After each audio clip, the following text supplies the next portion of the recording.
All right, court will call 20 CR 1358, People versus Letecia Stauch. Record should reflect the jury's not present in the courtroom. Is there anything we need to take up outside the presence of the jury at this point in time? Prosecution? No, Your Honor. Defense? We've got everybody, right? Oh, all right, we're going to give the jury just a couple of more minutes yet.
They're ready.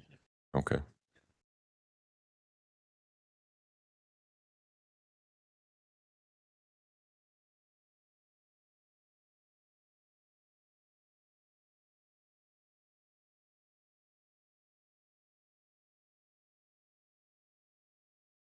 Okay.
Didn't ask, but I assume we have our witness, right? Yes, Okay. she's here. How much for the epic snowstorm? Was thinking exactly the same thing. Yeah. All rise for the jury, please.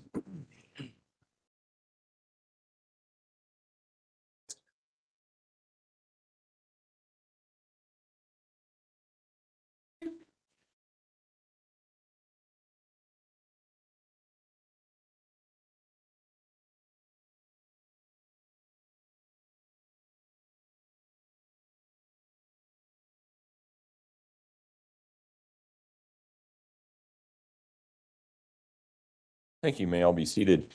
Court will recall 20 CR 1358, People versus Letecia Stauch. Record should reflect the jury has returned to the courtroom. Good morning, ladies and gentlemen. I'm glad everybody made it in light of our epic snowmageddon. Again, has anything occurred since we were last together that causes any of you to believe that you could not continue to serve as a fair and impartial juror in this case? If so, please raise your hand. No response. All right. With that, prosecution, call your next witness, please. Thanks, Sean. Good morning. We would call Dr. Jackie Grimmett.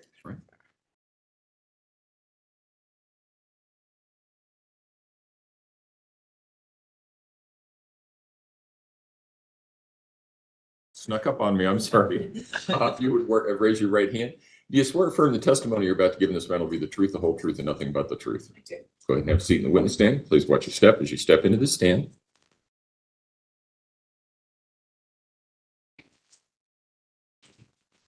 Mr. Young. Thanks, Judge. Good morning, Doctor. How are you? Morning. Good, thank you. Could you please introduce yourself to the jury and spell your last name for the record? My name's Jackie Grimmett, Grimmett. What do you do for a living? I'm a forensic psychologist. How long have you been a forensic psychologist? 10 years. Could you give the jury a little bit of your educational background? I have a bachelor's degree in psychology, a master's degree in psychology and health, master's degree in counseling, and a doctoral degree in clinical psychology. And are you working currently? I am. What is your profession? I am in private practice as a forensic psychologist. And where do you practice? What states? I live in Hawaii. I practice full-time in Colorado. And are you licensed to practice psychology in both those states? Yes. Do you have to be licensed in the field of psychology to perform evaluations and do forensic evaluations? Yes. Could you give the jury a little bit of your background with regards to professional memberships that you belong to? I belong to the American Psychological Association, the Colorado Psychological Association, the Hawaii Psychological Association, and I'm a specialist in the American Board of Forensic Psychology. And are you a board certified forensic psychologist? Yes. What does that mean?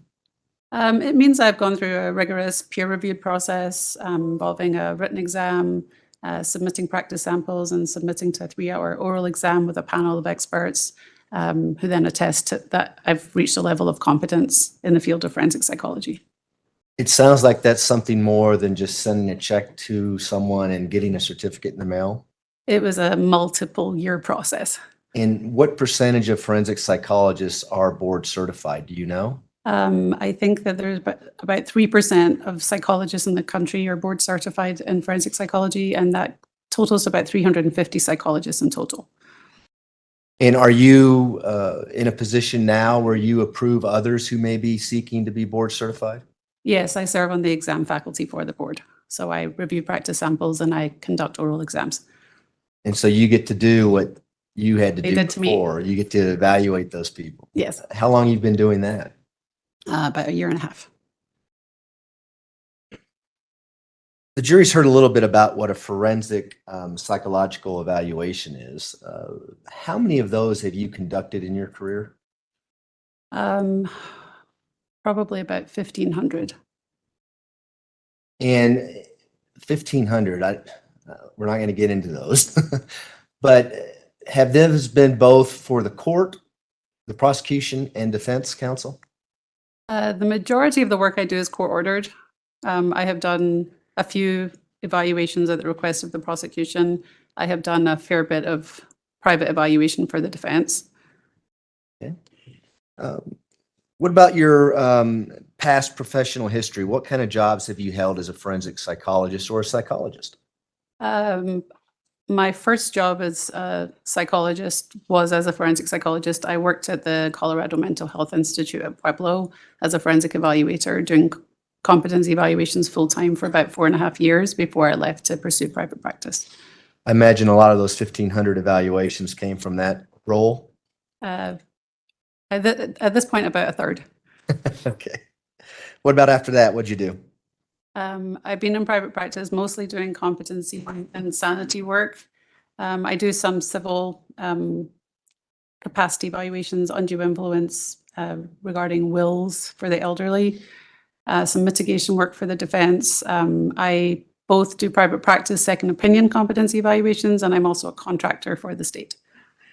And in your career, have you both performed, we'll rephrase that, but have you treated patients for their psychological issues? Yes, prior to becoming a psychologist, I was a licensed professional counselor for 10 years, and I treated people doing therapy weekly, mostly returning soldiers at Fort Carson from Afghanistan and Iraq. Post-traumatic stress symptoms? Yes. Is a forensic examination different from what would be called a clinical evaluation as a psychologist? Yes. What's the difference? A clinical evaluation is typically requested by the person coming to seek treatment. They've got symptoms and they're in some discomfort, and you develop a therapeutic relationship with them. You're there to help them. In a forensic evaluation, the person being evaluated is never the person who actually requested the evaluation. It's typically an attorney or the court. There is no therapeutic relationship there. You're not there to help them. You're there to help answer a legal question. So there's no treatment. In a clinical evaluation, you take the patient at their word. What they tell you is their experience, and that's what you treat. In a forensic evaluation, you consider what the person tells you, but you also look for collateral information to support that what they're telling you is genuine, and there's records to document that what they're claiming to be experiencing is genuine. And have you been qualified as an expert in the field of forensic psychology in the past? Yes. Approximately how many times? 80? 80? Yes. And have those all been in Colorado or other states? Colorado. At this time, we would ask that the court allow Dr. Grimmett to be qualified as an expert in the field of forensic psychology and render opinions in that field. Yes. No objection. The witness will be so qualified. Go ahead. Dr. Grimmett, could you explain to the jury how you became involved in this case? Excuse me. Yeah, I was approached by the defense to complete a court-ordered second opinion evaluation of competency to proceed. And when you say court-ordered evaluation, what does that mean? Well, when somebody raises the issue of competency, the process is the court issues an order and the state has to conduct an initial evaluation. Either attorney can request a second opinion at that point, and the judge then issues an order for a second opinion to take place. And really what I wanted to get to is, were you aware that there'd already been a competency evaluation done in this case when you got this order to do the second evaluation? Yes. Okay. And is that common practice based on your experience? I'm always aware there's been a previous evaluation. The fact that the defense requested you, how does that impact your evaluation in this case? I try to take an impartial stance in every case. My job is to help give the court information that they can use to come to an ultimate opinion on competency. In pursuit of that, I contact the defense counsel and the prosecution to get their input. And I'm always considering if the other person, if the other side had asked me to do the evaluation, why would my opinion be the same? And I try to check any non-impartiality I might be experiencing. Okay. Could you give, well, let me ask you, have you done insanity evaluations in your career as well? Yes. Could you let the jury know what the difference between a competency evaluation is and an insanity evaluation in a forensic setting? Sure. Succinctly, a competency evaluation is an evaluation of someone's present state. So the day I meet with them, how are they doing? Are there any impediments to them being able to proceed with their case. An insanity evaluation is a retrospective evaluation, so you're assessing how they were doing at the time of the offense, not how they're doing now. And so with regards to this case, did you conduct an insanity evaluation? No. And would you need to do an insanity evaluation before you could render opinions with regards to Mrs. Stauch's sanity at the time of the crime? Absolutely. So you can't do that, right? Right. All right, I want to make sure everyone knows that before we go forward. So let's talk about the competency evaluation for this particular case. What did you receive in preparation for your competency evaluation? I received the court order. I received the previous evaluation. I received discovery in the case, which was voluminous. Included videos. I received jail medical records and recordings of jail phone calls between Ms. Stauch and other parties. A lot of information, I take it. A lot of information. There was a large amount of police reports and what's called discovery in this case. Did you review all of that? Yes. Now, there's been reference to the DSM-5, the diagnostic manual that I think everyone knows that psychologists and psychiatrists use to evaluate people. Within that manual, would you find competency? No. Is that a medical diagnosis? No. Is that a legal term? Yes. What about insanity? Same. Legal term? Legal term. It's not in the DSM-5. No. So how do you go about determining whether or not someone's competent to proceed? What do you look for? Kind of run the jury through that process. So the statute outlines what a competency to proceed evaluation entails. The requirements are that the defendant needs to have the ability to have a factual and rational understanding of the proceedings, and also to have an ability to consult with their attorney to assist in their defense. So in pursuit of that, I would conduct a clinical interview, look at their current mental status, ask them very specific questions about the legal process and their case in order to establish whether or not they had that understanding and ability, and if not, why not? And that why not has to relate to a mental illness. And so why is it that you need to look at the police reports and the discovery in a criminal case in conjunction with talking to whoever's being evaluated? So in order to assess whether the defendant has a rational and factual understanding of the proceedings, that includes their case, I have to understand their case well enough to know whether or not they understand their case. And so prior, I'm assuming you eventually sat down with Ms. Stauch and had a forensic interview with her? Yes. Prior to that, did you review the materials in this case, the police reports and so forth? Yes. Did you have any concerns about Mrs. Stauch's credibility going into that forensic interview? Credibility is always something to consider in a criminal case. There's always high stakes, especially in a case like this. There seemed to be a lot of inconsistencies in the records that I was reviewing that made me question what kind of presentation she was going to have when I met with her. And I should have asked you this before, but do you recall when you got the court order to do the evaluation? I know it's in my report. The date of the order's in my report. I don't know off the top of my head. If your report was filed on January 7th of 2021, obviously it would have been sometime before that. Yes, I met with Ms. Stauch in December 2020. So the order would have come in probably a month or two before that. Okay, that's fine. So you said you met with Ms. Stauch on December of 2020. Do you see Ms. Stauch in the courtroom today? Could you please point her out and describe what she's wearing? She's sitting in between the two attorneys with teal. Okay. May the record reflect identification of the defendant subject to cross-examination. The record will so reflect. Go ahead. How long did you meet with Ms. Stauch? I met with her for about 3 hours and 40 minutes. And did you meet with her one time or on different times? I met with her once. And could you just give, I know it's a long process of the forensic interview, but could you give the jury a little idea of how the interview started and what your first impressions were of Ms. Stauch when you started the forensic interview? So whenever I sit down with a defendant, I give them a notification of purpose. Because it's a court-ordered evaluation, they don't really have the ability to not participate. They can choose not to participate. I still have to do an evaluation of that person. So I explain that there's no confidentiality, that I'm not there to help them. I'm here to help the court. What's going to happen with the report that I get, those kind of things. And then I check to make sure that she understood what I had to say, and she understood the context of our meeting, and she indicated that she did. She made some complaints, I believe, about her attorneys and feeling it was a conspiracy, but understood what we were doing. And then I proceeded to ask her background questions, trying to establish what her social and mental health history had been in order to give some context to the current day.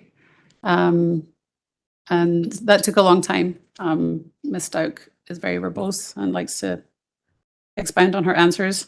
So the interview took a long time. And then I had some concerns based on the prior testing from the original evaluation, where she produced invalid results on some tests, and the inconsistencies that I was seeing both in the records and in meeting with her, that I administered some tests to assess for the genuineness of her responding. And then I proceeded with the legal questions at the end. Based on your history in this profession, I would imagine that you've seen people with some serious mental illness. We talked about the post-traumatic stress disorders that our soldiers have when they come back from Afghanistan and things like that. Did you note any of that on your initial impression of Ms. Stauch? Did I note what specifically? Whether or not she had a severe mental illness based on your initial conversation? No, I did not believe she had a severe mental illness.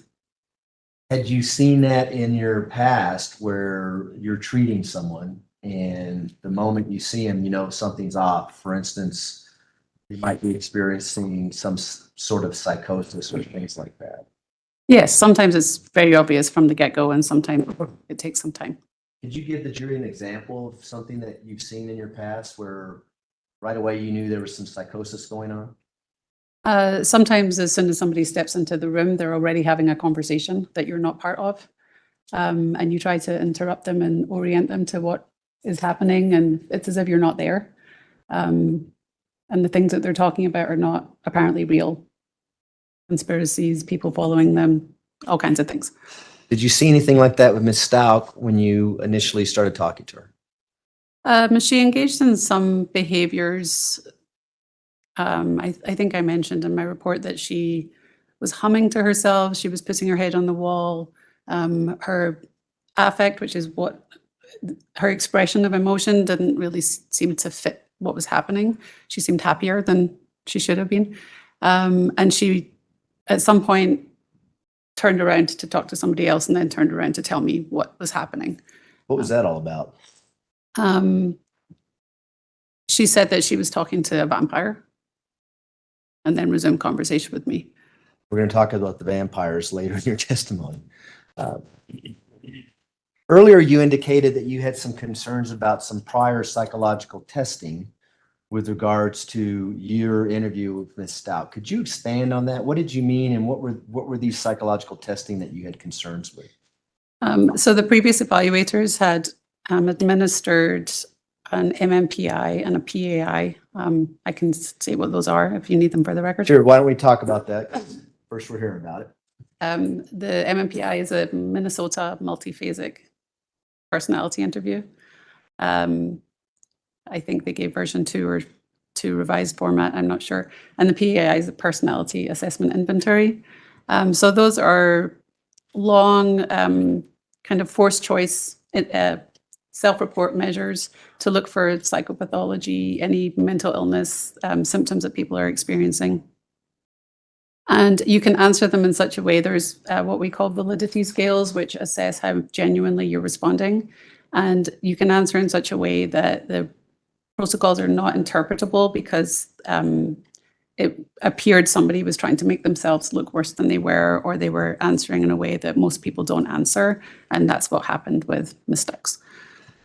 And do you recall reading is there a computer printout that's associated with the answers that Ms. Stout gave, talking about various scales and whether or not she's feigning psychological symptoms, that kind of? Yeah, you can get a computer printout of the results, yes. And do you recall what the printout said with regards to the MMPI-2 that Ms. Stout did with the prior evaluators? I just remember it was uninterpretable because it was invalid responding. Do you know whether or not she, based on the psychological testing, and was it Dr. Torres and Dr. Gray that did the prior competency evaluation? So Dr. Torres and Dr. Gray did the prior competency evaluation. They had a colleague, Dr. Hashimoto, actually administer the tests. And is that the test that you looked at prior to your interview? Yes. Did the results of that test indicate that her symptoms were the equivalent of someone who should have been in a psychiatric hospital? Various psychiatric issues? I don't recall that it said that specifically. Typically, when a protocol is uninterpretable, I don't delve too much more into that because the information you get is not good information you can rely on. Okay, well, we'll ask Dr. Torres about that. You indicated that you reviewed materials prior to this interview. Did you review the notes from the mental health staff at the jail regarding Ms. Stout prior to your interview with her? Yes. Let's talk about those for a moment. Why did you review those notes? When you're doing a competency evaluation, you just get a snapshot in time of somebody. You know, I met with Ms. Stauch for 3 hours and 40 minutes, but she may function differently outside of that environment. So I'm looking for information on how she does in general, not just considering my observations. People that have more contact with her might have different impressions, and those are important. What was your impression of the notes as chronologically it led up to the point where you're doing a competency evaluation, starting from the moment she went into the jail on March 5th, 2020, up until December 2020 when you're interviewed? They typically indicated that Ms. Stauch was complaining of anxiety and nightmares when she was receiving medications for those. I think from memory, she received those medications fairly quickly. And then in May, she had requested to come off of one of them because she didn't want to take it anymore, and the jail staff accommodated that. So she was taking one anti-anxiety medication when I met with her, which was Buspar. She had consistently been observed to not have serious symptoms of mental illness. There were quite frequent reviews of whether or not she was having hallucinations, complaining of hallucinations, suicidal, homicidal thoughts, those kind of things. She was consistently described as not experiencing any psychotic symptoms like that, although she had filed kites that were rather incoherent, didn't make sense, and the staff had noted that her behavior didn't match the kites. Was there anything in the jail notes that led you to believe that perhaps she may have had a serious mental illness prior to your interview with her in December of 2020? In the jail notes specifically? No, I think when she came into the jail, she didn't report any mental health history. And as her stay progressed, she started making comments about having been diagnosed with bipolar disorder, PTSD, and multiple personality disorder, as she called it. But that didn't feature until November. And was that after she had raised competency in this case? Yes. I'm going to object to the term that Ms. Stauch raised competency that was raised by her prior attorneys.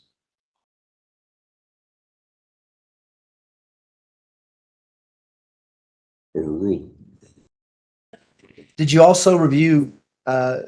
Stauch's jail calls, or at least some of her jail calls that she had with various people while she was incarcerated? I did.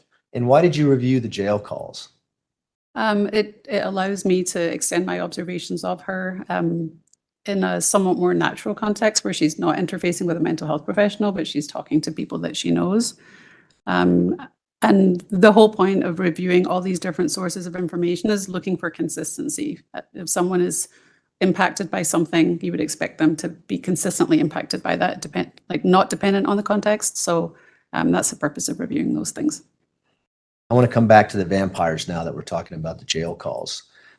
Did you know about Ms. Stauch's conversations about vampires based on the jail calls that you listened to prior to meeting her in December of 2020? There was not a lot of content in the jail calls. I believe maybe one or two contained some statements, but not to the degree that she discussed with me. What did you find relevant about the jail calls that you listened to? There was some inconsistency between who she was talking to and what she was saying.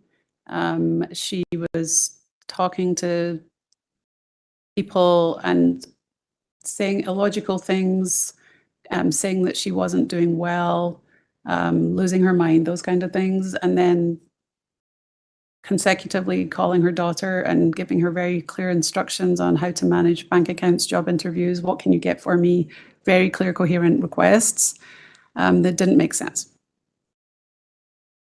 And were these phone calls you said consecutively? Are they literally back to back? One moment she's talking crazy to someone, next moment she's talking to Harley, her daughter, and having a normal conversation? Certainly on the same day.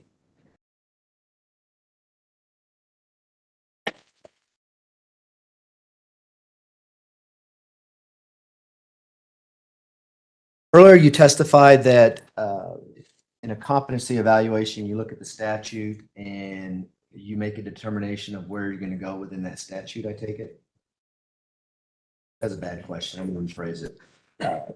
Going into the competency evaluation, are you looking to diagnose her with a mental illness?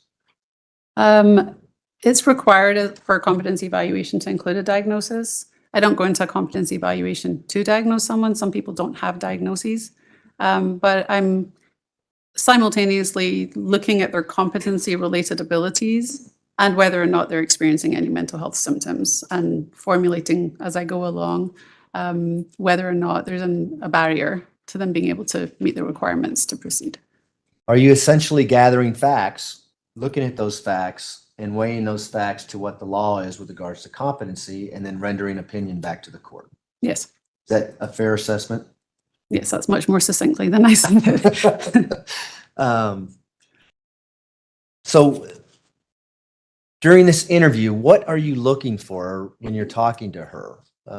And why do you not rely on everything she's telling you with regards to vampires and other things that we're going to talk about? For the reasons I mentioned, it's a forensic evaluation. There's often motivation to present yourself a certain way to achieve a certain outcome. So I'm trying to weigh what her experience is, what others have experienced with her. My goal is always, is there a barrier to competency? That's really all I'm looking for. Can you do this? If not, why not? And earlier you mentioned some things that were mentioned in the jail notes, but did Ms. Stauch tell you what she felt her mental illnesses were? Well, she mentioned bipolar disorder to me. She did not ever say to me, I have dissociative identity disorder. And she told me briefly about some trauma she'd experienced, but I don't remember her explicitly stating I have PTSD. Let's talk about the bipolar disorder first. Did you do anything to either diagnose her with that or rule it out, or what'd you do with the bipolar disorder information? So I noticed from the first competency evaluation, they offered a rule-out diagnosis of bipolar disorder, which means that there's not enough information to say yes or no. So I considered that in meeting with her. Bipolar disorder was something she mentioned in the jail record, and it's something she mentioned to me. As part of all competency evaluations, I go through many different symptoms of disorders to see what somebody might be experiencing that they don't know is a mental illness. She said she was bipolar and described being impulsive all her life and being hyper, having mania, as she called it, for like a few minutes to a few hours. And those are not consistent with a bipolar illness. Needless to say, you didn't diagnose her with bipolar disorder? Excuse me. So the first evaluators offered a rule out, and in my evaluation, I ruled it out, saying I did not believe she had that. You mentioned dissociative identity disorder. How did that come up in your conversation with Ms. Stauch? She mentioned two instances whereby she asserted that she had found herself in places that she hadn't planned on being. And she also told me that she had various different personalities, and she named them for me. Let's talk about the personalities first. What personalities did she name to you that she had? She named Taylor, Keisha, Jasmine, and I believe Jasper. Okay.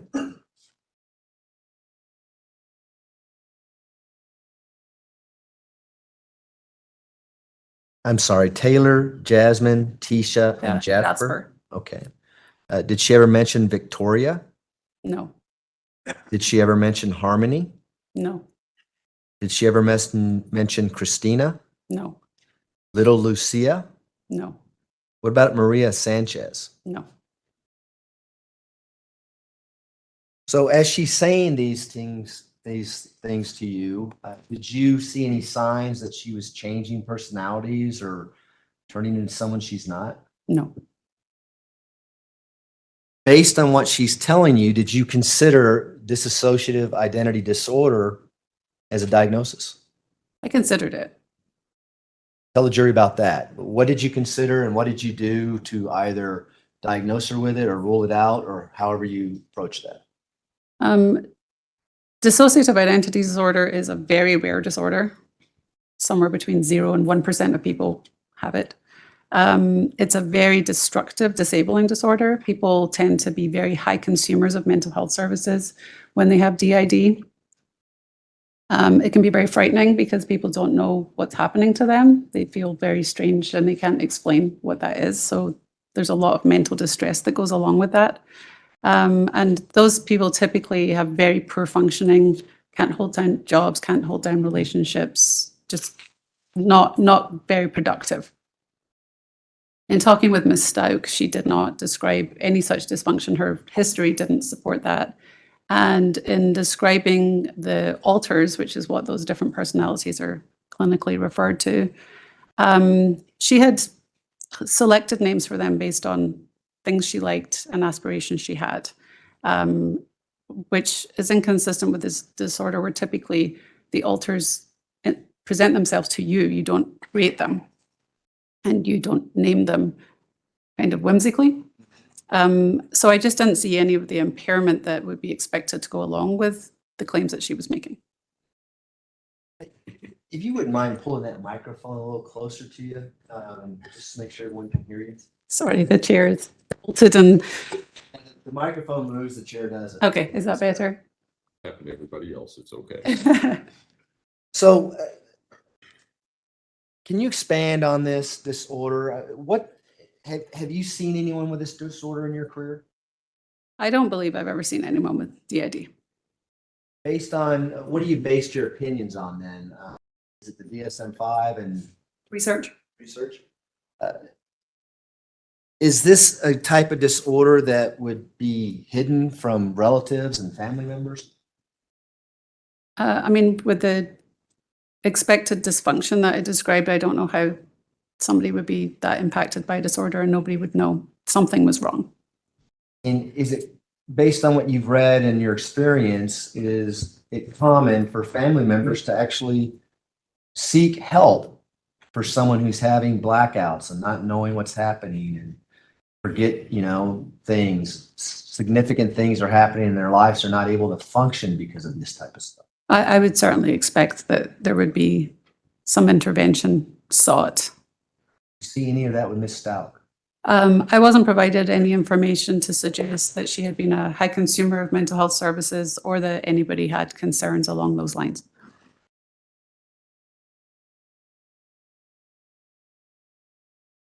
And just so we're clear, in a competency evaluation, does it end with a diagnosis of a mental disorder? No, I'm not sure I know what you mean. Well, in your evaluations, or if you diagnose someone with, let's say, schizophrenia, is that the end of the evaluation? You say, oh, she's got, or she or he's got schizophrenia, we stop. Okay, I understand, sorry. Okay. No, absolutely not. Why is that? So the profession of psychology considers mental illness, but the statute, the legal system considers mental disability. So I'm assessing for a mental disability. And the difference between those two is a mental illness is what you've heard of: depression, anxiety, schizophrenia. Within those disorders, everybody's going to experience them differently. So if two people are diagnosed with depression, you don't know what their experiences are or how impaired they are. A mental disability says, okay, they have a mental illness, but they're disabled by it. So it's to a high degree. It's not sufficient to have an illness. It has to be impacting functioning, and that in a specific way for competency, and that renders it a mental disability. And is that the same for an insanity evaluation? Does it end with a mental illness diagnosis, or do you have to go further, similar to what you talked about in the competency? It's a slightly different definition, but yes, it's not sufficient to just have a mental illness. I just want to talk about the vampires some more. Did you talk to Ms. Stauch about her experience with vampires during your forensic interview? I did. Tell the jury about that. Ms. Stauch introduced a vampire called Justice. She said that there was a button in her cell that she could summon Justice, Jasper, perhaps Patrick, if I remember correctly. She said she had been introduced to vampires when she lived in Alaska previously, and they used to go door to door like Jehovah's Witnesses. And she didn't really offer them in any kind of meaningful way, like wasn't explaining anything or trying to use that information necessarily, but she certainly referenced them throughout the interview. Did she tell you where she got these names for these so-called vampires she's talking about? She directed me to the movie Twilight. And did you find out that these names were from the movie Twilight or the book series involved in Twilight? Yeah, a few of them for sure. I'm not familiar with the series myself, but I Googled. She talked about a vampire council, and the name of the council was taken directly from that series. And then a couple of the names for sure came from there as well. And is that something that would be common with someone who has dissociative identity disorder, that they would be able to tell you exactly where the names of other personalities came from and things like that? Are you drawing a connection between the vampires and DID? Because I got a bit confused there. No, I'll ask you a different question. What relevance, if any, did that have in your evaluation? The fact that she's talking about vampires that came from a movie. Well, certainly if somebody's talking about vampires and that appears real to them, that could signify that they're experiencing a mental illness. So I looked further to see, I'm looking for consistency again. So it was notable that she said that she had been interfacing with these vampires since Alaska, but she made no mention of them to the previous evaluators. And she also didn't mention them throughout her jail stay until several months in. I think I lost track of your question. I'm sorry. Well, what's the significance? It's one thing to say that I talk to vampires and I see vampires. What's the significance of her saying clarification? Well, these vampires came from a movie. Right. So that's not consistent with a mental illness. It sounded like a fabrication. If people are talking to vampires, I would expect them to have their own unique aspects to them and something unique to the individual that would make sense in a greater scheme of how they see the world. And it just seemed like she was conveying a story essentially from fiction. And did she bring this up on her own, or did you ask her questions that might trigger that answer? I didn't ask her any questions about vampires initially. Okay.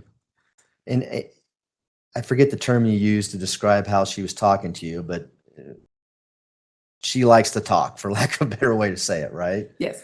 Would she just volunteer information to you and change subjects as you're talking to her? She didn't change subjects a whole lot. I didn't get the impression from her that she wasn't following my line of thought. She was telling a coherent story. She just gave far more information than was necessary to answer the question. Okay. Did you perform any psychological testing with Ms. Stauch? I administered 2 measures to assess for genuine responding for her mental illness symptoms. And what were those measures? The MFAST, which is a Miller Forensic Assessment of Symptoms test, and the SIRS-2, which is a structured interview of reported symptoms. And what were the results of those psychological tests? So she exceeded the cutoff on the MFAST. It's a screening measure for feigning. And feigning means the intentional exaggeration or production of mental illness symptoms. So she crossed over the threshold, indicating that she might in fact be feigning, but because it's a screening measure and it wasn't 100% sure, I gave another more comprehensive measure. On that measure, there's several scales. It looks at different aspects of feigning. Are you reporting symptoms that you're not manifesting observable behavior of? Are you reporting inconsistent symptoms, rare combinations of symptoms? So she just elevated one scale on that test, suggesting probable feigning. But on the test overall, it was indeterminate.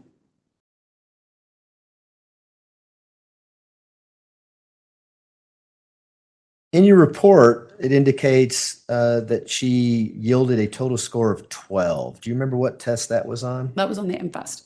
And what does that mean to you as a psychologist? So the cutoff in the manual is 6. So if you score anything above 6, it's presumed feigning. But because it's a screening measure, there's a lot of false positives. So they suggest you do more testing.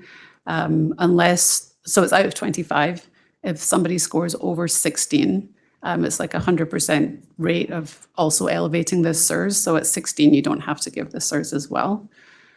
So 12, it was certainly elevated. I had concerns, but I wanted to be thorough. I didn't want to just, it's a very prejudicial term to say somebody's feigning or malingering. Sure. So I just was being prudent.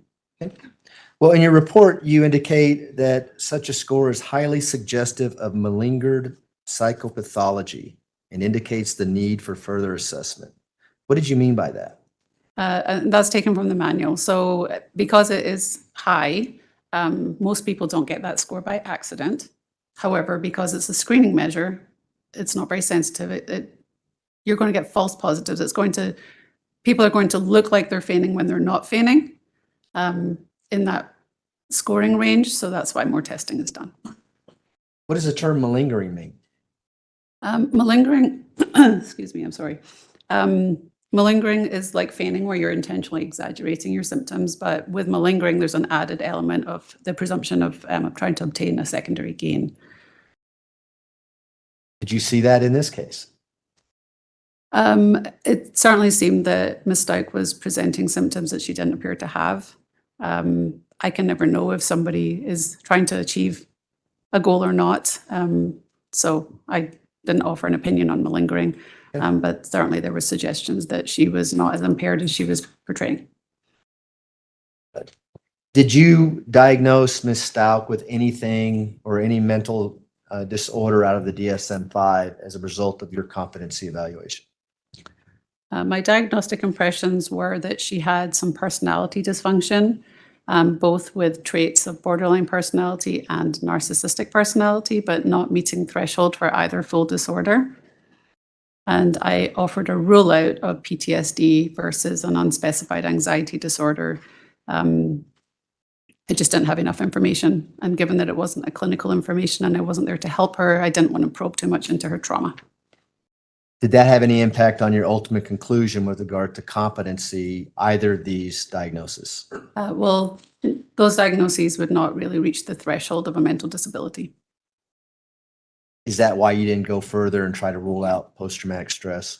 Whether or not she had post-traumatic stress, she did not demonstrate functional impairment as it related to competency. So for my purposes, it wasn't important. Okay.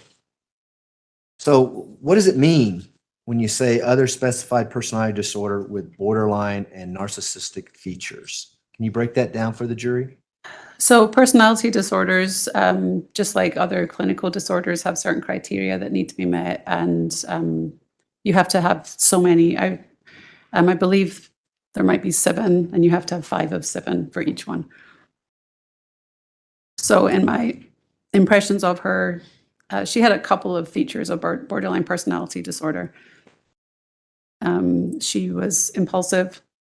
She had some kind of push-pull relationships. You know, I don't know what Dr. Moore testified to yesterday, but there was insisting that she saw Dr. Moore, and then Dr. Moore would show up and she'd refuse to see her. That's quite consistent with a borderline personality. And the same for narcissistic personality. Those features are typically a sense of entitlement, grandiosity, a lack of empathy are three big ones. Ms. Stauch told me on 2 occasions during the interview that she lacked empathy and she didn't experience people's thoughts and feelings. She had grandiosity throughout our meeting where she, grandiosity. Thank you. Throughout our meeting where she touted her accomplishments, her intellect. She was refusing to meet with people that didn't have the highest credentials. She didn't want to meet with social workers. She wanted to meet with people with higher degrees in order to talk about her problems. Wasn't sure that she met all the criteria for the disorder, so I was just trying to convey my goal in an evaluation is to try to help the person reading it experience what I experienced meeting with her. And her personality was very much at the forefront of our interactions. So that's what I was trying to convey. Did she ever refer to you as being an actress? She made a comment. She said, "I think you're an actor." And then she just continued talking to me. Like she didn't really have the concern. Was that about the time you were introducing yourself and saying what your role was, or at what point did that come up? No, it was somewhere in the middle. Okay. There's a couple things I want to talk about, the borderline, well, the personality disorder diagnosis that you have in your report. Are you familiar with the term transient episodes of psychosis? Yes. What is that and what does that mean? Well, transient means it comes and goes. The psychosis, per the DSM, the psychosis that can go along with borderline personality disorder is typically related to fears of abandonment. The disorder itself is an attachment disorder where people, the primary goal is to not feel abandoned. So there's these desperate attempts to keep people in your life, at the same time pushing them away. So the transient episodes of psychosis that the DSM refers to is kind of a paranoia about abandonment that might manifest like you text your loved one, they don't text back as quickly as you think they should, and you start thinking that they're leaving you. And then you go into a spiral thinking that the relationship is over, and then they text you again and they were busy, and then you're like, oh, I'm fine now. That would be considered a transient episode of paranoia. Okay. Seems like that's pretty common, at least. I hear about that on occasion. Did you see any of that with Ms. Stauch during your evaluation? No. Is that something that you, are you capable of ruling that out as a symptom or being anything to do with Ms. Stauch? It wasn't something I observed during my interview. She has personality dysfunction that I wouldn't say I would rule it out as ever being possible happening. I didn't see it firsthand. So it didn't come up? No. I want to talk to you a little bit about what she, well, let me ask you this. Did she talk about Gannon and Gannon's death? A little bit, yes. Did she talk about feelings that she wanted to bring him back to life? Feeling that she could bring him back to life. Yeah, that's probably a better way to ask you that. Tell the jury about that. What did she say about feeling that she could bring Gannon back to life? She described holding some religious beliefs based on a local pastor of a church here in Colorado Springs who purportedly had brought somebody back to life at some point in time. And she believed that Gannon could meet that same outcome based on those religious beliefs. Sounds kind of weird to me. I mean, how did that come into play in your evaluation? Well, it's an unusual belief that I obviously explored further. Clinically, it kind of appeared to be a bit delusional to me. However, religious beliefs, by definition, are not delusions. The DSM has an exclusion. If it's a commonly held belief in a subculture of religion, then it's not a delusional belief. So I chalked it up to subscribing to religious beliefs that weren't in the mainstream. Did she talk to you about her upbringing in North Carolina and her religious beliefs as a child as she was brought up in North Carolina? No. Okay. Did she talk to you about Tupac? Briefly. What did she say about Tupac? At the same time that she was talking about Gannon being able to come back to life, she also said she believed in the conspiracy of Tupac Shakur not being dead, actually. And Tupac Shakur is who? He was a rap artist that was famously murdered in a very public way. And so was this in conjunction with talking about Gannon, possibly bringing him back to life based on what the conspiracy was going on with Tupac and his murder? Yes.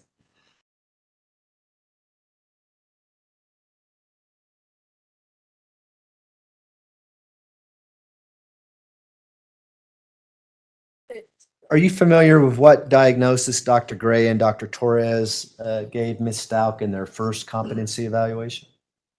In their first competency evaluation, yes. Is it similar to what your diagnosis was? I believe it was very similar, except they had the added rule out of bipolar disorder. Is that a coincidence, or did you tell us about how that might happen? Did you consult with them at all on your diagnosis, or was your diagnosis independent of what their diagnosis was? I did not consult with them. You know, you would hope that when several mental health professionals meet with someone, there's going to be consistency across what they believe. That's what the DSM is for. It helps to guide us, gives us a common language to talk about things. You know, my impression of Ms. Stauch was that she had heavier narcissistic features than borderline. I'm not sure what the other doctors' impressions were, but we saw the same constellation of symptoms.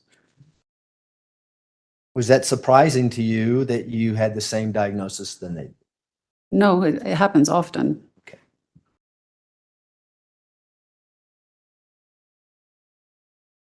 I can just have a second, Your Honor. Me?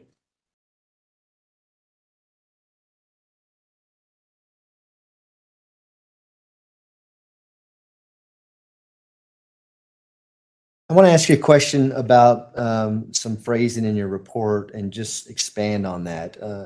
On page 22 of your report, you indicate that her presentation is better explained by the maladaptive features of her personality, which includes efforts to control her situation and obtain emotional relief. Do you recall saying that in your report? Yes.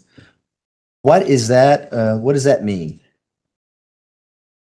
Is it okay if I refer to my report? Absolutely. Page 22, last paragraph. So the maladaptive features of her personality that I'm referring to are the borderline and narcissistic personality characteristics that I've outlined. Can you point me to the paragraph? Sure. It's the last paragraph on page 22. It would be the second sentence in that paragraph. Okay, thank you.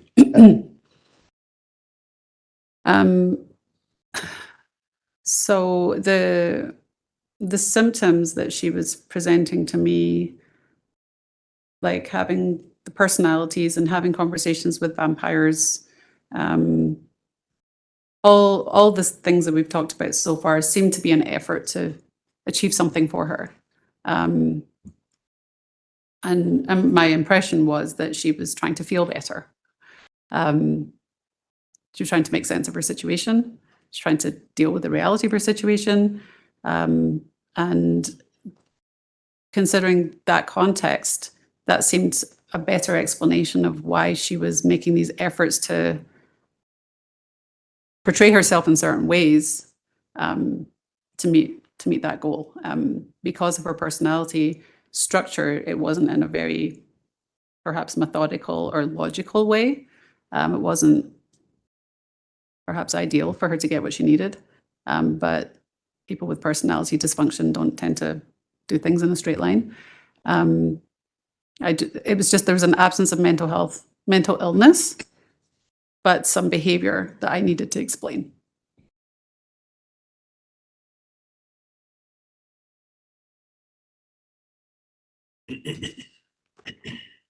In your opinion, did Ms. Stauch have a mental disability or developmental disability that prevented her from understanding what's going on in the courtroom? No. Did she have a mental disability or developmental disability that prevented her from working with her attorneys and proceeding forward in the court case? In my opinion, no. And is that why you came up with the ultimate conclusion within your report? The ultimate conclusion that she was competent to proceed, and it's an opinion. The court has the ultimate conclusion. Good point. That was your opinion, Yes, and it was based on everything that we talked about just now. yes. Is there anything else significant that you would like to share with the jury about your evaluation of Ms. Stout? I can't think of anything. Okay, if I can just have a second, Your Honor.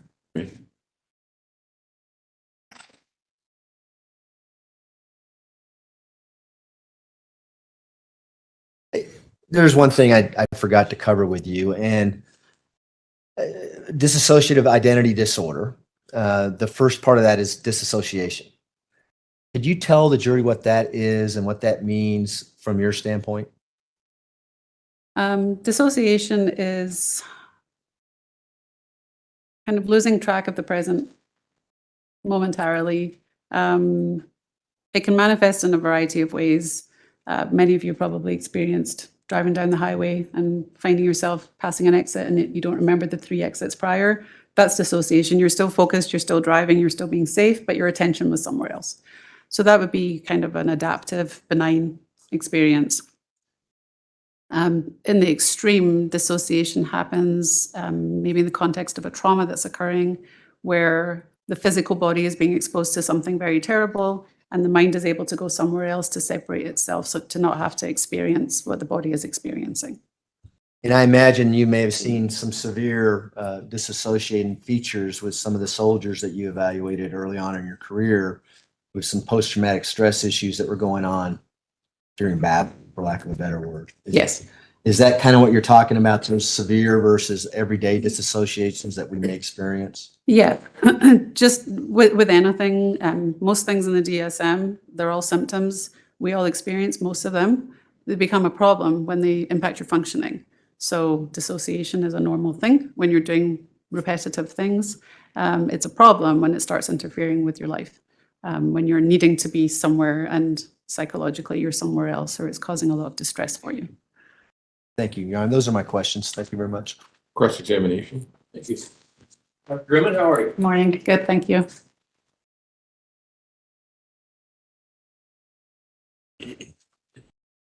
Kind of, okay, the water some Josh.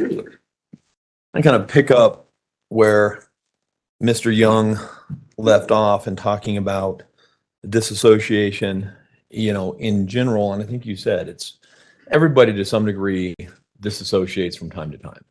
Yes. And how the mind does it or the exact mechanisms, it's somewhat unclear, but it somewhat has to do, at least my understanding, is it's where memories are stored. And so memories may be stored in a place that's not necessarily easily retrievable. I'm not sure that's specific to dissociation, but that does happen. Yes. I guess I would need a clearer question. Well, I guess, for example, one part of disassociation is, a person comes home, from work, they immediately get into a heated argument with their spouse, and they can't remember where they left their car keys. But sometimes if they may go back to that emotional state of anger, then they may be able to, that memory may be more accessible to them. Yeah, there's a specific term for that. It's called state dependent learning, Okay. where you can go back to the state you were in when you did something to try to remember the thing you forgot. Okay. Yeah. And is that a type of disassociation? It's an encoding issue with memory. Okay. So it's a memory issue. I'm not sure that it would be dissociation. I'm not an expert on dissociation. Okay. But I'm not sure it'd be classified as a memory or a dissociation issue, but it's certainly a process that happens. Well, and dissociation is an occurrence that happens with post-traumatic stress disorder, or can. And yes, And it's, to some degree, it's a defense mechanism yes, when a person is confronted with trauma at that point in time that they're just not capable of dealing with. yeah. It works in 2 directions. It can Yeah. be an adaptive escape, or it can be you dissociate to a bad place. Yeah, I mean, sometimes it's beneficial, and then sometimes it can be to where we get to it's a disorder. I mean, Well, you can think you're back in the war zone, for example. Yeah. and kind of like the same thing, that trauma can be stored, that memory of that trauma can be stored in a place, and then certain things can trigger it. Yes. Smells, Yes. times.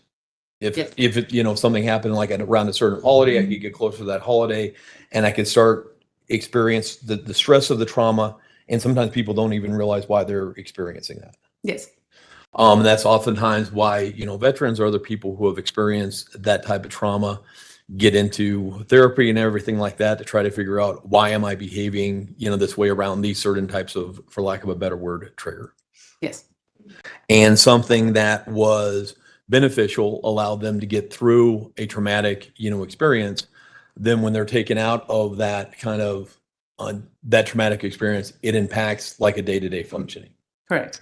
Their brain kind of reacted rationally to an irrational situation. Sure. And then when they're in rational situations, sometimes their brains act irrationally. Yes. And again, that's something that oftentimes people have been through traumatic, you know, one traumatic event can cause post-traumatic stress disorder. One traumatic event can cause post-traumatic stress disorder, but most don't. And what's the difference between post-traumatic stress disorder and complex post-traumatic stress disorder? Complex I'm going to say PTSD. It's just Okay. Complex PTSD typically refers to repeated trauma, more than just one single incident. Okay. And I mean, in a, you know, hypothetical example of a woman, a grown adult woman who is sexually assaulted by a stranger, that can cause PTSD. It can. It can. Now, and let's get this straight. And I think the jury may have some questions. Trauma affects people differently, correct? Yes. Some people, and we don't know why, there's a lot of different theories. Some are genetic, why trauma affects people differently. You can't, I know it's easier because we're having a conversation and nod your head, but you have to say yes because she's taking it down. I wasn't sure you're asking me a question, Okay. so I'm just like gesturing, but Yeah. if you need a response, yes. Yeah, so one of the factors that can impact how somebody deals with stress can be genetics. I believe, well, neurobiology, I'm not sure Yeah. that it's passed down from generation to generation. Okay. Also can be upbringing can impact how somebody can handle trauma, correct? Yes. If there are other kind of anchors, people or places in their lives that can help somebody handle trauma. What do you mean? Well, I mean, if somebody, for example, a woman is sexually assaulted, but she has, you know, a strong community, she has a strong family around her, she has support, other, you know, support groups and everything like that, that can help her deal with trauma better than somebody who is isolated and alone. Yeah, I mean, some people are just more predisposed to having trauma, Okay. but most people who are exposed to traumatic events don't get PTSD. Yes. And when we're talking about dissociative identity disorder, most of the literature indicates that that is a response to overwhelmingly child sexual trauma. Yes. And the basis kind of for that, or in the literature and the thinking of how this develops, is you have a child who is perped on by a caregiver, is the kind of classic example of it. I don't know that I have looked into the literature to that degree. Childhood sexual abuse is certainly problematic. I haven't looked at perpetrator literature. Well, for a child who is perpetrated on by a caregiver, creates a problem for that child. Right. Because you have somebody, because kids are not self-sufficient, correct? Correct. They rely upon a caregiver to give them food, correct? Correct. They rely upon a caregiver to give them a shelter, Yes. correct? And we've learned more and more in the last 20 or 30 years, they also rely upon that caregiver for, you know, emotional support. Right. And we'll get into that a little bit, attachment theory and so forth, but that's actually a need of, you know, young children, is emotional support from a caregiver. Yes. And so a child who is perpetrated on, who was molested by a caregiver, the point behind, or the theory behind DID, is they disassociate. And so the memories of the perpetration and the molestation go into one place. And then there's another personality or ego state that doesn't have that memory, and so can look to that caregiver for the food, shelter, and emotional support. Are you aware of that? That's the theory behind. I'm aware of that theory, yes. Okay. And therefore, it's basically a defense mechanism that would allow a child to survive and to be able to function in a horrible situation. Yes, dissociation would be an adaptive function. An adaptive function of that thing. And the literature, especially, I mean, when you're talking about, sex assaults in general, it's generally thought of that it is more traumatic for an individual who is aggrieved or who is molested, who is sexually assaulted by a family member or something like that. That is generally considered more traumatic than by a stranger. Someone in a position of trust, yes. That causes, can cause long-term mental health issues. It can, yes. And just to be clear, not every kid who is sexually assaulted or perped on by an adult develops a serious mental illness. Right. Some of them are able, for whatever reasons, to adapt and overcome and lead a relatively normal life, correct? Yes. While others can, based upon the trauma suffered as a child, develop serious mental illnesses. Yes. And when we're talking about, dissociation and kind of alter ego states, more and more we are understanding that everything is a continuum. I mean, mental illness. All mental illness and all, you said before, everybody disassociates to a degree, and then it becomes a problem where it becomes a mental illness, which is interfering with day-to-day life. Right. And the same is kind of, everybody to a degree has some different either ego states or personas that they put on. That's very common, yes. Very well, when I walk in here, I got my tie on, I'm going to talk professionally, I'm going to try to act smart. That may be a very different persona than I act with my kids. Sure. And it's not something that, especially once you've done it a bunch of times, you even have to think about it. I don't have to be up here thinking, be lawyer persona, be lawyer persona. I walk in, I've got my tie, everybody's looking, I slide into that role. Right, that's a conscious process. A conscious process, yeah. Right. And when you get what dissociative identity disorder is, to some degree, somebody who doesn't have control of sliding in between the different roles, they lack, I don't want to say capacity, but they lack control over that. They can slip in and out of the different personas without the ability to necessarily control that. Well, it would be an unconscious choice. An unconscious choice, yes.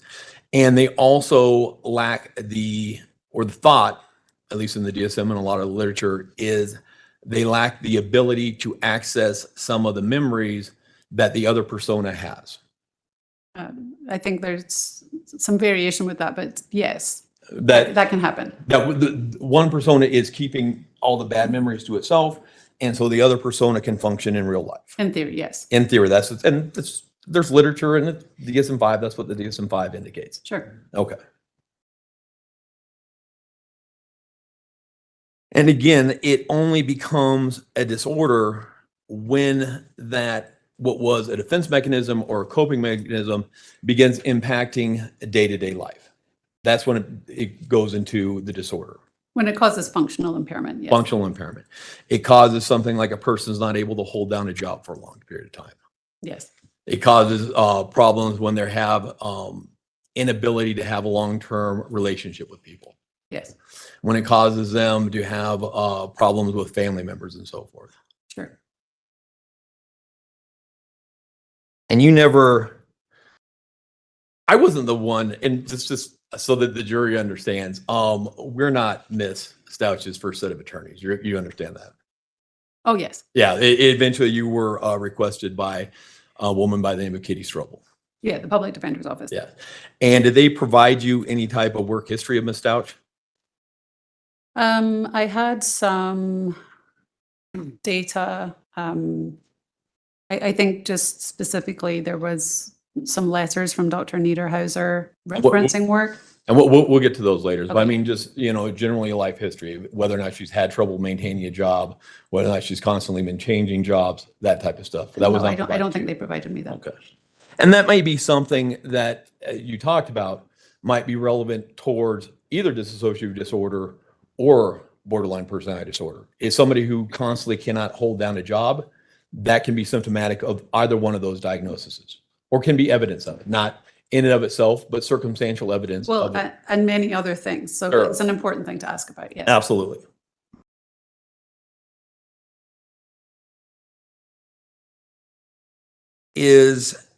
What type of mental illnesses are comorbid with dissociative identity disorder? So comorbid means that they're happening at the same time. I just wanted to seem smart. You did, Oh, thank you. yeah. Dissociative identity disorder, PTSD, borderline, bipolar, well, sometimes it's confused with bipolar disorder. I don't think it's comorbid with it. Anxiety disorders. Okay, and you are aware that Ms. Stauch had been diagnosed with a general anxiety disorder? I am aware she reported that. Okay, well, I mean, you're aware that the jail was actually prescribing her medication for anxiety? Yes, Well, and you're aware from a letter from Dr. Niederheiser that she was suffering from anxiety and stress? yes, And that was a letter that was dated a couple months before the events in question. yes. Another possible indication of dissociative identity disorder is self-injury. Not just DID, but yes. Yeah, I mean I'm just like something that the DSM-5 lists as something that occurs in a, generally you can see can be evidence of DID, and that would be self-injury is one of the things that DSM-5 indicates. I'm actually not aware of that. What about suicide attempts?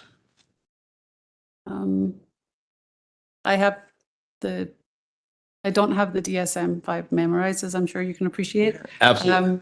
I don't know the full extent of the criteria. I obviously reviewed them as part of my evaluation, but I haven't memorized them, and I don't want to say yes or no to symptoms that I'm not clear on. If I may approach. You may. Okay, I'm on page 294. And if you could look at the associated features supporting the diagnosis of dissociative identity disorder.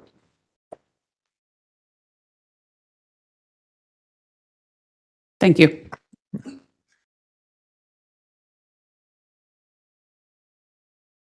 Okay, and so self-injury, anxiety, all those things can be associated with dissociative identity disorder. Yes.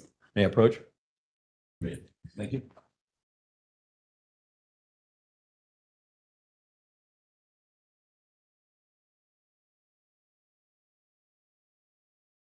You are also aware that the DSM-5 indicates only a small percentage of people with DID present in a manner that somebody would see the shifts in personas. Yes.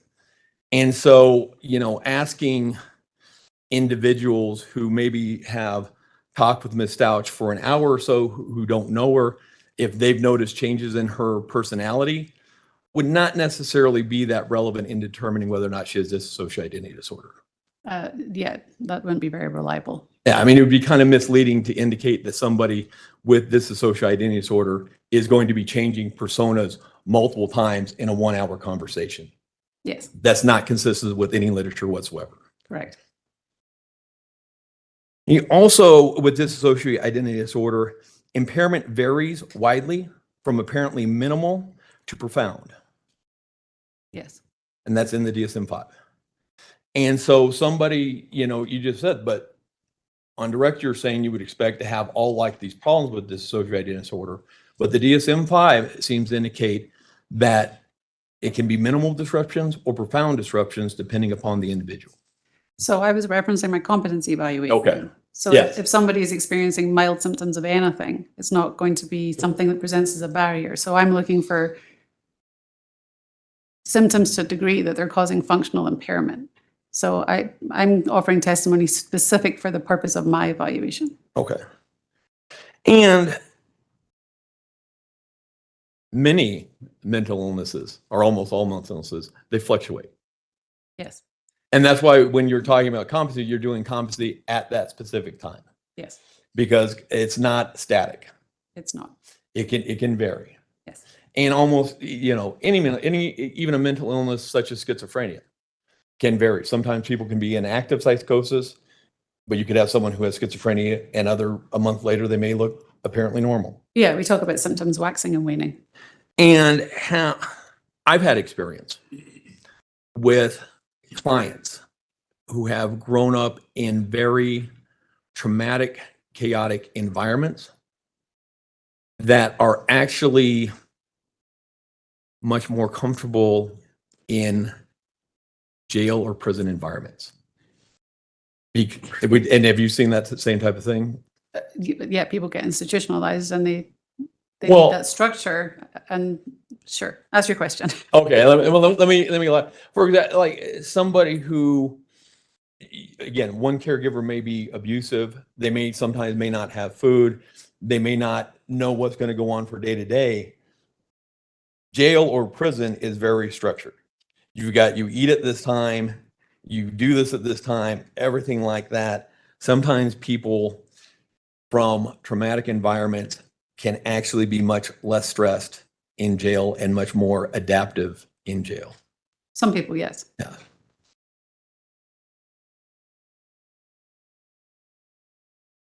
And so the degree, sorry, it's thirsty. As to the structure of the jail was impacting the presentation of mental illness, we don't necessarily know. I wouldn't know in the course of a competency evaluation.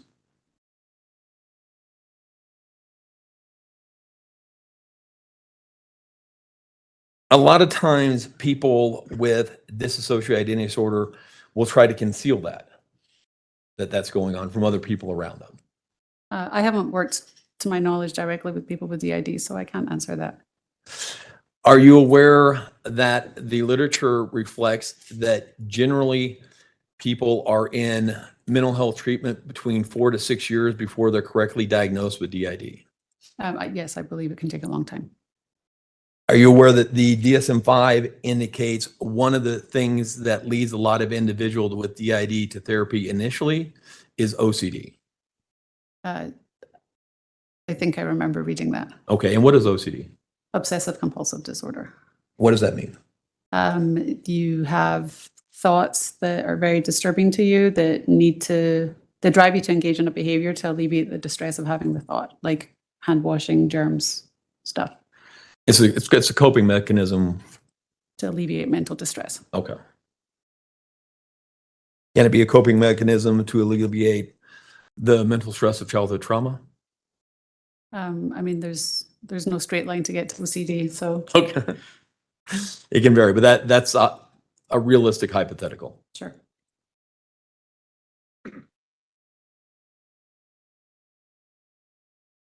The DSM-5, the DSM-5 is helping figure out what's wrong with a person and give them a label, correct? Right. And the reason for that, and again, I think Mr. Young has brought this up, is not necessarily designed for the forensic setting. It's designed more for the clinical setting, that we give somebody a label, and then based upon that label, this is kind of the course of treatment. Right. It's very much specifically for clinical treatment, and it provides a common language for providers to be able to talk about, diagnose, and come up with plans for patients. But it is still relied upon to a large extent, even in a forensic setting. Well, there's a forensic caution Sure. in there, but yes, it's the only diagnostic manual we have. That's the only thing that we don't have anything else, so we have to use it, even though it's not necessarily specifically designed for that. Correct. And it has what's called, when it lists differential diagnoses, what is that? A differential diagnosis is if, let's say, DID is the primary diagnosis you're looking at, a differential diagnosis would be other things to consider that it could be instead. Okay. And one of the things that it lists, it lists personality disorder, and it lists specifically borderline personality disorder. Yes. And it specifically states that oftentimes borderline personality disorder can present similarly to DID. Yes. And you diagnosed Ms. Stauch with a persistent personality disorder with borderline and narcissistic features. Yes. And when we're talking personality disorders, those are kind of organized by clusters. Yes. And narcissistic and borderline, I think they're in the B cluster. Yes. And when we do clusters, that means we're organizing personality disorders that have some similarities. Yes. And that's how, when did we start doing the clusters? For my time. The DSM-3? It was definitely in the DSM-4 TR, which is my time. Yeah. I'm not sure if it wasn't in the previous Okay. editions. And we'll have other personality disorders that could be, there's cluster A and there's cluster C that are kind of different than cluster B. Right. And we no longer have clusters in the DSM-5 TR. We don't? Don't think so. It's more of a dimensional continuum. You sure? I'm not for sure. Okay. I If the thought that DSM-5 we were seems, the clusters. okay. The DSM-5 still indicates cluster B. Would that be, If it indicates it, then it's correct. if I may approach? You may. 659. Thanks.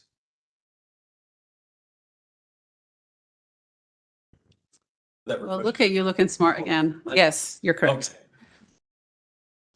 Thank you. And so cluster B, we've got antisocial, histrionic, borderline, narcissistic. Yes. What is the antisocial personality disorder?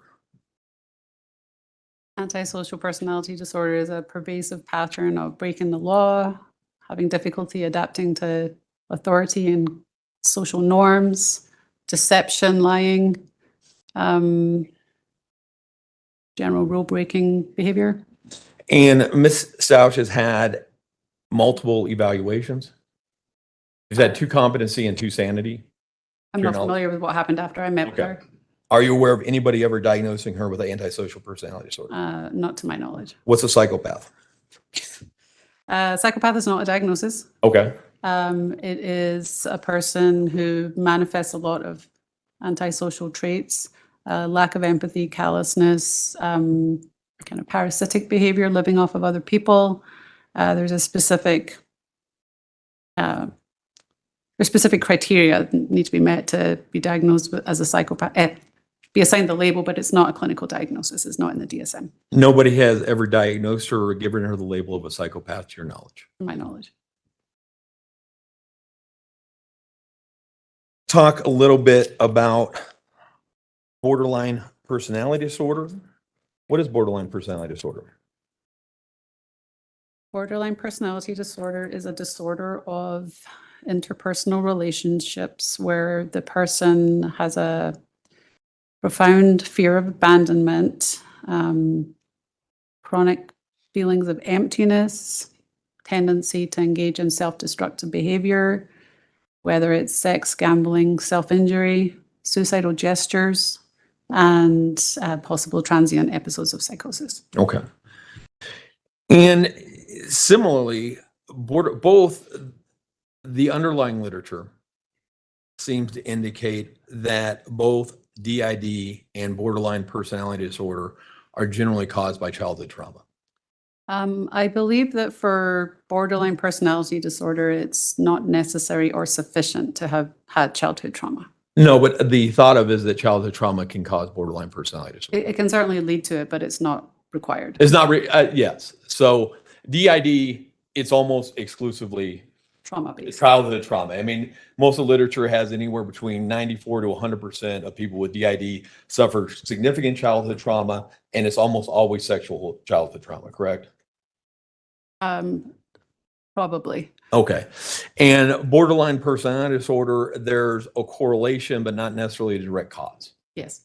And a high degree of people with borderline personality disorder reflect childhood trauma. Yes. And some of this, at least my understanding, how are you familiar with attachment theory? I mean, I've had it as part of my training. Okay, and it's Boundley. I'm mispronouncing that. Bowlby. Bowlby. And what is attachment theory? Well, Bowlby, this is going back to the 60s, I think, before Yeah. my time. There was research done on the damage of separating mother and infant There's a critical period between the age of 0 and 2 where attachment with the caregiver forms. If those attachments are disrupted, it can affect the child's functioning going forward. And basically they took, it was him and then a Mary Ainsworth. They took, I think it was 1 or 2 year olds, children in between that age. They put them in a room and then they had the caregiver leave. Ainsworth did, yes. Yeah, Ainsworth did. And Ainsworth? And based upon that, and then the caregiver, Mary Ainsworth, the caregiver would be gone, I think 10, 15 minutes, and then the caregiver would re-enter the room. Yes. And what they were basically able to notice is 3 different phenomena with the different children. Yes. One phenomena, which they would then label secure attachment, which is what as parents we hope to be able to do with our children, is the child would be distressed, and then the caregiver would return to the room and the child would be soothed. I believe with secure attachment, the child was able to self-soothe before the caregiver returned. Are you sure? But they were comforted by the caregiver returning. Or that be avoidant attachment with the child that doesn't seem to care whether the parent comes or goes? I think they were still distressed, if I remember correctly. They just weren't comforted by the caregiver. Oh. This has been a long time. Okay. I'm not going to argue with you. Absolutely. If you could find a reasonable breaking point. This is a good breaking point, Your Honor. This is good. Sure. I didn't want to interrupt. No. Okay. All right. Okay, ladies and gentlemen, we will take our morning recess. If I can have everyone back in the jury room at say 10:40, we should be able to start on time at that point. Again, don't discuss the case among yourselves. Don't discuss the case with anyone else. Don't do your own research about any aspect of the case. With that, we'll see you back at 10:40. All right, for the jury, please.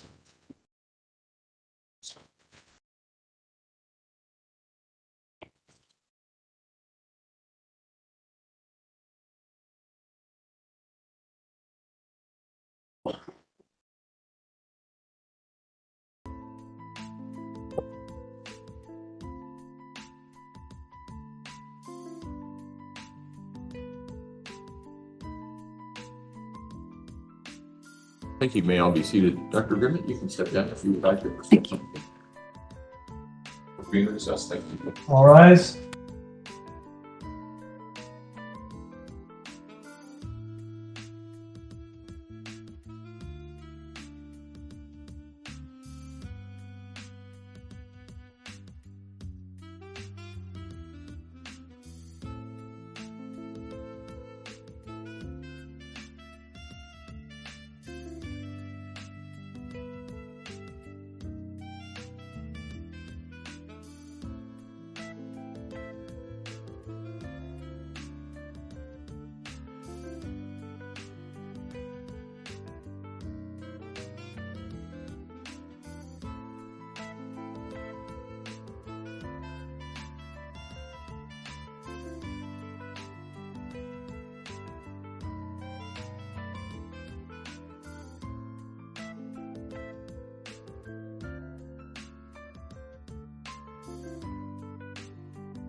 No, I said it was on. Oh, I said, do you want her on? Oh, I thought you said, is it off?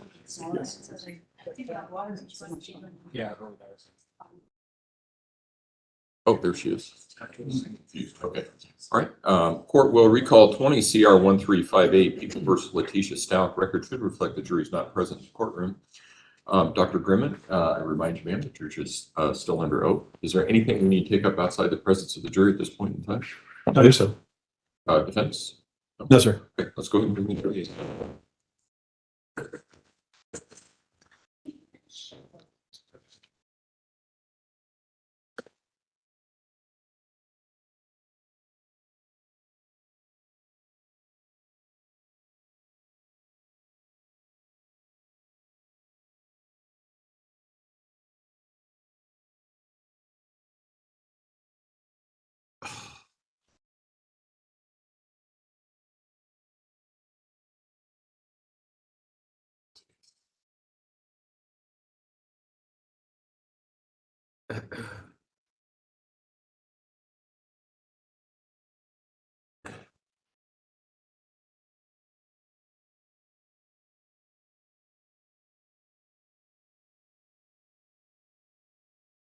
All rise for the jury, please.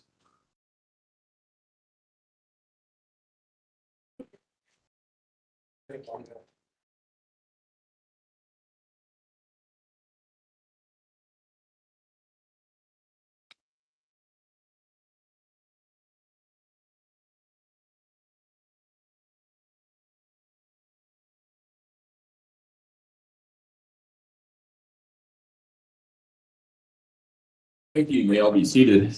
Court will recall 20 CR 1358, People versus Letecia Stauch. Record should reflect the jury has returned to the courtroom.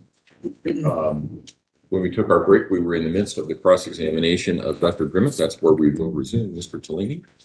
Yes, Dr. Grimmett. And back, we were kind of talking about attachment theory, and I'll kind of move on from the exact experiment, but what from the experiment, they basically developed 3 different styles of attachment, secure, avoidant, and anxious.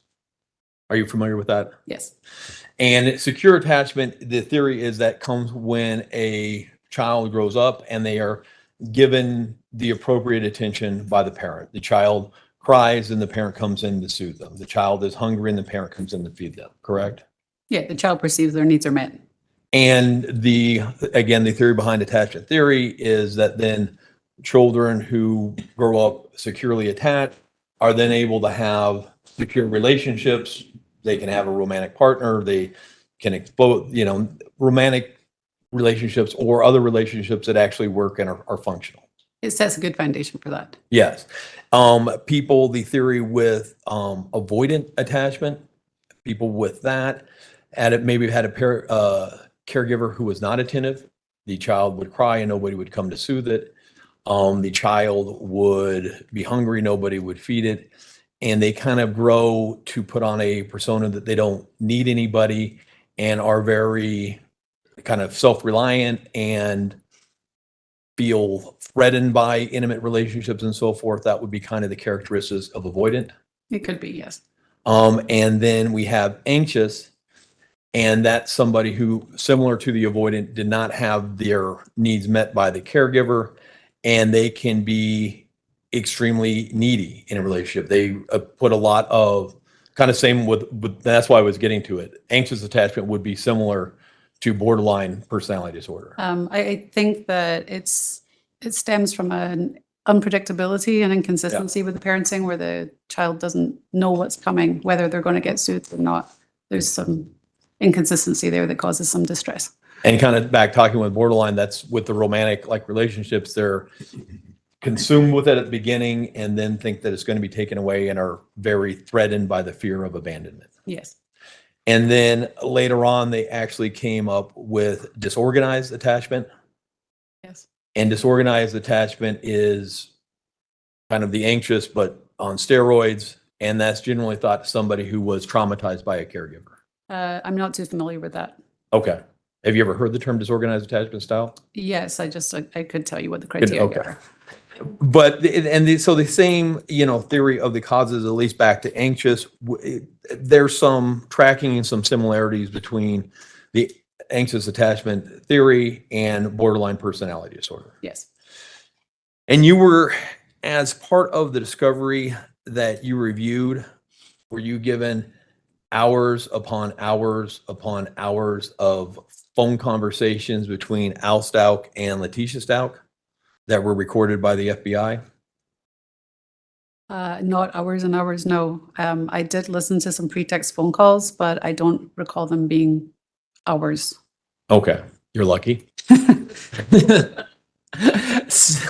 Somebody who, in the face of a missing child or a homicide investigation, who is incredibly preoccupied with the relationship status and whether or not Al Stauch is going to take her back, that would be extremely consistent with borderline personality disorder. Yes. Yes. So where it appears like this is just irrational to focus on this. It's an irrational focus. I would say it's consistent with borderline personality disorder, but also be consistent with other things. Sure, it could be consistent with narcissistic personality disorder. Right.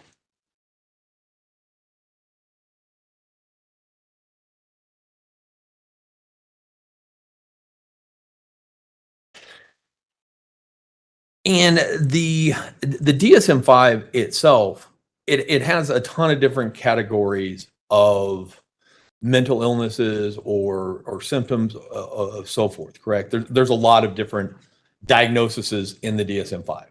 Oh, yes. The DSM-5 itself doesn't, at least now, the DSM-5 especially, does not categorize one thing as a serious mental illness versus something else. Like it doesn't say the DSM-5 is, I cut you. The DSM-5 doesn't say schizophrenia is a serious mental illness, but borderline personality disorder is not. That's correct. It just says, these are the things we look for these diagnoses. Right. And all the diagnoses can exist on a continuum. Yes. Somebody could have a very, I'll say mild, but, well, bipolar disorder can be a serious mental illness, correct? I mean, it typically is a serious mental illness. But somebody could have bipolar disorder to a degree that it does not substantially impact their life. And then, so according to the definition of the National Institute of Mental Health, would not be a serious mental illness. There are mental illnesses in the field that are considered serious because of how impactful they are. And bipolar disorder would be one of those. You don't tend to have a mild case of bipolar disorder, certainly can, but Yeah. it is typically a disabling disorder. It typically, but it could not be. It could not be. Okay. And that's why I'm saying, that's why the DSM doesn't necessarily label it, because you could also have on the continuum, a severe case of a personality disorder that can impact the day-to-day functioning of that person's life. Right. And if it and according to the National Institute of Mental Health, if the mental illness is impacting that person's day-to-day life, then it is then categorized as a mental illness. I don't concern myself with what the National Institute of Mental Health says for competency evaluations. Sure. So I can't really answer that. Do you know that that's what the definition by the National Institute of Mental Health is for serious mental illness? No, not particularly. I work off of the DSM, and because Okay. I'm not providing treatment, Sure. it's not relevant for me Okay. day to day. Would you agree with that definition? Is a serious mental illness is a mental illness that impacts somebody's day-to-day life? I don't know what the formal definition is, but if I'm assessing someone, No. I'm looking for the level of impairment in day to day life. Okay. And sometimes personality disorders can be so severe that they impact a person's day-to-day life. Yes. Now, I also gave you, I emailed you some articles. You did? One of those articles I'm going to be approaching with Defense Exhibit C is hallucinations and other psychotic symptoms in patients with borderline personality disorder. Yes. If I may approach. You may.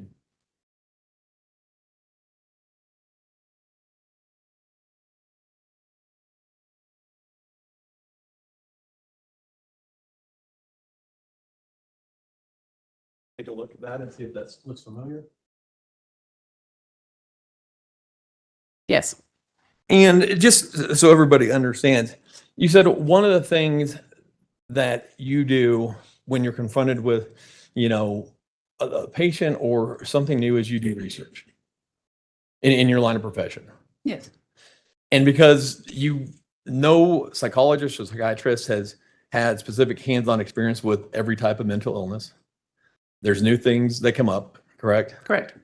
And you do research, and where do you turn for research? To peer reviewed journals. Peer-reviewed journals. And basically what that is, there are, both sometimes practicing clinicians, and there's other people in academia, and they will do studies and so forth and submit articles to peer-reviewed journals. Yes. And then those peer-reviewed journals there's lots of different ones in psychiatry, evidently, or psychology. And you will look at it and look to those peer-reviewed journals to inform you on certain situations. Yes. The article which I have given you, that comes from a peer-reviewed journal, correct? Yes. And it is something that would be, I'm not asking if you agree with everything in it or not, but that would be something that would be generally relied upon people in your field. It would be considered. Consider. Yes. Yes. That article indicates that they've done studies and people with borderline personality disorder can suffer psychotic symptoms. Yes. And I want to step back here for a second. Let's talk about psychotic symptoms. And Dr. Grimmett, if I'm incorrect on any of this, let me know. My understanding is there are psychotic symptoms, and psychotic isn't necessarily a diagnosis itself, but there are certain symptoms that we look at to make other diagnoses in the DSM-5. Would that be accurate? Yes. And when we're talking about psychotic symptoms, we're talking about a couple different things. We're talking about delusions. Yes. And delusions are a fixed belief that is not amenable to change by evidence. Yes. And so I have this belief, and no matter what you show me, what you do, I'm not changing this belief that I have. Correct. And, the general delusions that everybody's are, familiar with, we have delusions of grandeur, one type of delusion, grandiose delusions. Are you asking me a question? Yes. Yes. Another type of delusions would be paranoid delusions. Yes. And the delusions can, again, they can be on a continuum. Yes. A delusion of grandeur. I mean, hypothetically, if we have the NFL draft coming up this weekend, are you aware of that? I'm not Probably aware of that. But, say somebody who hardly ever played for his college team believes that he's going to be drafted despite everybody saying there's no way this is possible. That could be delusional. Yeah. And that would be on the low end of the spectrum.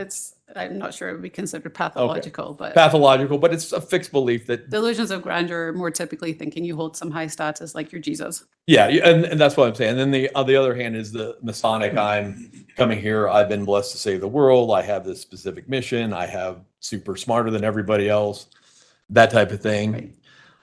Paranoid delusions, the government's after me, they're putting stuff in my head. That would be an example of a paranoid delusion. Yes. So that is one symptom of psychosis. Yes. Another symptom of psychosis would be hallucinations. Yes. And hallucinations could be auditory. Yes. And auditory hallucinations, I'm hearing voices, I'm hearing anything that is not really there. Right. We have visual hallucinations, We do. which is I'm seeing things that aren't there. Right. And sometimes I'm seeing things that aren't there and they're talking to me, and that would be an auditory and a visual hallucination at the same time. That's right. We can also have tactile delusions. And what is that? Feeling something on your body that's not there. Okay. We also have, then the next thing would be disorganized thought or disorganized. You don't want to cover the rest of the hallucinations? I can. What else do we have? I thought I have the main ones. What else? Well, there's a couple more that you should know about. Tell me. There's olfactory hallucinations where you smell things that aren't actually there. Okay. And there's gustatory hallucinations where you taste things that aren't there. Okay. All right. Want to make sure we have all the information. Absolutely. Thank you. We also have disorganized thought. And what is that? Not being able to follow your own line of thinking, not making sense in your thoughts and how they come out your mouth. And that can also be on a continuum, correct? Yes. I mean, it can go anywhere from kind of tangential thinking all the way to what's called word salad. Yes. And what is word salad? When the words that come out your mouth are not logically connected to each word, so it sounds like you're just saying words and it's not a sentence. And tangential thinking is where somebody is jumping from one thing to another without anything necessarily connecting them. Correct. And then we kind of have the other ones. We have abnormal motor behavior. And what is that? Well, that can be lots of things. It might be like a stereotypic shaking. It might be picking, pilling, or having underactive movements where you don't respond. And then finally, we have the negative symptoms. And what are those? So the hallucinations and delusions are considered positive symptoms. That means there's a symptom present when you wouldn't expect there to be something. A negative symptom is when you expect to see something that's not there. So that would be underactive motor, flat affect, no change in emotional expression, a lack of energy, lack of interest, lack of engagement, apathy, those kind of things. Sometimes people who are psychotic can just sit in a room and stare into nothing for hours upon hours at a time. Yes. And we use these to make, diagnoses. I mean, generally what we think about psychotic symptoms, the main diagnosis we have is schizophrenia. We have schizophrenia, bipolar disorder with psychotic features, major depression with psychotic features, or typically bipolar disorder and major depressive disorder with psychotic features are the typical ones. And there's certain criteria for somebody with psychotic symptoms for schizophrenia. I think it has to be, you have to experience psychotic symptoms for about a month, and then it has to be persistent for over 6 months, correct? You have to have symptoms for over 6 months. You have to have hallucinations, delusions, and disorganized thinking, or the negative. You have to have multiple symptoms of psychosis, Right. not just one. But there are lots of other mental illnesses that can cause transient psychotic features, correct? Yes, Okay. I mean, sometimes PTSD can cause transient psychotic features. uncommonly, but yes. Okay. Dissociative identity disorder can cause transient psychotic features. I'm not familiar with that. Okay. And that article indicates that people with borderline personality disorder can suffer from transient psychotic features. Yeah, and that's one of the criteria in the DSM-5. Yeah. And it indicates that between 20 to 50% of people that suffer from borderline personality disorder suffer from hallucinations. In this sample. Yes. That these hallucinations can be both auditory and visual, sorry. Yeah. Sometimes that 50% of the hallucinations had malicious content. Right. So this was a sample of 143 people, just because you don't have the article. I know. And Mr. Young's, after I'm done, he's going to come up and you guys are going to discuss why he thinks his article is garbage.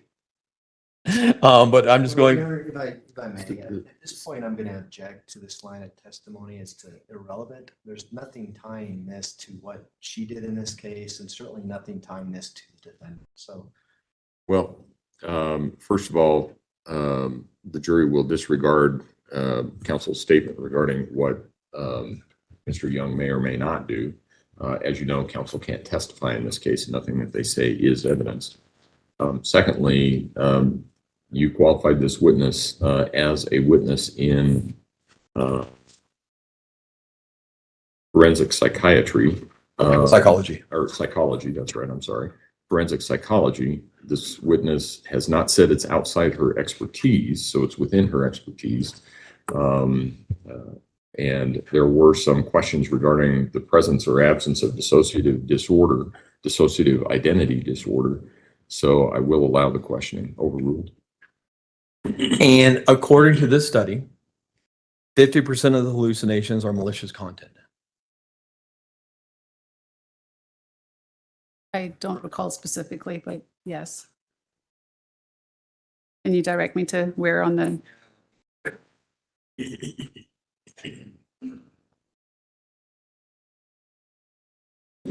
If you could look on the second sentence of page 790. thank you, yes. 50% of the hallucinations had malicious content. Yes, And so that would mean 50% of the hallucinations seem threatening to the person perceiving them. yes. And I think I gave you a couple other articles that from other peer-reviewed journals that indicate that people with borderline personality can suffer from audio and visual hallucinations. Yes. Are you aware of any studies disputing the fact that people with borderline personality disorder can suffer from auditory and visual hallucinations? No, it's part of the criteria for the disorder. Okay. And also people with borderline personality disorder can disassociate. Not just from borderline personality disorder, but they may have other conditions going on that cause dissociation. Okay. According to this article that we are talking about, the hallucinations, there's kind of three different things that they look about that bring upon the hallucinations. The first one that they talk about is stress. Yes, And that periods of stress can cause somebody who has this personality disorder to slip into a psychotic state.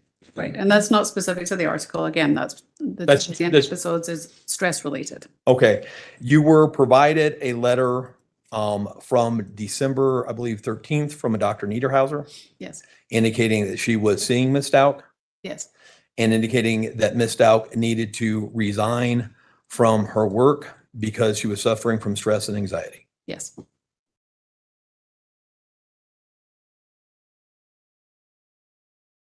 Another thing, according to this article, that can impact the degree somebody with borderline personality disorder suffers psychotic symptoms is whether or not they experience childhood trauma growing up. Can you direct me to the page again?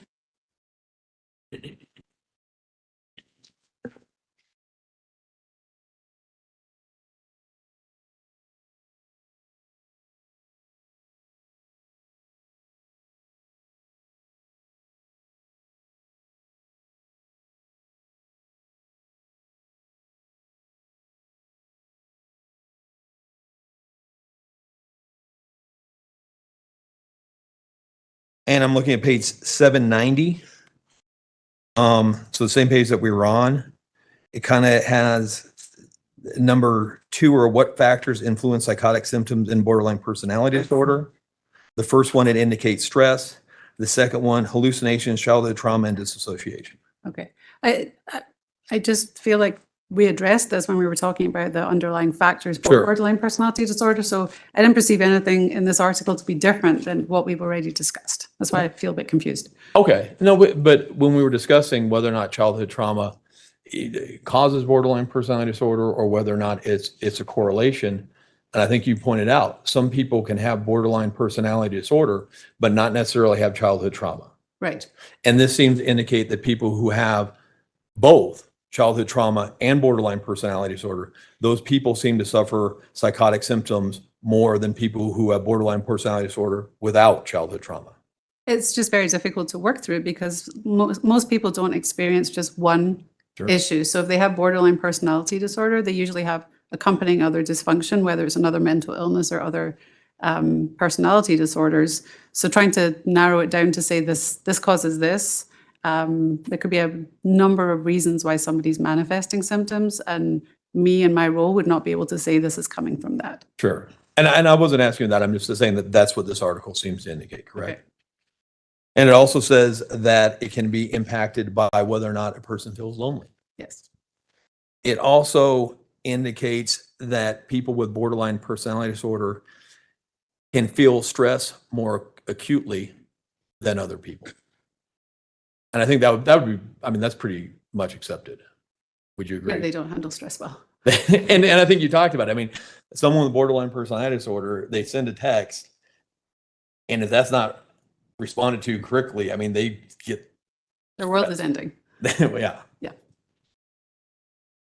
Sorry. The world is ending. Okay. All right. So let's now, and actually, Your Honor, at this point in time, I would move for admission of Defense Exhibit C under 803-18 Learned Treatise. Prosecution? May I vote aye? You may. Defense Exhibit C that you have there in front of you, did you use that in any way, shape, or form in formulating the opinions that you gave to the jury today? No, I was only provided this last week or the week before. Does it have any impact on your testimony or your opinions that you gave to the jury today? And our objection would be based on relevance. And may I see Exhibit C first? Yes. Let me approach. Yes, please.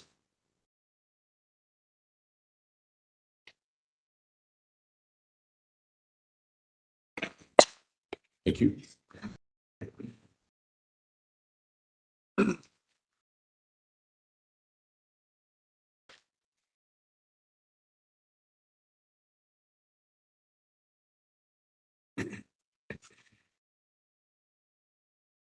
Also hearsay for that matter. That's why he's offering to admit it under 803-18. Exception to the hearsay.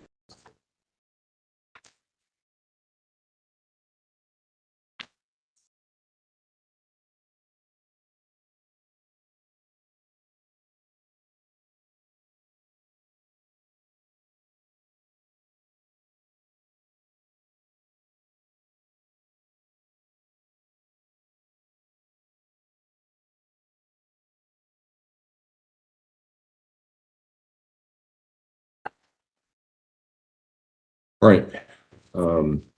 Under 803-18, statements from a learned treatise may be admitted. They may be received as exhibits. I'm not going to allow this entire article to go back there, largely because it appears to have a lot, or it requires a lot of expertise to decipher large portions of it. 803-18, however, says that if admitted, the statements may be read into evidence as the court permits. If there are certain specific statements, not the entire article, but if there are certain specific statements that you want to read into the record, you can do that. And again, Your Honor, I'm asking it to be admitted as impeachment on Dr. Grimmett. She has diagnosed Ms. Stauch with a personality disorder with borderline features. She then indicated on direct that that was not a serious mental illness. I think this article impeaches her regarding that and how that borderline personality disorder can be a serious mental illness to the degree that it is. There are scientific terms and extra stuff in here that can be difficult for a lay witness to discern. I would say that goes to weight, not admissibility, and I'm asking it to be admitted under those grounds. I've made my ruling and I've Yes, given sir. you an option. So you can either read the specific statements that you wish to have into the record. It sounds like you probably covered most of them, not in exactly the same language that's in the article, but I've given you the option and I've made the ruling. Okay, and I would just read. Well, let me ask. You need this back? Yes. Do that? Okay. Well, I have a copy up here. Oh, all right. Okay. Before we leave borderline personality disorder, where does the term come from? It is considered to be on the borderline between neurosis and psychosis. And it, in the older DSM, I think under the DSM-2, it was actually listed under the schizo disorders. That is more information than I have. Okay. I don't have a copy of the DSM-2. Okay. All right. Let's go on to your evaluation of Ms. Stauch.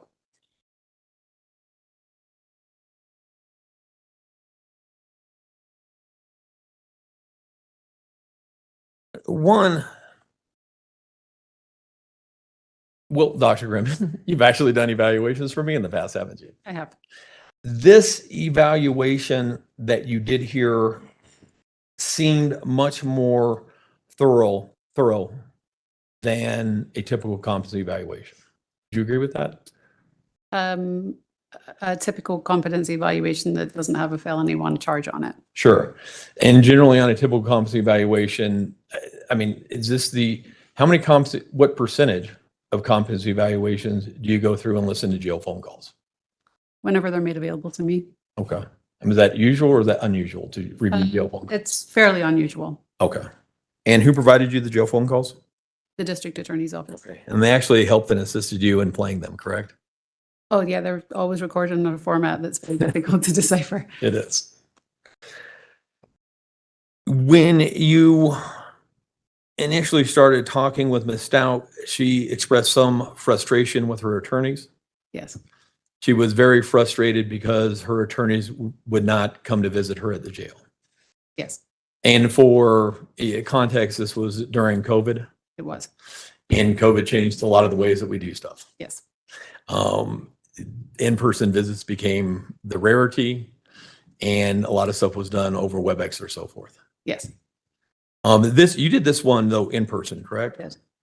Where in the jail did you do it? In the no contact booth. I don't remember if it was Alpha or I don't know, but it Did was. it have it like the trap open or was the trap closed? I documented it was a no contact booth. I don't recall talking to her on the phone, Okay. so I'm imagining it must have had a trap. Okay. And just so that the jury's, aware, this is where you go. It's like you see on TV. The person comes in, there's a big, it's not glass, it's some type of clear plastic in between you and them. And then there's like a little trap door that opens and Yes. shuts, and the communication is done through there. Yes, She was also in shackles, she was. and that kind of prevented you from doing some types of testing, correct?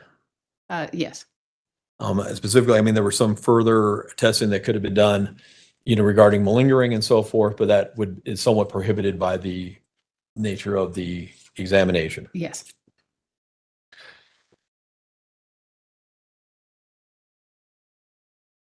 Objectively, I understand your position that she was malingering some symptoms to try to seem more mentally ill than she was.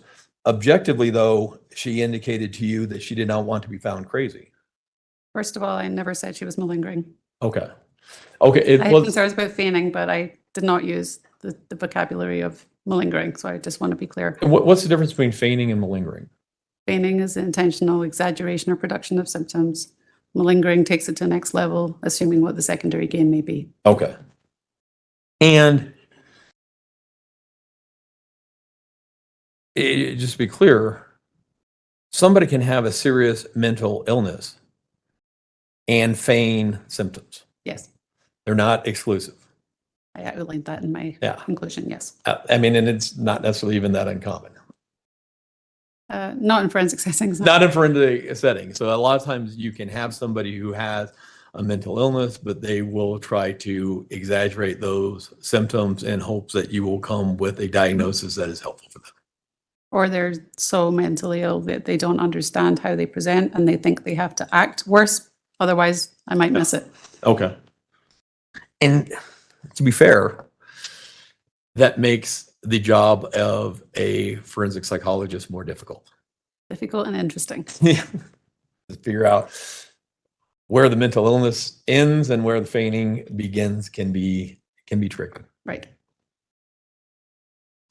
She did indicate to you though very clearly that she did not want to be found crazy. Yes. And then you actually even heard her on some jail phone calls with her daughter Harley, indicating that she passed the first test, the first competency exam with flying colors, and she was going to pass yours with flying colors. Yes.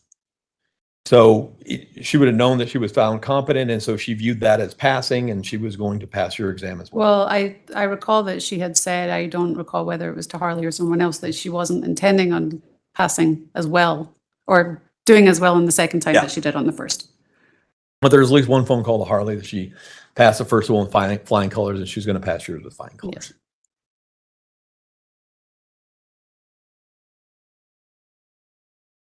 You kind of got a history from her. Yes. She indicated she grew up in North Carolina. One of the Carolinas. Yes, I Yes. think so. And do you have your report up there? I do. And if it's okay with Mr. Young, I don't have a problem if anytime you need to refer to your report to refresh your recollection to do so. If you could just let us know that you're referring to it. Okay. I'm fine with that. I have no problem. Okay. So she grew up in North Carolina. Yes. She was raised by both her mother and father until they divorced when she was 2. Yes. She indicated that she didn't really have any contact with her father after that until she was much older. 17, I believe. She indicated being raised a lot by her grandfather, Yes. who was very religious Yes. and would alternate between kind of a good guy, bad guy thing. Kind of a sometimes nurturing, sometimes harsh authoritarian. I didn't go into what she meant by that. Okay. She did indicate that she was molested by her stepfather. Yes. How much detail did you get into that? None. None. And that she was also angry at her mother because her mother didn't protect her from the molestation. Yes. That the mother had chosen the stepfather over her. She just, what I wrote in my report is what she told me, Okay. that she hadn't forgiven her.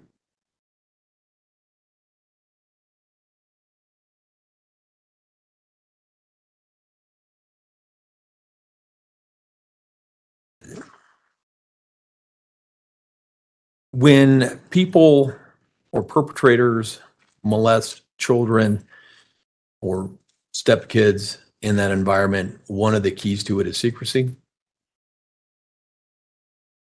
That can be an element, yes. That's generally isn't the element that whoever is molesting a stepchild will do things in order to try to keep it secret within the family. I don't work with perpetrators. Okay. So I just don't have a knowledge base for that. Then I will move on to my next chapter. She indicated, you talked about kind of her work and vocational history. Yes. She indicated to you that she primarily worked as a teacher, but she experienced some mental problems and she started having visions of her stepfather that interfered with her work. Yes. She also indicated numerous miscarriages Yes. in her history. Did that stand out, or? I mean, it was notable, but remembering that my purpose is to establish if she's competent or not, Sure. it wasn't important to answer that question. Okay. She indicated that she had been hospitalized in Canada, She said that, yes. that she was prescribed Zyprexa at Uh, one point. Well, I don't know if she was prescribed or offered, but she said she refused it. At one point she agreed to Gideon? Geodon, And that's an antipsychotic. yes. It's kind of an unusual antipsychotic, isn't it? No, No? Is that the brand name, or is that the? it's the brand name. Okay. It might be Palperidol. Don't quote me on it. But it's common. Okay. And then she was also described in taking lorazepam. She was not taking at the time of the evaluation, but she had. Okay. And that would be for anxiety? She said it was for bipolar disorder, but it is a benzodiazepine, I mean, typically for anxiety. lorazepam generally wouldn't be prescribed for bipolar disorder, would it? It can have indications for bipolar disorder. I've never personally seen it prescribed for that, but when I searched it, it did say it could be used for bipolar disorder, but it's not a first line of treatment for First line thing. bipolar. I mean, generally with bipolar disorder, you'd prescribe a mood stabilizer. I mean, prescribing is outside my scope of practice, but yes, I would expect That to would see be- that they were being prescribed a mood stabilizer. Sorry.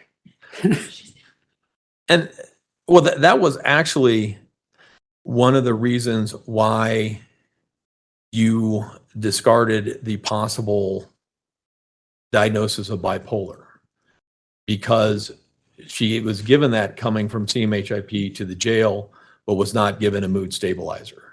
And so that lessened the degree that that was actually a diagnosis, because if it was actually bipolar disorder, CMHIP would have more than likely then also given her a mood stabilizer prescription to take to CJC. I would have expected to see that, and that was definitely one of the factors I considered. Okay. But there was, and not only rule out, but that CMHIP in the transfer from her to CJC in the jail records indicated that CMHIP had diagnosed her with bipolar. So the CMHIP records indicated she had been diagnosed with bipolar, and then she underwent a review at CJC where that prescriber ruled out bipolar disorder. Okay. So just so that I'm clear, CMHIP had said she was bipolar disorder, and then CJC and Dr. Moore said, no, she's not bipolar disorder. It was Holly Wallerstein. Oh, okay. It wasn't Dr. Moore who did the review. Okay. But somebody reviewed it and said, no, I disagree with CMHIP. She's not bipolar. Yes. And it's always been confusing to me when you say rule out something, because in the general terms, when you say rule out, that makes, every time I read it, I'm thinking you're saying, no, it can't be that. That's not what rule out means, correct? With a rule out diagnosis, it explicitly means there's not enough information to say they do or they did not have it. It needs to be ruled out. Yeah. So someone needs to do some more research and everything like that to either say yes or no. Right. Very confusing. Well, and you see it a lot in forensic evaluations because we have time limited Yeah. meetings with people. So we offer rule outs because we can't be sure. And because it doesn't necessarily go towards competency. Correct. I mean, whether, kind of with whether or not she actually suffers from PTSD or not, or suffers from an anxiety disorder or not, you didn't see either one of those affecting her ability to know what's going on or ability to work with her attorneys. And so you have limited resource, limited time, don't have time to make that determination whether we have PTSD or anxiety. Right. It's not a psychodiagnostic evaluation. So I Yeah. just cover what is necessary to support the opinion.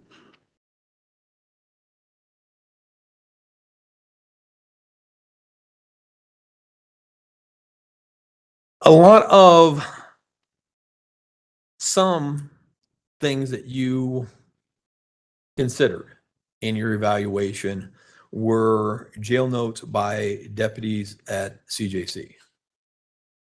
I mean, I considered the notes. I don't Okay. know that I gave them any more weight than anything else. Sure. Was there a concern on your part regarding bias of the deputies making those notes?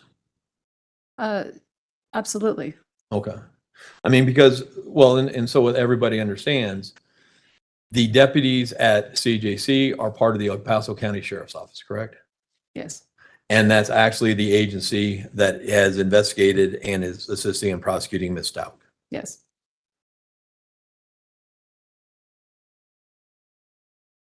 And so, you know, there's always concern for both actual bias and implicit bias.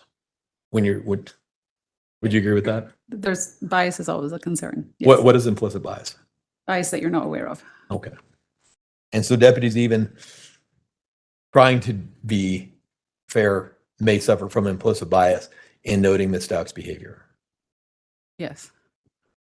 And that's something that you consider? Yes.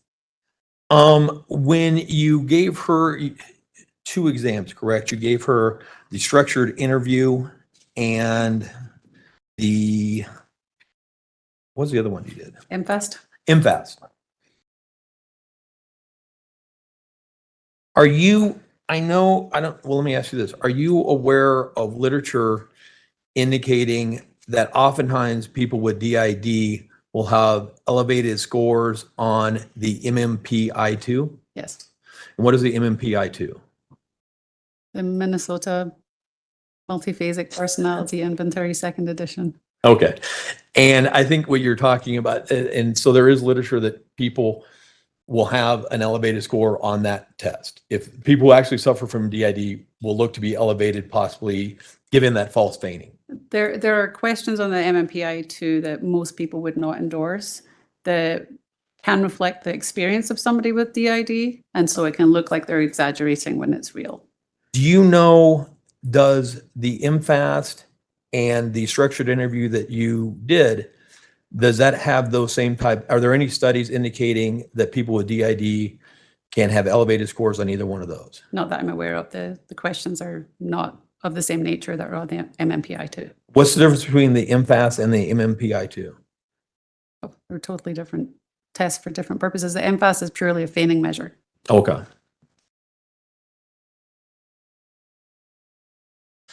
And the structured interview that you performed, that's the SR.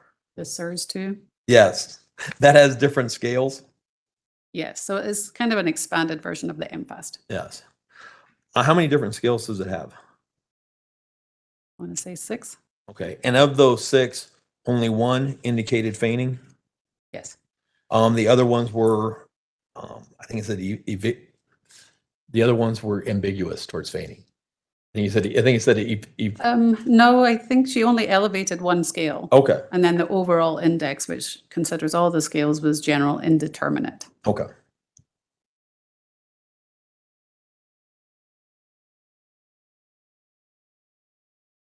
She indicated there are notes. They're called kites. What's a kite? A kite is a complaint, a grievance, or a request that an inmate can file to get certain needs met in the jail. Some of her kites were complaining that the solitary confinement was causing her mental health problems. I think I read a kite where she was asserting mental abandonment. And that the solitary confinement eats away at your soul and your brain feels like something's eating it. I don't think solitary confinement was the term. Maybe segregated housing. If you look on page 7 of your report. Oh, stand corrected. Okay. I'm concerned why mental health has not helped me with the solitary confinement is the first line of the kite. Yes. And then the second line of the kite is, I thought mental health is an advocate for mental safety. This eats away at your soul and my brain feels like something is eating it. That is what the kite says, yes. Are you aware, or have you found, because I couldn't find any studies relating how solitary confinement could impact either dissociative identity disorder or borderline personality disorder?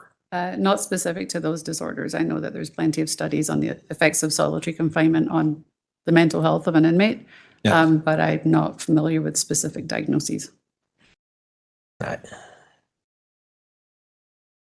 And I've bizarrely seen some studies that go both ways. Sometimes I've seen studies that indicate solitary confinement can be helpful for people with psychotic features. I have recently read, there was a large literature on the detriment of solitary confinement for quite a while. Yep. And there does seem to be some burgeoning literature that maybe it's not that bad. And it kind of depends on the different person. Individual. Some people who have a mental illness, solitary confinement makes them much worse. Some people, it appears surprisingly, with a mental illness, solitary confinement can help them. Yeah, there's lots of individual differences.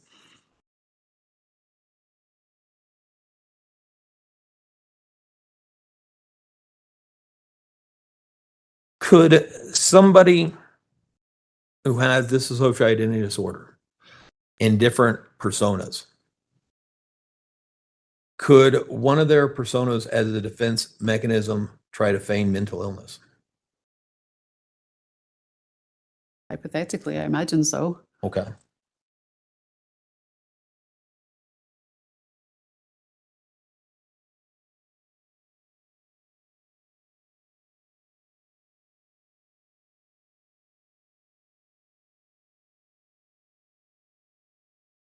And again, with the feigning, let me go back.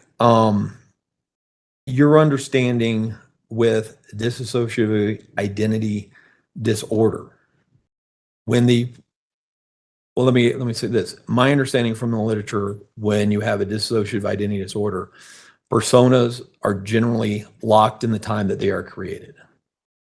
Are you aware of that? No, I think that goes beyond my knowledge of the disorder. Okay. Some, would you agree? Well, let's just get this out. Let's agree. We were all, the vampire stuff is feigning made up garbage. We can agree with that, can't we? Your words, not mine. All right. It almost seems made up garbage in a childlike way, that this is so ridiculous that no intelligent adult would expect anybody to believe it. I would certainly say it was contrived. It's contrived and stupid. I didn't make any opinion as to Okay. what kind of intellect it reflected. And whether or not it could have come from a persona who was locked in a childlike I state. just dismissed it as irrelevant to competency. Okay. Because it doesn't matter. Doesn't matter. It was not believable and was not impacting. Justice the Vampire wasn't keeping her from discussing stuff with Miss Strobel. Correct. She did indicate that one of the things that would kind of soothe her when she suffered from anxiety was to hide under the covers. That it was more effective than medication, yes. Okay.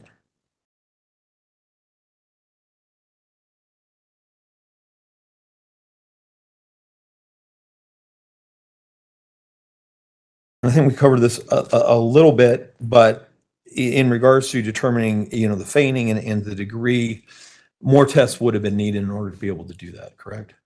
Well, my intention had been to give the MFAST the SIRS if necessary, and had they not indicated any feigning, I would have liked to have given the PAI or the MMPI myself. Okay. Given the results of those tests, it didn't seem productive, because if she feigned on those, it was likely she would also invalidate the ones she'd already invalidated in the previous evaluation. And we had a previous one where the MMPI 2 is a lengthy test. The PAI, both of them are. They're over 300 questions each. Okay. And because we had one prior that was invalid, that would have been waste of the kind of short amount of resources that you have. Well, just feigning is a dynamic concept. Just because you feign at one point in time doesn't mean you're always feign. Sure. So the fact that she'd invalidated it previously didn't mean I necessarily thought she would invalidate it again. But after she did not do well in the measures I gave her, that was an indication that she wouldn't be forthcoming on the test. When you were discussing things with her and you're discussing with her, oftentimes her thoughts were kind of circular. and almost tangential to a degree. I don't know that her thoughts were circular. Her speech is Speech, circular. yeah, speech. I think I portrayed her in my report that she wasn't tangential. She always stayed on topic. She just provided a lot more information.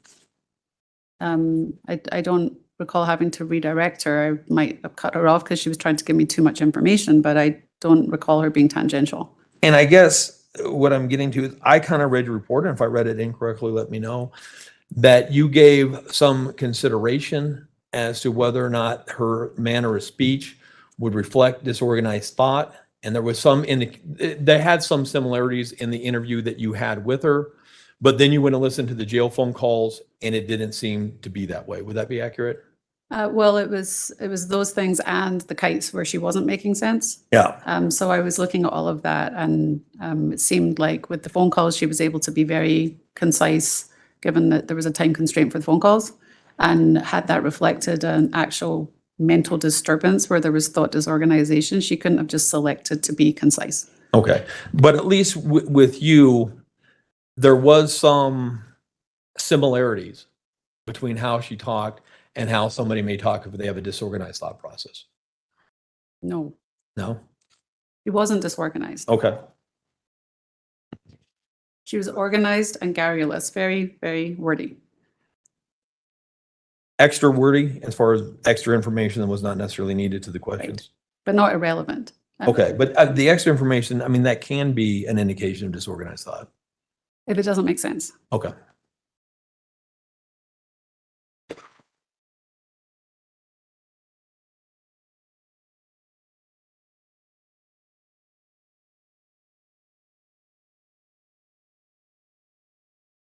And you indicated that a sincere belief that somebody can raise somebody from the dead would not be delusional? In the context that she provided it with her religious beliefs, that would be correct. I mean, she seemed to indicate that she believed, like Andrew Womack, that she could raise Gannon from the dead. Right. And that wouldn't be consistent with facts, would it? What fact? Whether or not It's someone biology. I thought you meant the facts of what Andrew Womack claims. Well, we can do. I believe the standard accepted belief is that we cannot raise people from the dead. Yeah. It appears there's a faction of religious practices that does, in fact, believe that things like that can happen. And given that she presented that idea in the context of a religious belief, I attribute it to her religious beliefs rather than a delusional belief. How can, I mean, oftentimes people with psychotic disorders have delusions that are religious in nature, correct? Yes. So how can it be distinguished between a delusion, which is basis of a psychotic disorder, versus delusion that is based upon religious upbringing? It's a great question. She believed what other people believed. It's a shared belief. Okay. So it's a shared belief specific to that religious organization, or I don't know what the correct term would be. So it didn't have the personal meaning to her outside of the context of that larger religious group. She was in step with what they purport to believe in. Therefore, I consider it to be a religious belief. Whether or not it makes sense to me, whether or not it's rational is a different question. But in terms of looking at the diagnostic criteria, the fact that it's a religious belief shared by other people, and that's the context in which she shared it, it would not be considered pathological. Would it be pathological, though, considered as to a specific person, not just the belief that the dead can be raised, but that she has that innate ability herself to raise a specific person from the dead? If she had presented that idea to me without the context of the religion, I would certainly have had more concern. But she said, I know about this guy, and he said he did this, and I tried to find him because I want him to help me too. That's a totally different quality. And I mean, but clearly in people who are raised in very religious upbringing, oftentimes will suffer from psychotic delusions that are based upon religion. That is not uncommon. But it won't be considered psychotic just because of the beliefs that they hold. If they're just holding their mainstream beliefs within their religion, that would not be considered. It's when they take it to a further level that goes outside of what the mainstream of that religion believes. Just a moment.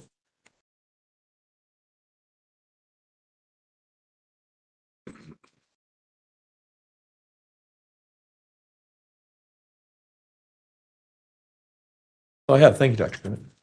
Redirect. Yes, thanks, Jim.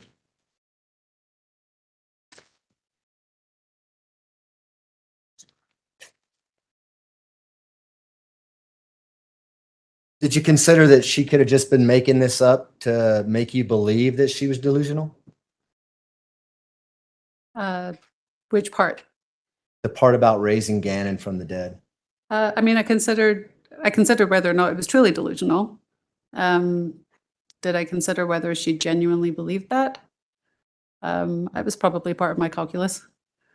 When we talk about self-reporting and your interview with her and the reason why you want to look at all the collateral information, is that one of the reasons why is sometimes someone who's charged with first-degree murder is going to not be truthful with you in the evaluation because they want to appear to be something they're not. Yes. I want to clear something up for the jury. Is the accent from Scotland? We've been taking bets. The accent's from Scotland. I just got to keep consistent with all my witnesses, figure out where they're from so the jury knows that. I want to go back to Mr. Cheney's initial cross-examination when we were talking about trauma and that trauma is related to post-traumatic stress disorder. Do you recall that line of questioning that he started out with? Yes. Are there studies, or in your opinion, are there any time frames as to when someone might be experiencing delusions or psychosis as a result of trauma? I don't know that there's a whole lot of research on trauma and psychosis. It is something that happens. It's not part of the diagnostic criteria. So anecdotally, it's something that we see. Trauma itself, the development of PTSD can happen fairly quickly after a trauma happens, or there can be a delayed onset, sometimes up to a couple of years before people start manifesting symptoms. Sometimes not until another traumatic event happens that it all comes crashing down. This sexual assault that Ms. Stauch was telling you about that occurred between her and the stepfather, did she give you a time frame as to when that happened? No, Did you find any collateral resources that it actually happened? I didn't investigate it. And is that because it didn't play any relevance to your purpose for the evaluation? Correct. Hypothetically thinking, is trauma that happens 20 years ago, is that going to trigger something 20 years from the trauma? With nothing in between? Nothing in between. It wouldn't be typical. Why? Well, there would have to be an explanation of what's happening 20 years later that it's an issue now. What was the person able to do, or why was it not impactful at the time? I would just have a lot more questions. Would the trauma that's impacting your psychosis or delusion, whatever we want to call it, would it have to be related to whatever the trauma was to begin with 20 years ago? No. Why is that? The body experiences trauma and it doesn't have the brain to make sense of it. So it's very physical. So the body just responds to the danger, not necessarily the context or the meaning of the danger. So it doesn't matter what kind of trauma it is. Would you expect there to be stress or trauma in relation to killing an 11-year-old boy by stabbing them 18 times, hitting them with a blunt force object 4 times, and then shooting them once and attempting to shoot them 2 more times? Would there be some trauma associated with that? There certainly could be. Would there be some stress associated with that? I would imagine so. Would you expect others to see that an individual who just did that, for instance, in a cross-country drive to Florida? I would expect if the person was traumatized by that happening, there would be signs of that. And if the individual was Ms. Stauch's daughter, who she'd known for 17 years, who's been by her side the entire time, do you think her daughter might notice that there might be some stress or trauma related to that action of killing an 11-year-old boy? I would think so. Dissociative identity disorder Is that a particular disorder that leads someone to murder someone? I don't believe that there's a high base rate for that. Is there anything in the DSM-5, a mental illness, that has a criteria that says someone with this mental illness is going to go out and kill an 11-year-old boy? You understand why I'm asking that? Yeah. Does mental illness lead to murder? Not in and of itself, typically. Are there people who have serious mental disorders or mental illness that are able to function in life and society and obey the laws? Those are two different questions. Can they function to varying degrees? Does a mental illness cause you to break the law? No, it does not. People who suffer from dissociative identity disorder, do they have recall or they remember the events that might lead them to a forensic setting? I think that's probably a debatable issue. There would probably be an argument that an alter may have been responsible and the memories don't cross over. So that's hard for me to answer. And is that because there's not a lot of data on that information? There's not a lot of data, and I would imagine it varies because somebody with dissociative identity disorder could commit a crime as the primary persona, the host, and it has nothing to do with the alters. So then they would have memory of it. So there's too much information there. And so just to clear things up, when you're doing a competency evaluation, you're evaluating Ms. Stauch on the day you're seeing her. Yes, In an insanity evaluation, you have to evaluate her on the day of the crime. right. And would you look at her actions and the evidence associated with her actions in making that determination? For the sanity evaluation? Yes. Yes. Would it necessarily mean much in an insanity evaluation how her mental illness may have progressed due to solitary confinement in a jail setting? It wouldn't speak to her mental status at the time of the offense.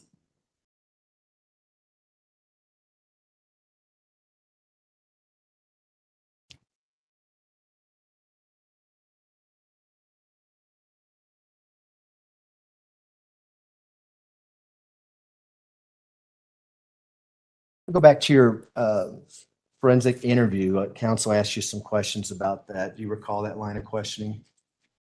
Not specifically. I believe they asked you about how the prosecution provides you with the reports and things like that. Yes. Do you know who provides all the police reports to everyone in this case? The prosecutor's office is responsible to give it to everybody. Like the state evaluators, they get it from the prosecution. So I request it from the prosecution. Why didn't you ask that we go sit in on the interview with Ms. Stauch and you during your evaluation? I can't imagine why I would think that was appropriate or necessary. A forensic evaluation is typically just conducted between the examinee and the evaluator. There can be impacts from having somebody else present in the room. There's statutory protections in the course of a competency evaluation that the information the defendant provides can't be used to incriminate them, so they don't need their own attorney there. If their own attorney isn't there, I don't think it's appropriate that the prosecutor should be there. But I've just never encountered that would be a reasonable request. Have you ever had a defense attorney sit in on an insanity evaluation with you? No. Why? Probably for the same reasons you just answered, I take it? Yeah, and it's never been requested. For evaluations of this level of charge, it would be video recorded, so there would be no need for somebody to observe it because it's being memorialized. Her social history that you discussed with Mr. Cellini on cross-examination that's in your report, was that based entirely on her self-reporting, what she's telling you? The portion titled social history, yes, The thing about miscarriages is based on what she's telling you. yes. The notes that Mr. Cellini asked you about from deputies, were there other notes from mental health professionals within the jail that you relied on or at least considered in making your determinations? I reviewed our entire jail record, so I was looking at jail deputies, mental health staff, so the prescriber, Dr. Moore's notes, and any deputies that had been tasked with making behavioral observations of her, all of them. I can just have a second, Your Honor. You may. Those are my questions. Thanks. Do any of the jurors have any questions for Dr. Grimmett? It's like we have one couple coming. Counsel, retrieve those. Mr. Young, if you would retrieve those and counsel approach, please.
Dr. Grimmett, can a difficulty or inability to face evidence or to be rigorously honest or to hold oneself accountable for consequences of actions be indicative of mental disability or past trauma-related BPD?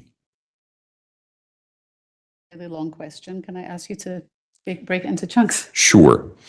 Can a difficulty or inability to face evidence or to be rigorously honest or to hold oneself accountable for consequences of actions be indicative of mental disability or past trauma-related borderline personality disorder? Okay, I think I can answer that as a whole. Would it help if you have the question in front of you? Okay. I will need it back. Thank you. Okay, so the difficulty or inability to face evidence or be rigorously honest or hold oneself accountable for consequences are not signs of a mental illness. That would not reach the level of a mental disability.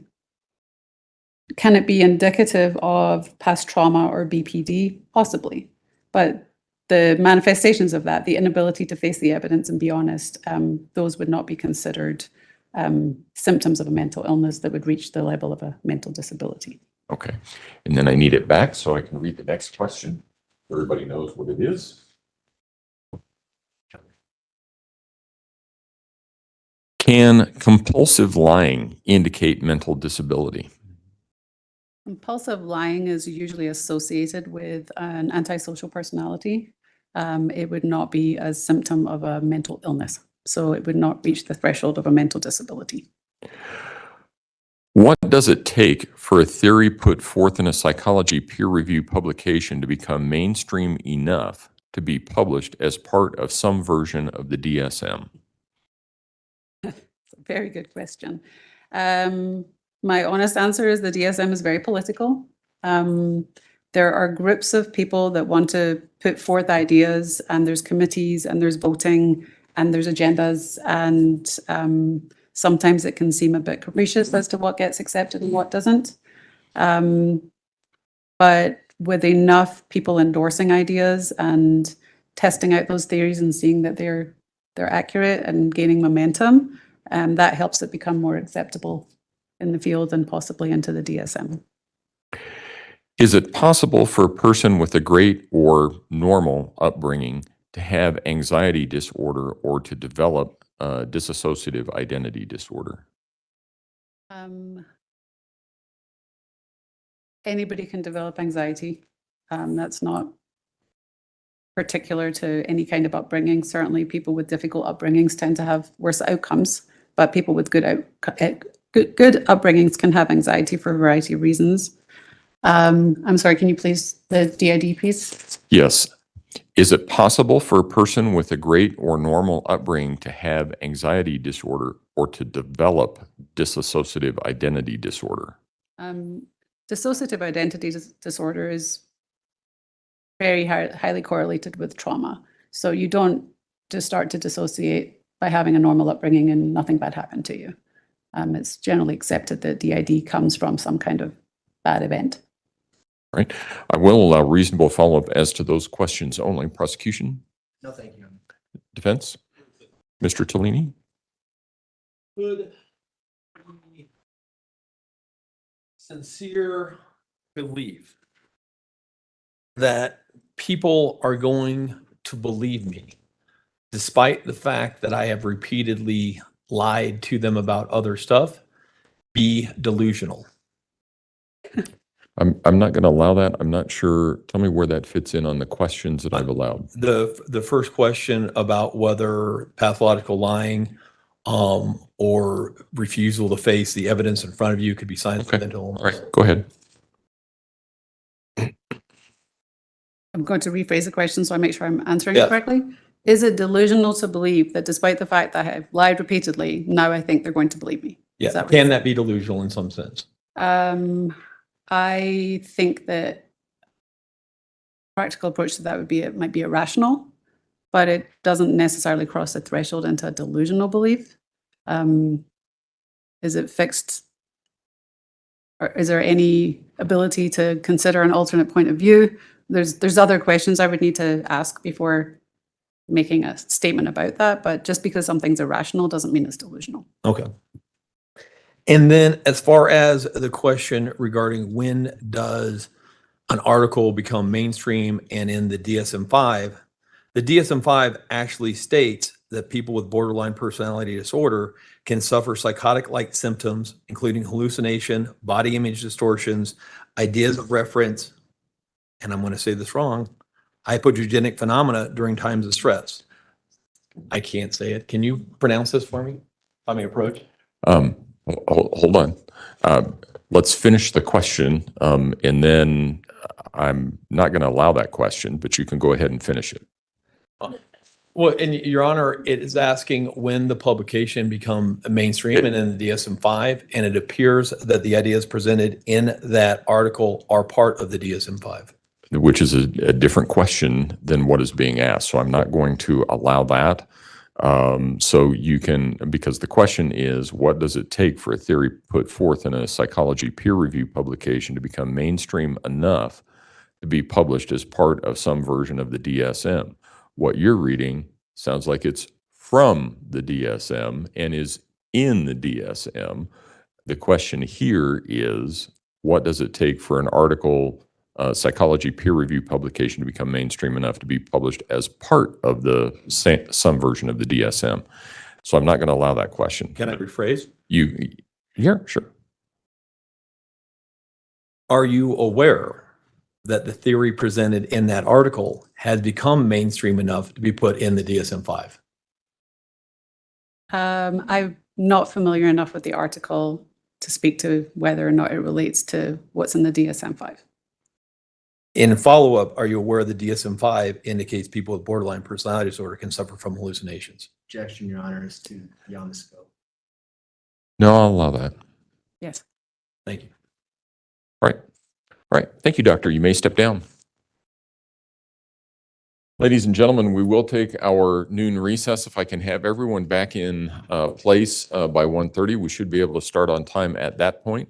Again, don't discuss the case among yourselves. Don't discuss the case with anyone else.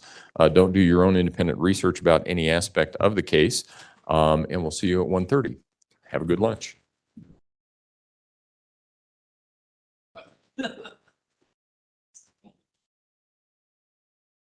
Safe travels. Take care.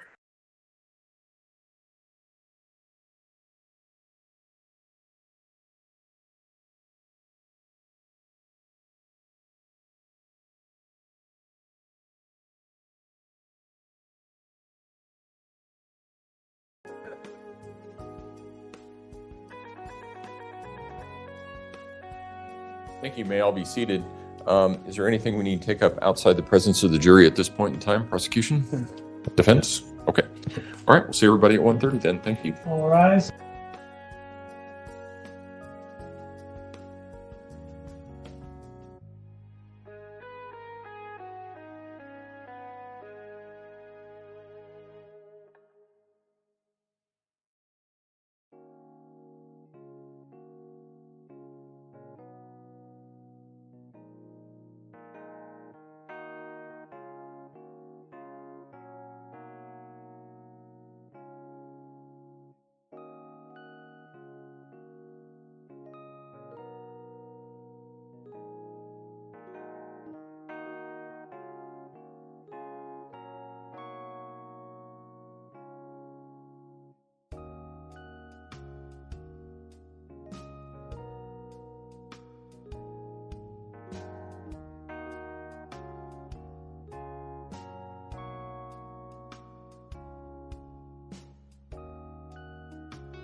Right, court will call 20 CR 1358, People versus Letecia Stauch. Record should reflect the jury is not present in the courtroom. Is there anything we need to take up outside the presence of the jury at this point in time? Prosecution? Nothing from the people, thanks. Defense? Yes, sir.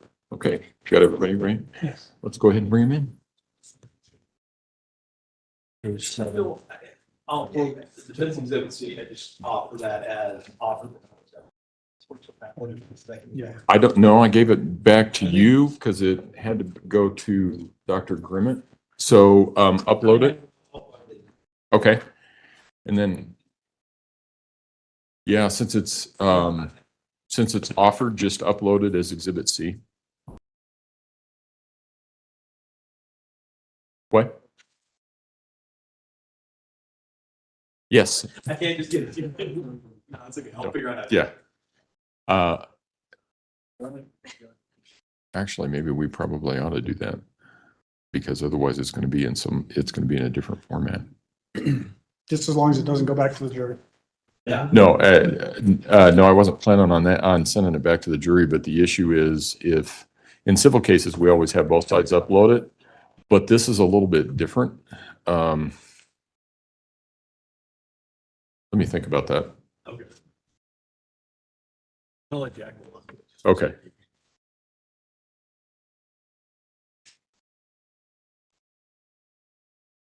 All rise for the jury, please.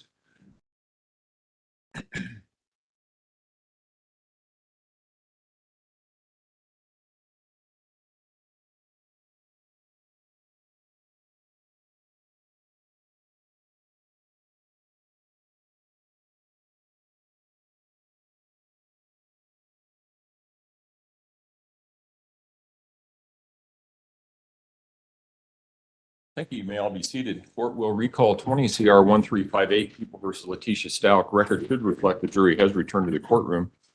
Good afternoon, ladies and gentlemen. When we took our break, we were still in the midst of the prosecution's case in chief. That's where we will resume. Prosecution, call your next witness, please. Good afternoon, Your Honor. We would call Dr. Loandra Torres. Raise your right hand, please, ma'am. Do you swear or affirm the testimony about to give in this man will be the truth, the whole truth, and nothing but the truth? I do. Go ahead and have a seat in the witness stand. Please watch your step as you step into the stand.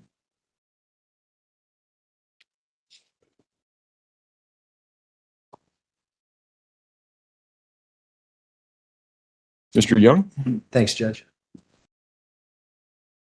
Good afternoon, Doctor. How are you? Good afternoon. I'm good, thank you. When you get settled, I'll have you introduce yourself to the jury and spell your first and last name, please.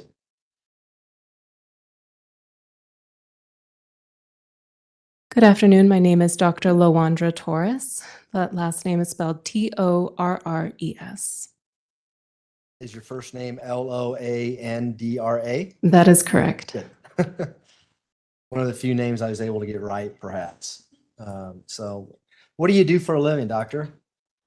Currently, I'm employed with the Office of Civil and Forensic Mental Health. I am the clinical director of the Court Services Department.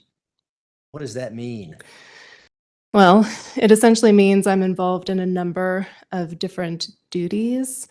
The Court Services Department here in the state of Colorado is responsible for a number of the court-ordered evaluations as it pertains to competency to proceed, as well as the mental state at the time of the crime evaluations.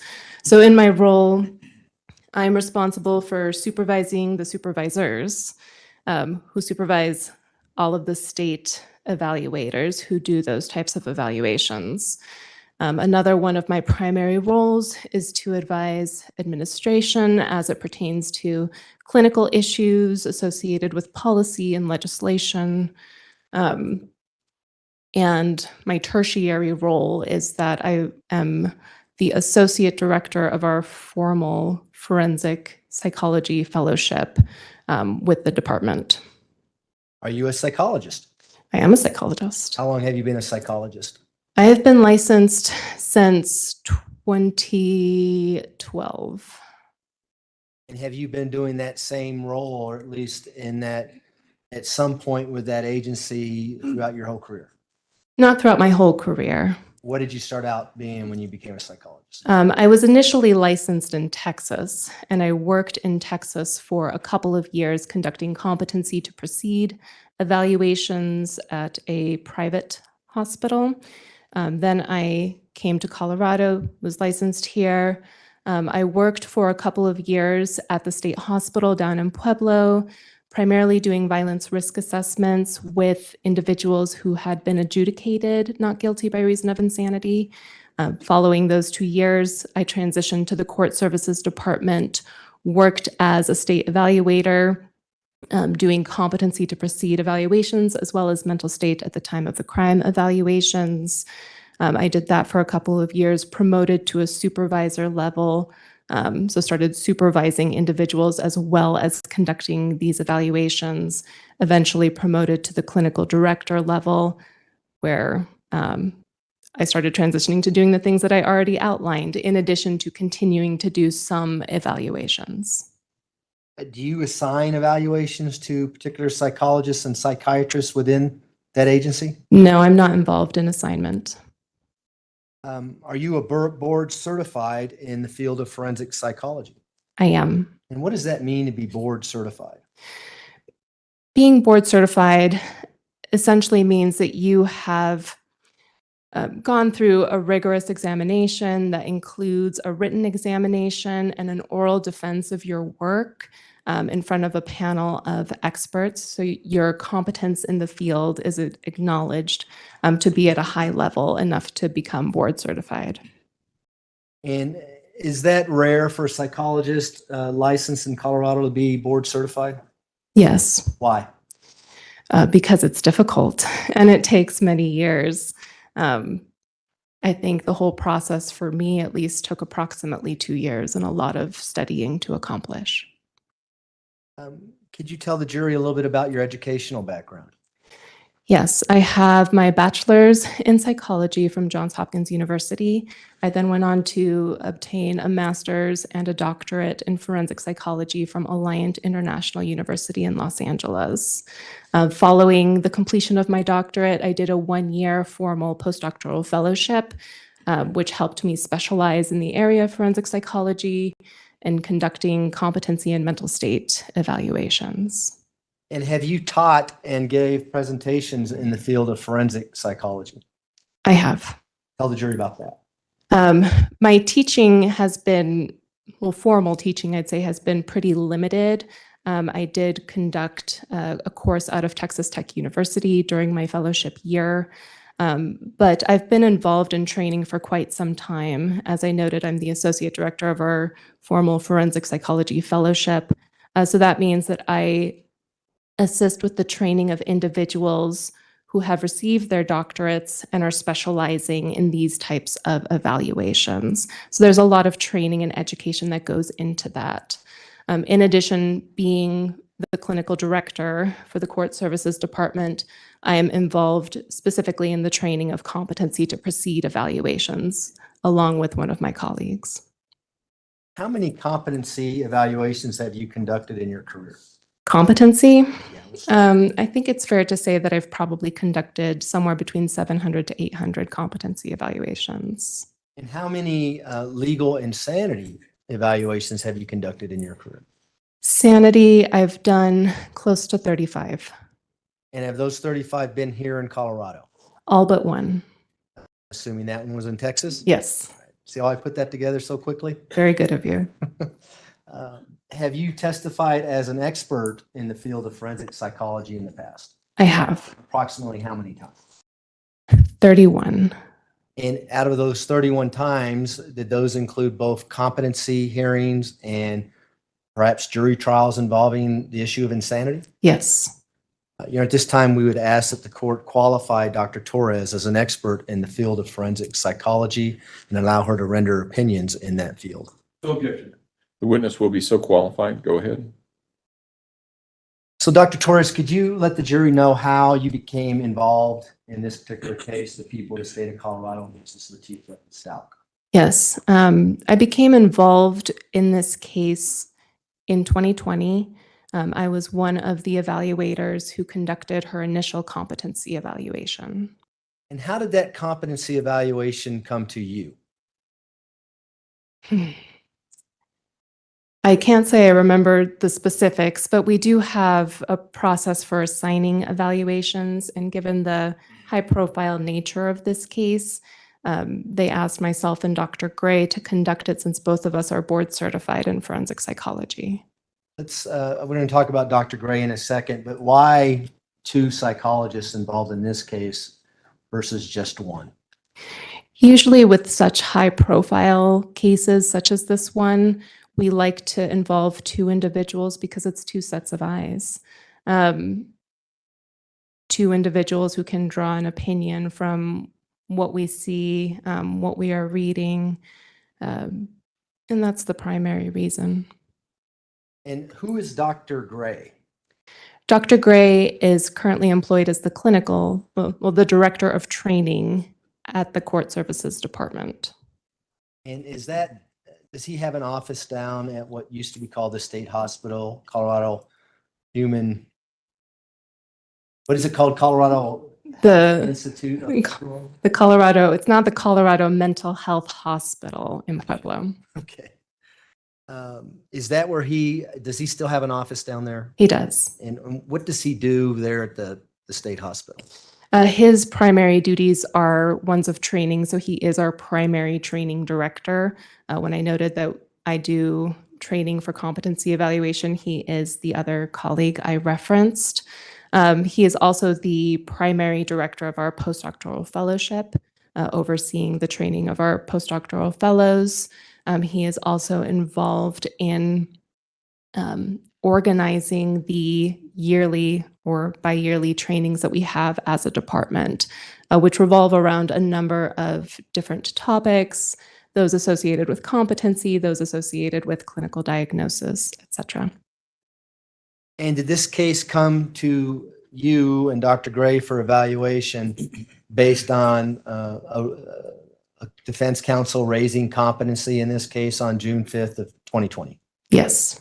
And could you, the jury's heard a little bit about a competency evaluation, but could you let the jury know what you did upon receiving an order from the court to do that competency evaluation? Sure.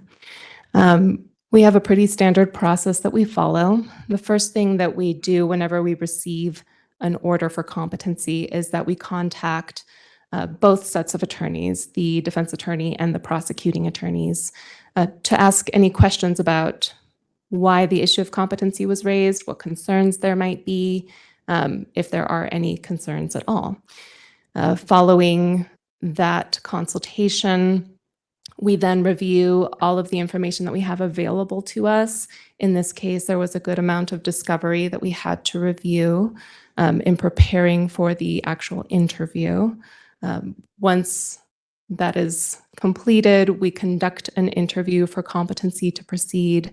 In this case specifically, it occurred over the course of 2 days, meaning that there were 2 separate meetings, and we conducted some psychological testing as part of our evaluation. And I'm going to talk about that competency evaluation here in a little bit, but did you also conduct an insanity evaluation based on the defendant's not guilty by reason of insanity plea that took place in February of 2022? Yes. And so I may be jumping back and forth as we talk about those, but did Dr. Gray assist you in that evaluation as well? Yes, both of us worked on the sanity evaluation as well. And did you use information that you gained or you looked at in the competency evaluation from June of 2020 or the evaluation you did on insanity from February of 2022? We did incorporate, we did consider our competency evaluation. The discovery was pretty much the same for both cases. And for our sanity evaluation, we had access to a number of other documents like medical records, health records, employment records. And did you receive additional discovery based on the time frame between the competency evaluation and the insanity evaluation? We did. And I think you already answered this, but I'm going to ask it anyway. Why were you and Dr. Gray chosen to do the insanity evaluation on this particular case? We were chosen to do the sanity evaluation for similar reasons in that both of us are board certified and it is a high profile case. But in addition to that, we had already reviewed the discovery from the competency evaluation, which makes it a little bit easier. It facilitates the evaluation moving forward. It means another evaluator doesn't have to review all of that information. A tertiary reason would be because we had already seen her at one point in time, which could be helpful in terms of coming to conceptualization for the issue of sanity. Did the prosecution or defense counsel have any say on you and Dr. Gray doing the evaluation in either the competency or the insanity evaluation? No. Was that simply a court order that went to the state hospital? There's a process where people are assigned to do the evaluation and then it's done. Yes. Okay. However, you did indicate that you contacted both parties initially to see what concerns there may be or what issues there might be for you to look for. Is that what you testified to? Yes, we did that for the competency evaluation as well as for the sanity evaluation. And as you do these evaluations for court order, is there any incentive to go one way or the other in your conclusions? No, we're paid the same regardless. I hope you understand why I'm asking that. I'm not trying to offend you or anything, but do you just look at the discovery, the police reports, everything involved, go through the same process where you may interview the defendant and then look at collateral information based on that interview and then make a decision? Yes. Okay, so we're going to go through that process, and I'd like to start with the competency evaluation first, okay? Okay. What did you review prior to your competency evaluation with Ms. Stauch? Was it back in June when you saw her, or was it closer to August?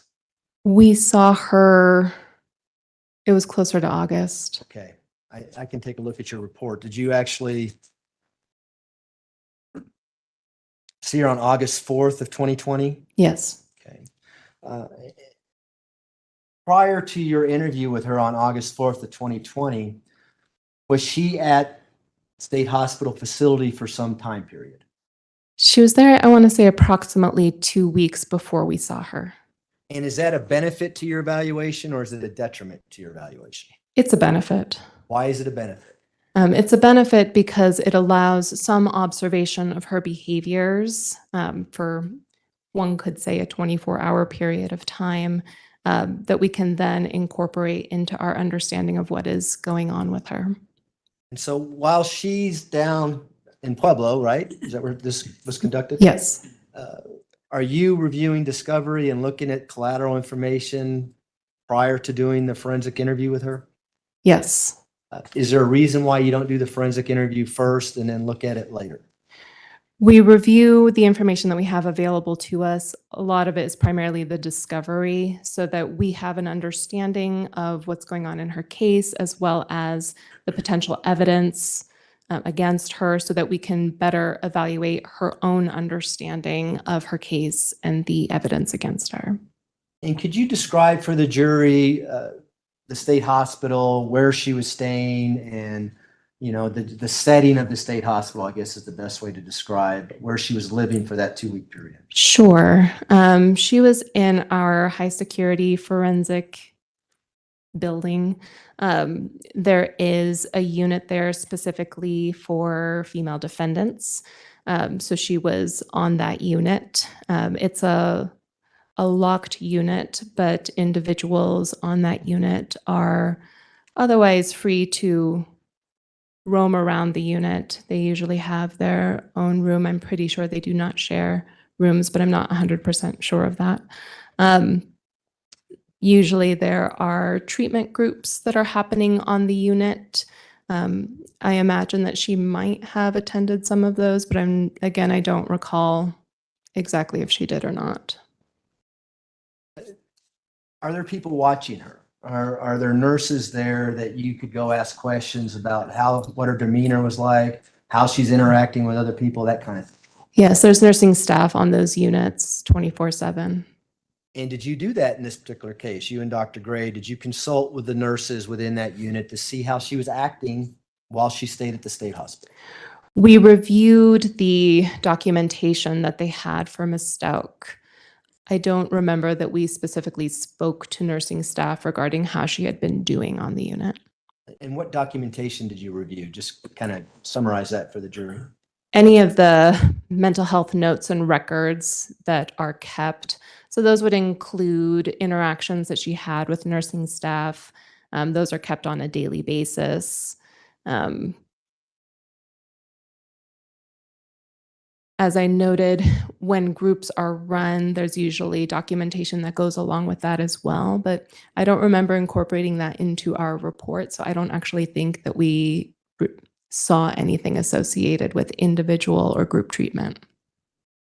Jump forward to 2022 when she went down for the insanity evaluation. Was she a resident at the state hospital for that evaluation? She was not. Did she just come down for the time period that you and Dr. Gray spent with her during that evaluation? Yes.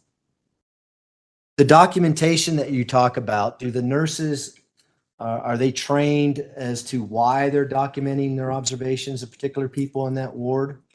Yes, they are. Most of them have been there at least for some time, so they have an understanding of documenting behaviors that they are seeing. I think I would also add that we did read the notes by the unit psychiatrist who initially evaluated her whenever she arrived at the hospital, which is a typical thing that they do. Do you remember that psychiatrist's name? His last name is Hoffman. And what did Dr. Hoffman have to say with regards to Ms. Stauch as she was entering the facility and during this 2-week time period? From my recollection, he noted that she reported past depression, past anxiety, issues with panic attacks, excuse me. She also reported or endorsed symptoms that might be consistent with mania in a bipolar disorder. So ultimately, he noted that she could have some post-traumatic stress disorder, that she could have bipolar disorder, but he noted specifically that there needed to be more information to really figure out if that was the diagnostic picture, given that a lot of it was based on her self-report. And is that information that you and Dr. Gray used at least during the competency portion of this evaluation? Yes.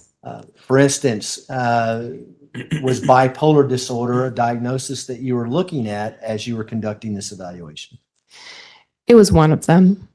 And we're going to get to those in a little bit about the diagnosis.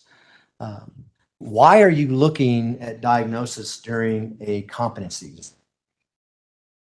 We consider a diagnosis because for competency, the legal definition is a mental or developmental disability, which essentially means if there is a mental illness that is impacting her, say, functional competency related abilities, which means whether she understands factual information pertaining to how court works, or whether she has a rational understanding of her case and can think through possible defenses in a rational manner. And did you find that she could in this evaluation? Did you find her competent to proceed in the court proceedings? Yes, ultimately we found her competent to proceed. Now, again, the jury knows this, but I want to ask you, are you the first one doing a competency evaluation in this particular case? Yes. Are you familiar with Dr. Grimmett, who did the second competency evaluation? Yes, I am. You probably saw her out in the hallway earlier. I did. Okay. That's why I say the jury already knows about these things. So what I would like to do is talk about your forensic interview with the defendant, Ms. Stauch, on this June competency evaluation. Okay. So you meet with her in August of 2020, is that correct? Yes. What did she have to tell you about her personal background? Do you recall? I mean, she said a number of things in terms of her personal background. She told us how she was born in North Carolina. She described a somewhat disruptive childhood, just as it pertains to some emotional, physical, sexual abuse at the hands of a stepfather. This individual, the stepfather, probably came into her life when she was about 4 years old, but she noted that the sexual abuse maybe started happening late in childhood or early adolescence, maybe between the ages of 9 and 12. She noted that she witnessed domestic abuse. I'm actually not 100% sure if she told us that during the competency evaluation or during the sanity evaluation. And if I could interrupt you just there, in your report, if you have that in front of you, if it helps you refresh. And any time the doctor needs to look at either reports, I don't have a problem for just looking at it to do the whole regret. There's a lot of information in this case. There is, And yes. so if you need your report, we can take a look at it. But I do want to address what you talked about, the sexual assault when she was younger by a stepfather. Do you remember that aspect of it? Yes. And I'll just refer you to page 2 of 10 of your report. Do you recall her saying that she was approximately 12 years old when that happened? That is what she told us during the competency evaluation. Did she tell you something different in the insanity portion of the evaluation? During the insanity evaluation, she said it started around age 9. And that's almost what? Almost 2 years later, a year and a half to 2 Oh, years the later? sanity evaluation was close to 2 years later.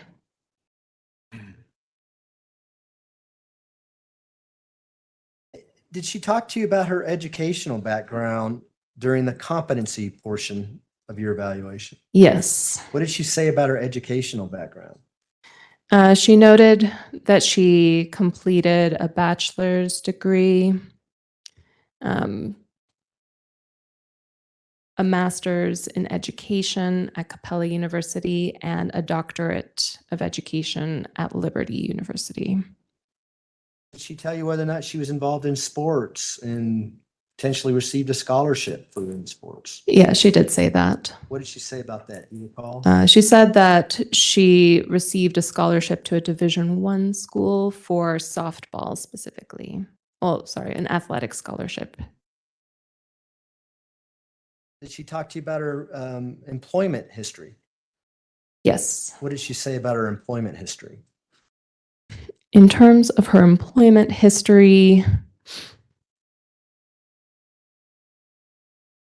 she noted that she had primarily worked in teaching, that she had a credential in special education specifically, that she worked for a period of time in South Carolina prior to coming to Colorado. Here in Colorado, she worked for a time period at Whitefield School District, and that her longest period of employment was approximately 6 years when she was in South Carolina. During the competency portion of her evaluation, did she ever indicate that she lived in Florida at any given time and worked in Florida? I don't think she mentioned that during the competency evaluation.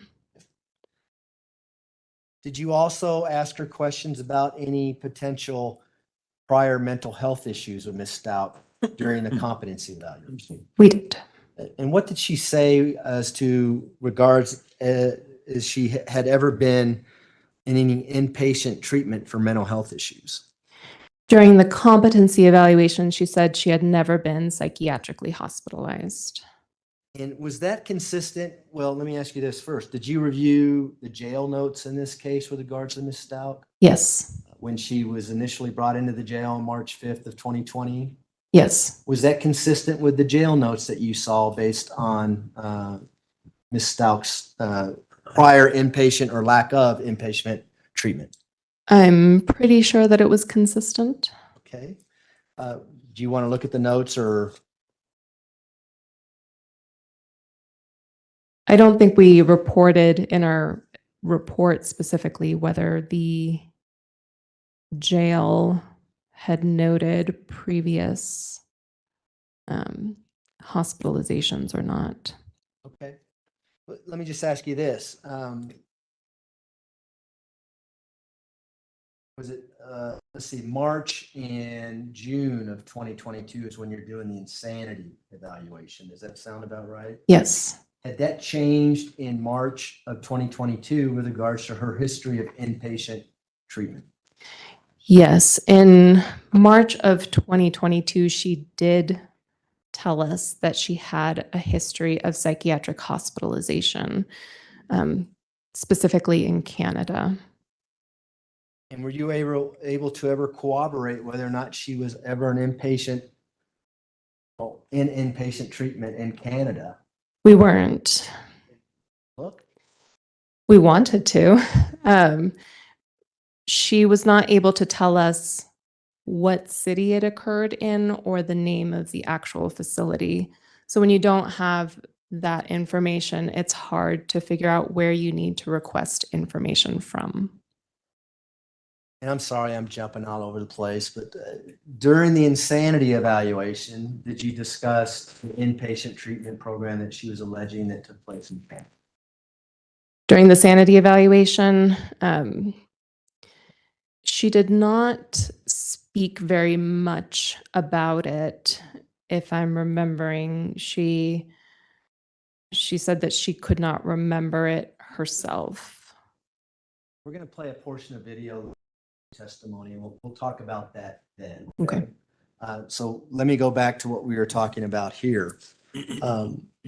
Were you familiar with Dr. Grimmett's report, your competency evaluation, but before the insanity evaluation? If that makes Yes. sense? Are you also familiar that she told Dr. Grimmett about this Canada inpatient treatment? Yes. Now, was there some consistency with the amount of time that she spent in each version that she was telling different doctors?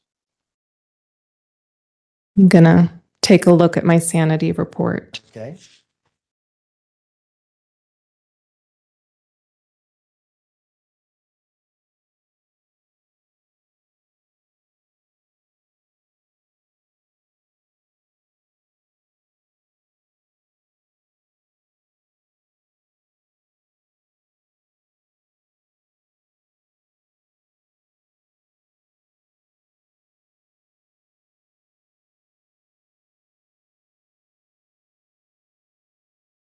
In my sanity report, I noted that she had made statements to Dr. Grimmett about being hospitalized in Canada, said it occurred in 2018 to treat a psychosis and lasted only 2 days.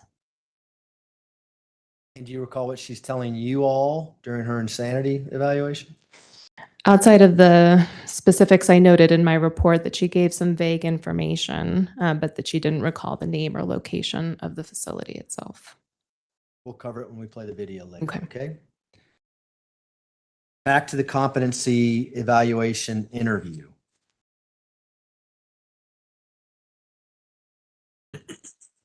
I'll turn your attention to page 4 of 10 of your report, the middle paragraph there of the competency evaluation. Do you have a paragraph there listing things that nursing and the psychiatrist that you alluded to earlier talked about how she was doing on the ward during the competency portion of this? Yes. And what was going on based on your note there in your report?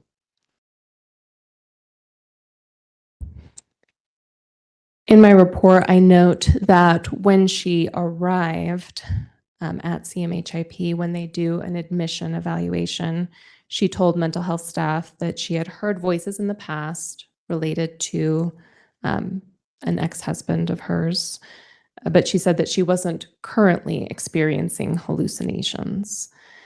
She talked about her past trauma. She said that she had nightmares and that she had visual flashbacks. She reported being anxious, having panic attacks several days of the week. She said that in the past she had had symptoms consistent with a manic episode, specifically talking so fast that she did not make sense, rambling about things in a manner that didn't make sense, that she had experienced high energy, brief amounts of sleep, and impulsive and erratic behavior. And was there other notes saying that at the same time she was calm and communicative and, I don't know, I keep using the word normal, but acting normal under that setting? Yeah, it said that generally speaking, she tended to present as calm and cooperative, pleasant. No apparent symptoms of acute mental illness were notable from mental health staff or even the psychiatrist. In the last paragraph on that page 4 of 10 of your report, you have a note there inquiring things that she might have asked staff about, how she should act and that kind of thing. Do you see that in the report? Yes. What was that all about, and what did that mean in the course of your evaluation? In the mental health notes from the state hospital, it noted that she specifically asked staff whether they could tell when a patient was faking instability or mental illness. You don't see that very often in the records. You do see it on occasion. For me, it was interesting to incorporate into this report simply because it opens up a hypothesis as to whether she herself might want to be exaggerating or feigning symptoms of mental illness. And is that something that you consider going into the forensic interview when you're conducting the interview for the competency portion of this evaluation? Whether or not somebody is exaggerating or feigning symptoms of their mental illness is something that we always consider when it comes to these types of evaluations. And why is that? Because in this context, there is a potential secondary gain in terms of potentially exaggerating or feigning symptoms of mental illness. Although I'd say it's not as common as one might think it would be. There are always individuals who might want to fake mental illness to either be found incompetent, delay the proceedings in their case, or in the sense of a sanity evaluation, it would be to be found insane and potentially avoid a prison sentence. But at least at this point in time, in August of 2020, you're only evaluating her to see what her mental state is on that day. Is that right? Yeah, for competency, you're looking at their current mental state to see whether a mental illness is impacting their current functioning. And so, this is a proper question or not, but I'm going to ask it. In an insanity evaluation, would you want to dig deeper to get more collateral information because the stakes may be higher than they are in a competency evaluation? I don't know if I would so much agree with the second part, the stakes part, but for a sanity evaluation, it often does involve a more thorough deep dive into past mental health treatment, past hospitalizations.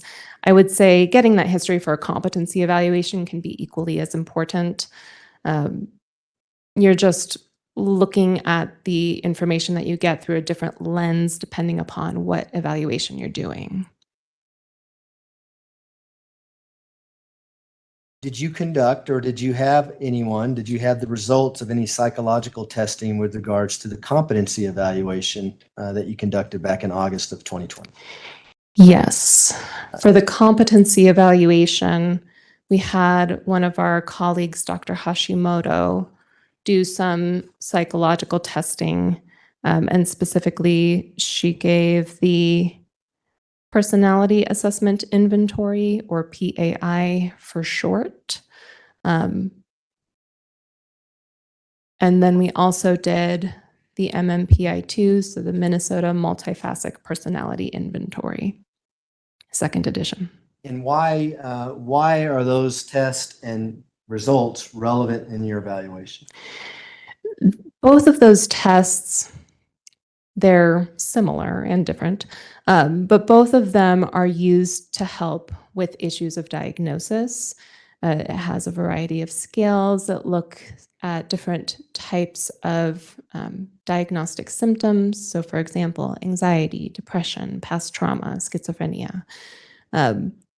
Both of those tests also have validity measures on them. Both of them can give information as to whether someone might be exaggerating symptoms of mental illness, or conversely, they're defensive about symptoms of mental illness. So we give these evaluations to help our diagnostic understanding of what someone might be experiencing or going through. It's just another data point. We give them when the diagnosis is a bit unclear. We also give them to see if there's any concern about further exaggeration or feigning. So what were the results with regards to Ms. Stauch and the psychological testing that you've been talking about?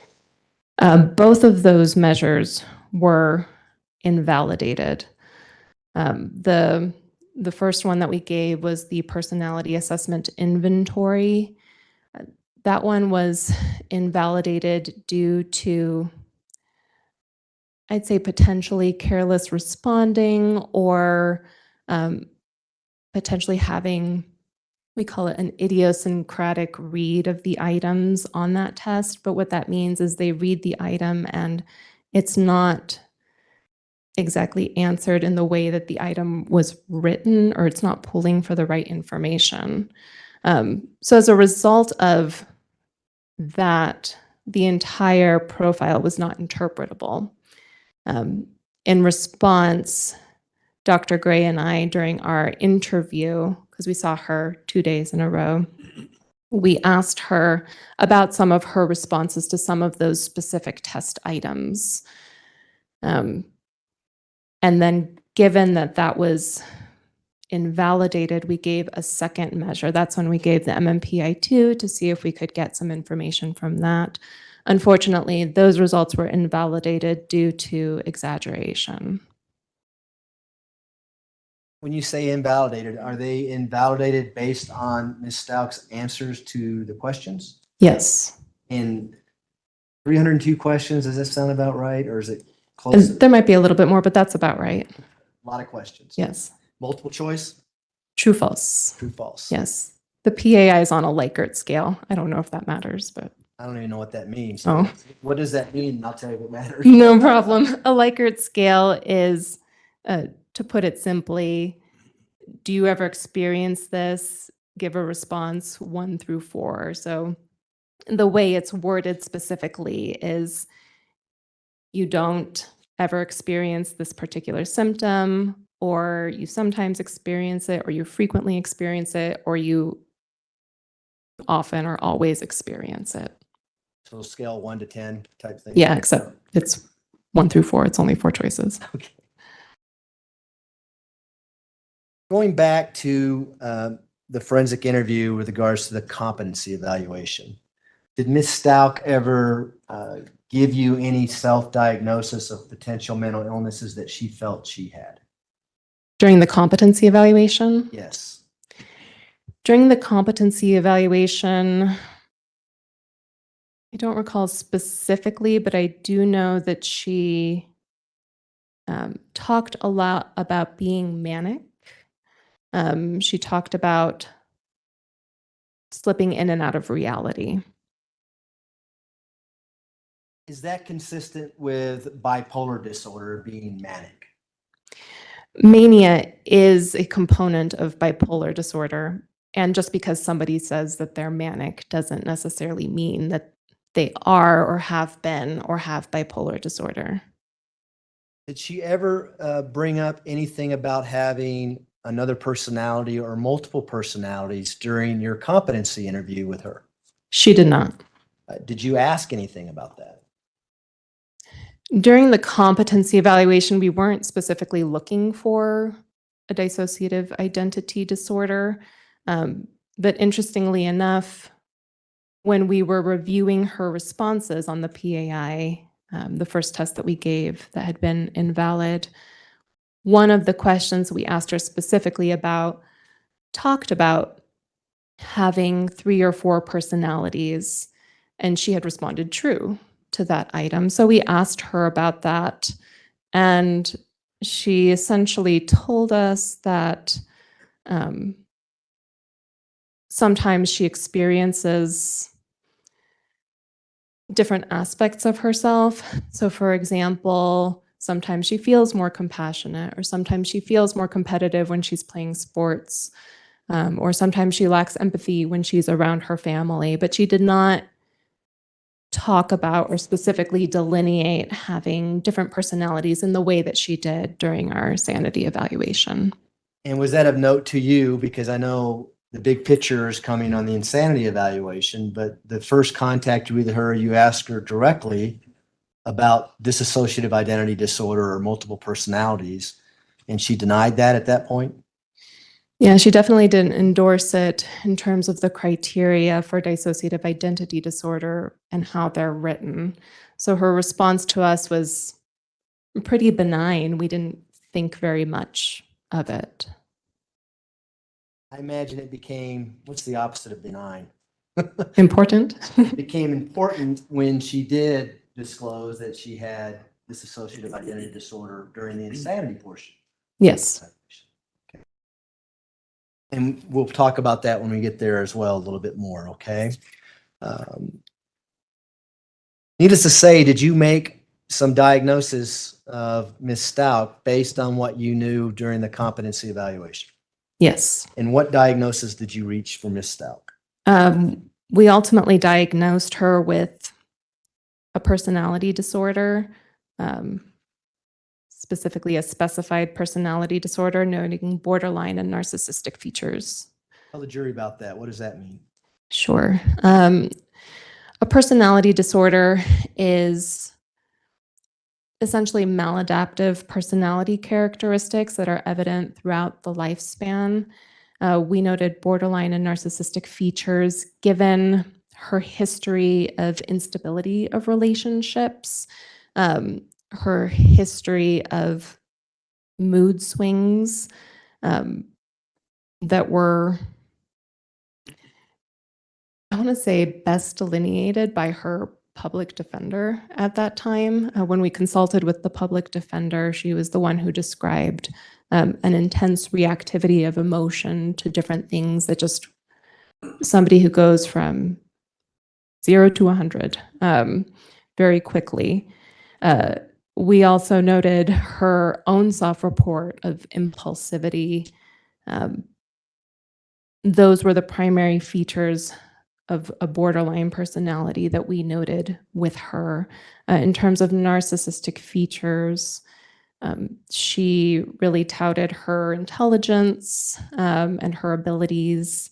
And when she spoke to us about her treatment in the jail, her expectations as it pertained to how she would not proceed with her defense, but how attorneys should treat her, there was some notable entitlement in that that gave us a hint that there might be some narcissistic features in there as well. And the jury's heard about rule out, but did you have any rule out diagnosis with Ms. Stauch? We did.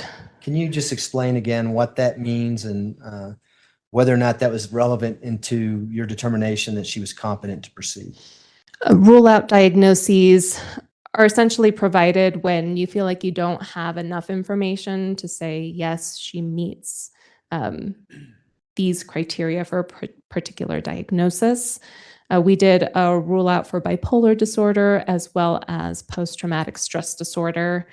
And we noted that this was a rule out because a lot of it was based primarily on her self-report. We didn't have much in terms of collateral information from past treatment records to substantiate the things that she was telling us. But given that her self-report was consistent with what one might see, we wanted to at least acknowledge that this could be there. We're just not 100% sure that it is. Did you eventually, I think you already alluded to this, but did you eventually rule out bipolar disorder during the insanity evaluation? We did. What about post-traumatic stress disorder? Were you able to rule that out at any time? Not completely. And we'll talk about that again when we get to the insanity evaluation portion. I just want to go back a second to the psychological testing that was conducted in relation to the competency evaluation. On page 7 of 10 of your report, you indicate that results of psychological testing showed that she was significantly over-reporting symptoms of serious mental illness, responding to items in ways atypical even of genuine psychiatric impatience. Yes. This raises questions about the veracity of her self-report. Yes. What does that mean? And what are you basing that on? So as I noted, these psychological tests that we gave, they had these validity measures. She invalidated the PAI. I already spoke to the reasons why. When it came to the MMPI, that one has even more validity scales on it, has more than just one that looks at issues of exaggeration, has 3. One of them is just generally, are you exaggerating symptoms of mental illness? And that one was very elevated. There is a third one on there that looks specifically, are you endorsing symptoms that even the very ill, psychiatrically hospitalized patients don't tend to endorse? And she endorsed a number of those to the point where that was elevated as well. So we give these tests, it's indicating to us there might be some feigning and exaggeration. We keep that in mind when considering the things that she is telling us. And I'm going to jump all over the place, so I apologize, but did she also take the MMPI-2 during the insanity portion of your evaluation? Yes, we gave it again. Were the results consistent with what you just talked about from the competency evaluation time she took the test? Yes, the second time we gave the MMPI-2, it was again invalidated due to exaggeration, and both of those scales that I've referenced were elevated. And did she take it again with a Dr. Leach? And did you review the results from Dr. Leach, who's a psychologist, with regards to the MMPI-2? Yes, she was given this test a third time. To my recollection, those results were not invalidated, but I don't remember specifically anything else about that testing. I'd have to go back and look through the notes. Do you have your notes there on that? If you're not, I can approach with. I have the summary that we wrote.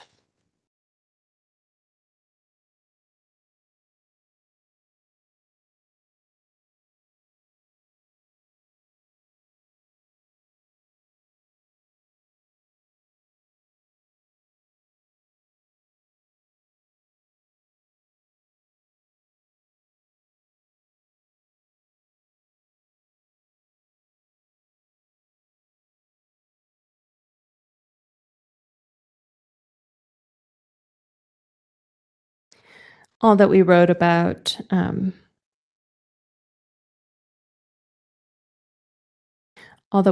that third one is that she was getting close to those cutoff points for potential over-reporting symptoms of serious mental illness. Would that be consistent with the prior 2 MMPI-2 tests that she taken both during your competency and insanity evaluation? Consistent in that there was exaggerating of symptoms, inconsistent in that both of our tests were invalidated because of that. Okay. And what does that tell you in the big picture with regards to her self-reporting, especially when she starts talking about dissociative identity disorder? Unfortunately, I'd say that the indications of exaggeration or feigning undermines her own self-report.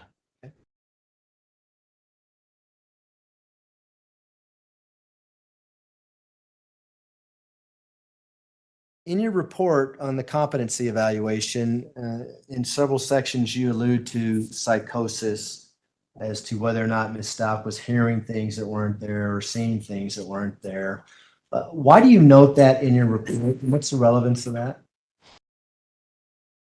During competency evaluations, we are taking into consideration what defendants say to us, but we are also observing them, looking for any signs of mental illness. Given that psychosis is one of the biggest things that we see for people who are eventually found incompetent, we're always assessing for psychosis in these types of evaluations. Individuals with psychotic disorders sometimes don't have the insight or awareness that they're ill. So we are looking to see if they are evidencing any signs that would indicate that they are potentially distracted, potentially hearing something that might not be, I want to say audible, but might not really be in the room, or whether they might be otherwise distracted by symptoms of psychosis. Did you see any symptoms of psychosis with Ms. Stauch during any of your interviews with her during your entire time you spent with her? None. Does that also apply to insanity? Is psychosis something that you may be looking for in a defendant claiming to be not guilty by reason of insanity? Yes. Same reasons or different reasons? With sanity, I would say that the number of qualifying mental illnesses is even more narrow than issues of competency or incompetency. But frequently, for sanity, psychosis is one of the primary issues that might result in somebody ultimately being opined insane at the time of the crime or found insane at the time of the crime. There are other mental illnesses that could qualify for that, but the specific legal definition of insanity requires a mental disease or defect, and the definition of that is essentially a mental illness that impairs one's perceptions or understanding of reality, which is psychosis. And of course, that would have to go back to the time of the crime, that they were experiencing some kind of psychosis at the time of the crime. And that's what led them to commit the crime, perhaps? Is that what you're talking about? Well, a psychosis or some other mental illness that impairs the perceptions and understanding of reality. Is psychosis common with people who are found to be legally insane? It is one of the primary reasons that might lead to somebody being found legally insane.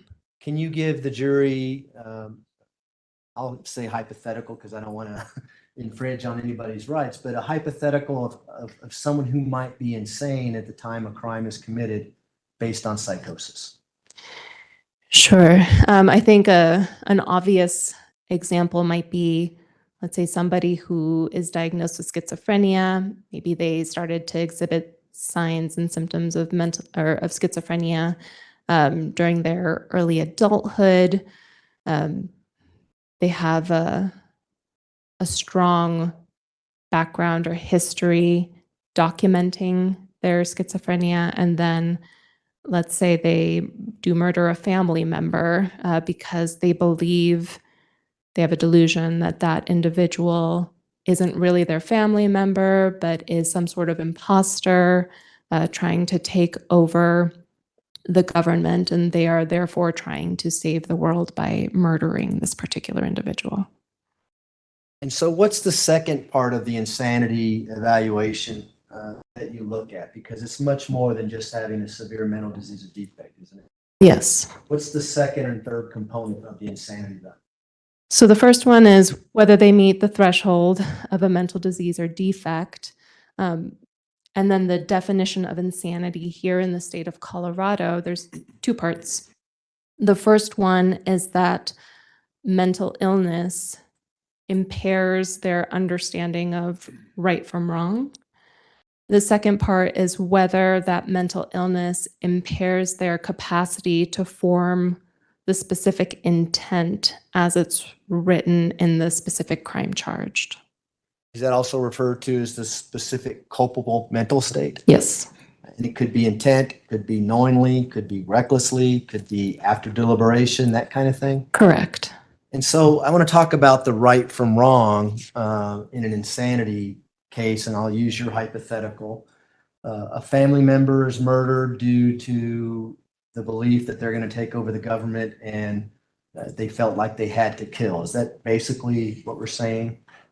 Yes. And the mental disease that it's severe enough to cause them to think that. Is that a fair statement? Yes, the mental disease or defect has to be tied directly to their understanding of what was going on at the time of the crime, potentially their motivation, their behavior, their emotions, and their thought processes at that time.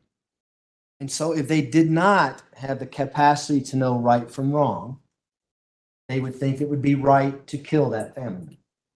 Right, essentially for a greater good. So would they do anything to cover up the fact that they killed that family member if they thought it was the right thing to? In the sanity evaluations that I and some of my colleagues have conducted, sometimes people don't, and sometimes people do. Is there also an issue? Well, I mean, in your hypothetical, would it be uncommon if someone was truly legally insane to say, what's the problem here? I had to kill this person. Don't you understand that? I want to say that we do frequently see that where the individuals stick around following the actual murder. They don't run away. They don't try to hide. They don't try to obscure evidence.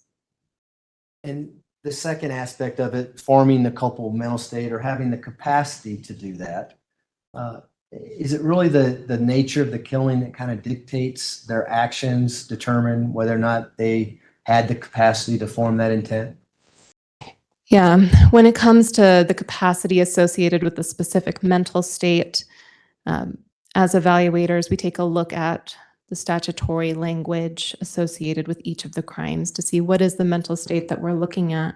And we look at those definitions, with intent, specifically discusses whether they have a conscious objective in mind. Knowingly is more of whether they have an awareness that their actions are going to cause a behavior or that their actions are going to cause a result. Recklessly is whether they are consciously not paying attention to the fact that their actions could cause a result. So we take a look at those definitions and we think through that cognitively in terms of what were they demonstrating at the time of the offense, even in their own self-report. What are they saying that they were thinking? What are they saying about their own behavior? And we're really looking at whether or not they have the capacity to make judgments, reasons to think things through. Is the type of weapon that may be used, does that come into consideration when you're making that type of evaluation?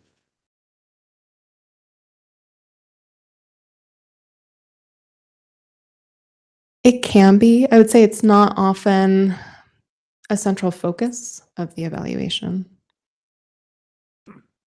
Let's jump into your insanity evaluation of Ms. Stauch, okay? Let me see how we're doing on, Judge, we're doing okay on time? All right. Yeah. We now are in February of 2022. Defendant pled not guilty by reason of insanity. Is it the same process on how the state hospital is informed and then you and Dr. Gray are appointed to do the evaluation for the insanity? Yes. So did you request anything in addition in the discovery, the police reports, things like that, in preparation for your insanity evaluation? We did. For the sanity evaluation, similarly to the competency evaluation, one of the first things we do is consult with both sides, defense and prosecution, to ask why was the issue of sanity raised, what are the concerns you might have, or lack thereof. In our sanity evaluation, we received a number of additional records from defense, Mr. Tolini specifically and his team. We reviewed the discovery material. Again, we reviewed the competency evaluation that had been written by Dr. Grimmett that had been new at that point in time. We also reviewed our own competency evaluation. And in addition, we conducted some collateral phone calls with individuals familiar with Ms. Stauch. And who did you contact, the individuals who are familiar with Ms. Stauch? We spoke with Al Stauch, her ex-husband. We also spoke with Brenda Acquard, her aunt. We made attempts to contact 3 other individuals, but were unsuccessful. And as part of the things that you talked about with Mr. Cellini and his team, was that obtaining hospital records, medical background on Ms. Stauch for your review? Yes, And did they provide you with medical records for your review? they did. Did they provide you with any medical records from Canada from this alleged inpatient psychiatric treatment that Ms. Stauch's telling you about? There was ultimately nothing from Canada. Again, I'm jumping ahead. I apologize. But during the interview, did Ms. Stauch talk to you about a Dr. Fleischman? Does that sound familiar? Yes, And was that an individual that she said she was having therapy with for a year in Florida? yes. Did you get any records from a Dr. Fleischman with regards to psychiatric treatment that he may have done with the defendant? We ultimately didn't.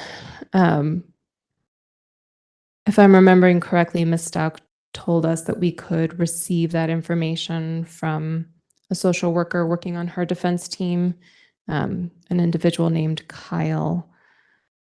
But ultimately, the only thing associated with Florida that we received was a letter that accepted her into intensive treatment at House of Freedom. What was that about? Do you recall? Our understanding of House of Freedom is that it's essentially some sort of residential treatment for substance use. But Ms. Stauch clarified for us that all of that had been an error, that she had gone for just a day but didn't stay when she realized what it was for. Did you have any indication back in her personal background that she even lived in Florida for a year period? There was nothing to my recollection that she lived in Florida, just that she frequented Florida.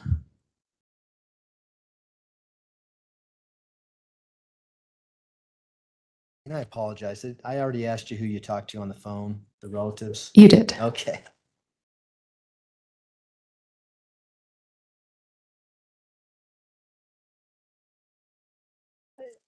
Did you review the discovery again in preparation for your insanity evaluation? Yes, And why did you do that? because 2 years had passed, and sometimes it's very hard to remember who you saw a couple of weeks ago, let alone a couple of years ago. Sure. So tell us about the interview, and we're going to get into some video portions for the court's benefit. I don't, if the court wants me to jump into the videos before the break, or we can wait and do it after the break. Let's try to go about 3:15. Okay. I don't know where that puts your evidence, but let's try and do that. Well, at this time, there is a stipulation for the admission of the forensic interview for the insanity evaluation that was conducted on March 24th and June 29th of 2022. And so in my hand, I have People's Exhibits 723 through 728. Each exhibit is a morning or afternoon session with the interview with Ms. Stauch, and they're broken up based on how we received them in discovery. And defense, do you agree? Your Honor, that's correct. We had stipulated that both insanity evaluations performed by Dr. Torres and Dr. Gray. We submitted evidence, as well as the videotape recording by Dr. Lewis will be submitted into evidence. Well, neither side is going to play the entirety of all the interviews, but then bits and pieces may be played as each party wishes. All right. I think for purposes of the record, though, because there's 6 of them and they are all videos, but it sounds like they're of different sections. For purposes of the record, you need to identify what each one is. Sure, Your Honor. And if it helps, People's Exhibit 723 is labeled Stauch, March 24th, 22-1. People's Exhibit 724 is labeled Stauch, March 24th, 2022, 2. People's Exhibit 725 is labeled Stauch, March 24th, 2022, 3. People's Exhibit 726 is Stauch, June 29th, 2022, 1. People's 727 is labeled Stauch, June 29th, 2022, 2. And People's Exhibit 728 is labeled Stauch, June 29th, 2022, 3. All right, Exhibit 723 through 728 will be admitted. Go ahead.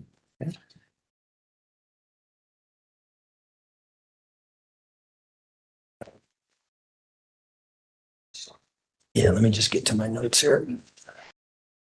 What I'd like to do now, Dr. Torres, is I want to play a portion of your interview that was conducted on March 24th, 2022, which is a portion of People's Exhibit 723. And then I'm going to have some follow-up questions afterwards. This is about 7 minutes long. From where? Over here. We're going to play it on the TV screens. All right, I'm at the feed.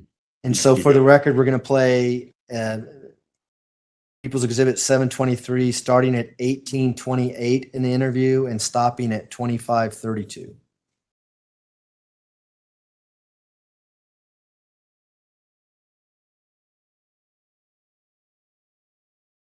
Dr. Torres, I've given everybody else the option if you would. It's only about 7 minutes, but if you want to step down and be somewhere else, if you want to stay there, that's okay too. I think this is okay. Thank you.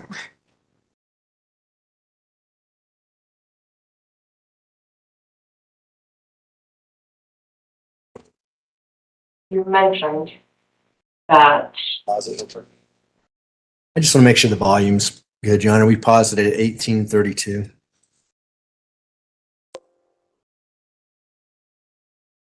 As it'll go. around the time the Did you want to ask the jury if that was sufficient volume? Does that work? That's about as high as it'll go anyway, so not much I can do about it after We have that. some control over here too. It's not all the way up on here yet either. Okay. All right, sounds like started creating different personalities. Yeah, could you tell us more about them? So I wasn't allowed to go to people's houses in the night, or I was scared to let people come to my house and spend the night because I didn't ever know if he was going to have like an episode. Like when he had like episodes, we'd have to like run to the car and drive around till he passed out and sleep, you know, and then sneak back in the house. So I didn't ever know, like if I had friends stay over the weekend, like I didn't want them to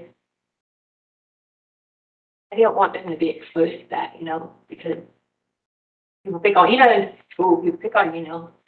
So that, around the time I was like 10 or 11, I just started like almost like being able to like take myself out of the situation and let another part of me be the one get molested. And that was when I came up with Harmony. And Harmony can like tell you about the beef and dip. I try not to do it because I've stored it in a place far away, you know what I mean? But so I started let Harmony be the one be molested and not me. Because that way, if my friends ever ask me, you know, like, why come you can't come over? I could create like a perfect picture in my world that you can come over one day, it'll be great, we'll do this, we'll play ball, we'll hang out. I didn't want them to go to that world where they had to know, like, who's living abuse. I was getting molested because my friends would have been like their moms and stuff like that would have been like, you need to tell somebody, you need to do this. So. And I was always scared of losing softball too, so that was like my outlet. Sure. So you created her. Mm-hmm. And it's a personality, so did you create anyone else? When, remember, and I told you I lived in a trailer? That was in 1996. That was during the Olympics, the U.S. women's gymnastics team that won a gold medal. And that, I played another personality doing that. That's Christina Brigana, and she's friends with like Harry Strub, Dominic Dawes, and a bunch of people that are on the team. And like I had the whole trailer to myself, so she would like be able to like create apparatuses and like do like balance beams off stuff, you know, like because maybe days my mom would be gone, you know. And, so that was just the way I would cope with, no, and not knowing if my mom was going to take us back there. Because I knew she would. Every time she said she was never going back, we'd go back. So that helped me deal that year, because I had to stay really good in school. You know what I mean? Because my plan was like to get out one day, you know, and do really good, which I did end up doing really good in school. You know, I have a doctorate degree, but like, if it wasn't for being able to use those different, I guess you could probably like personas or whatever, I wouldn't have been able to live with her.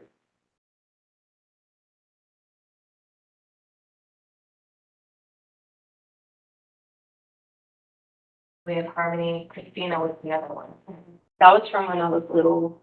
As I got older, there was more, there's Letecia, and there's Taylor, and there's Maria, she's protector. It's like, I don't, sometimes, like, if you look at like, a lot of my different social medias, they have different names. Person part of it. Different page, different one way.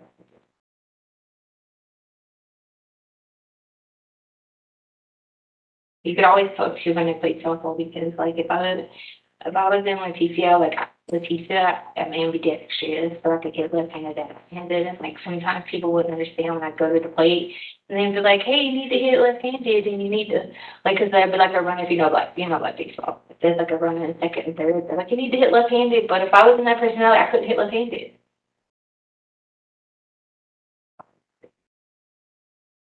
We have, as you got older, there was Letecia.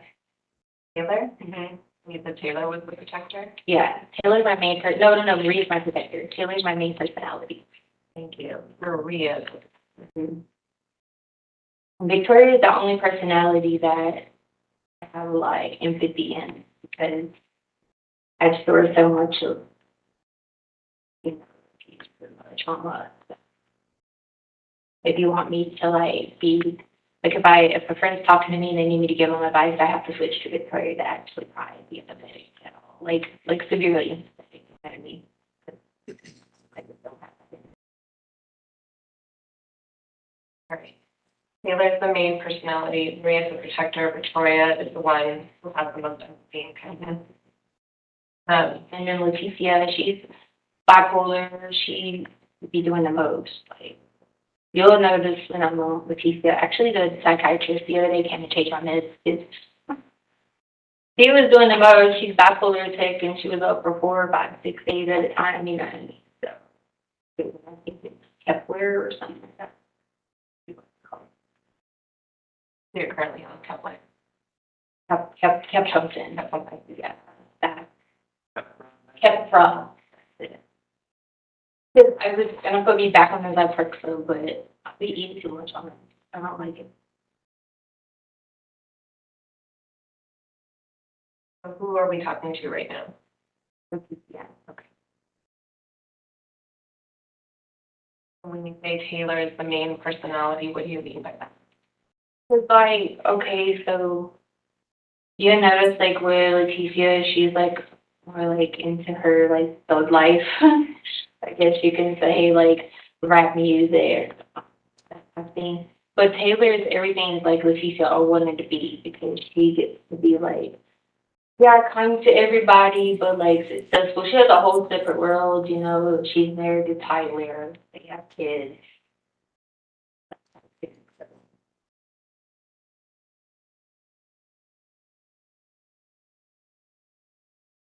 Everything that Taylor wanted to be, and Letecia is married to Tyler. No. Taylor is everything Letecia. You got it backwards.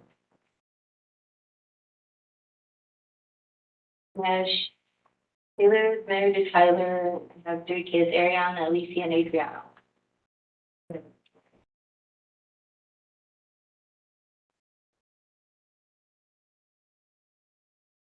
Okay, we stopped it at 25:32. Before we get into what Ms. Stauch had to say here, who is present during this interview? It was just Ms. Stauch, myself, and Dr. Gray. And why was there no attorneys in there with you? We don't typically allow the attorneys to be in sanity evaluations with us. Why is that? The primary reason is because we would want to prevent any potential interference by an attorney, whether it would be a prosecutor or a defense attorney or somebody telling the defendant to withhold any information or to elaborate further on any information. And was that Miss Stauch that we saw in the video? Yes, Is it the same Miss Stauch that's seated to my left with her head down on a notebook here in between the two attorneys? it is. May the record reflect identification of the defendant. The record will so reflect. Go ahead. So let's talk about what she's saying. What impact does it have when she says, I created these personalities?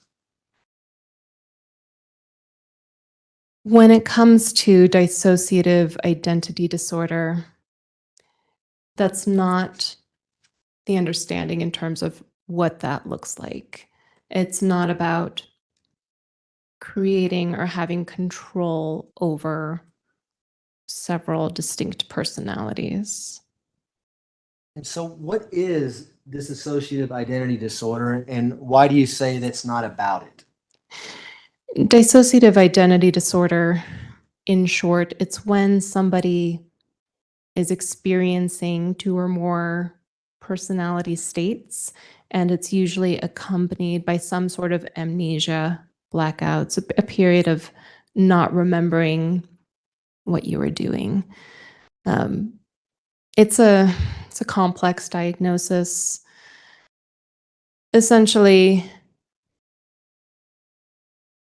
the different personality states themselves are not controlled. When an individual has this diagnosis, they might not even initially be aware that they are exhibiting different personality traits, hence the blackouts or the loss of memory for periods of time. And the emergence of these different personality states, we call them alters, but the emergence of them can be very random, not necessarily I'm going to now go into this personality state and now I'm going to go into the second personality state. So the fact that she told us that she created them herself, in terms of our conceptualization, we started to wonder about the possibility that she was exaggerating or feigning this particular diagnosis. And does this relate back to the competency evaluation when you asked her directly about the way she answered on the psychological testing with regards to, I believe you said 3 different personalities? That, I would say, was more in retrospect. When we were doing the sanity evaluation, I don't even recall remembering that specific detail from the competency evaluation. When you went back and reviewed that, that's when you saw that detail? Yes. Okay. What about the fact that she mentions that one of her personalities or her personas was involved with the gymnastic team and that she's friends with the gymnastics team? Is that something unusual, perhaps, to have that persona? Again, for me, it was her report that this was a creation of hers, and that it's associated with something that was happening, per her report, in 1996, the Olympics that year. And if I'm remembering correctly, she noted that that was just another personality that she created at that time. With people who actually suffer from dissociative identity disorder, would they know the other personas? Sometimes. Explain. So it's going to be, I'm going to say, case by case dependent, but the research suggests that the clinical presentation of a dissociative identity disorder, they used to think that there was no memory or awareness of these other personalities that one might be experiencing. But now it's thought to be more porous, meaning that there is some awareness that this might be happening, but it's going to be a case by case thing. We're going to see some more examples of this in some videotapes, but just one last question about this. You mentioned earlier that there's some amnesia or blackouts. Would people who suffer from dissociative identity disorder remember what they did when they are in another personality? They might have some awareness of it, and sometimes they might not. Is it on a spectrum? Are there more severe issues with people who may suffer from that diagnosis than others? Yes. And is that consistent with all the mental illnesses in the DSM-5? Some are worse than others depending on the person. Yes, even within a particular diagnosis, someone might have a more severe presentation than another person.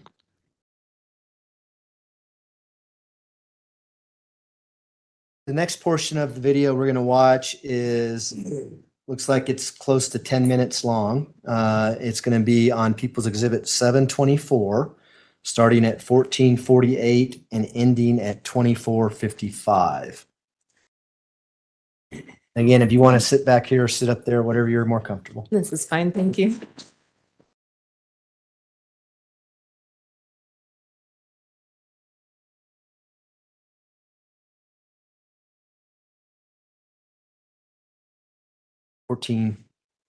Yes. And just decided to get married, so that would happen, so I think we probably should. We're really good, like, know each other. But it was to keep from having to do those crazy things that were custody. We wanted to make sure whatever we did never hurt anything to do with children. So it was good on that, but then early in our marriage, Albert goes to Oklahoma. He's away at Oklahoma, he's away in Colorado Springs for training. And I'm taking care of the kids on his weekends to make sure he didn't lose his weekend. So I would have the kids on his weekend, but he would be in Oklahoma and he'd be in Colorado Springs. So like a lot of our marriage, I'd say 85% of it, we never even lived together. We never lived together until Colorado, like officially lived together. Because, yeah, that was when we moved to Colorado Springs. Because we moved to Colorado Springs in March, but he didn't come yet from Alaska.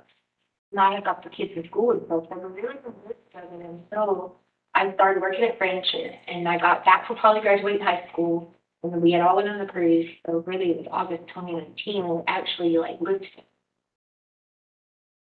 So it was more of like almost like a convenience. Like I feel like the marriage of convenience was I did everything for the kids. I took care of the kids. You know what I'm saying? I worked and we could buy whatever we wanted because we both had really good incomes. And I know that whatever, but that's the truth. You know, that's what it more so like.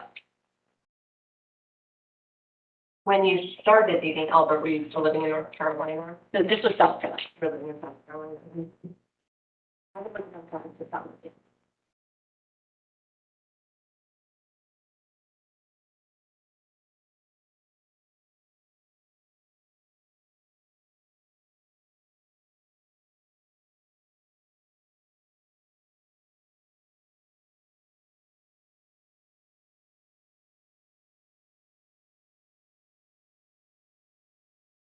Did you and Albert ever have any problems with physical? No, like, okay, so our mom is a nurse practitioner for a psychiatrist. A lot of extensive experience in psychiatry. She would constantly tell Albert, I needed to be on medication or I need to be doing it throughout our whole marriage. You know what I mean? So that would cause a lot of problems. Like even if you look at the report that she wrote to police before I got arrested, she talks about, you know, in there about, you know, 1 minute I'm this way, 1 minute I'm that way. You know what I mean? So like, basically was married to him and her. You know what I'm saying?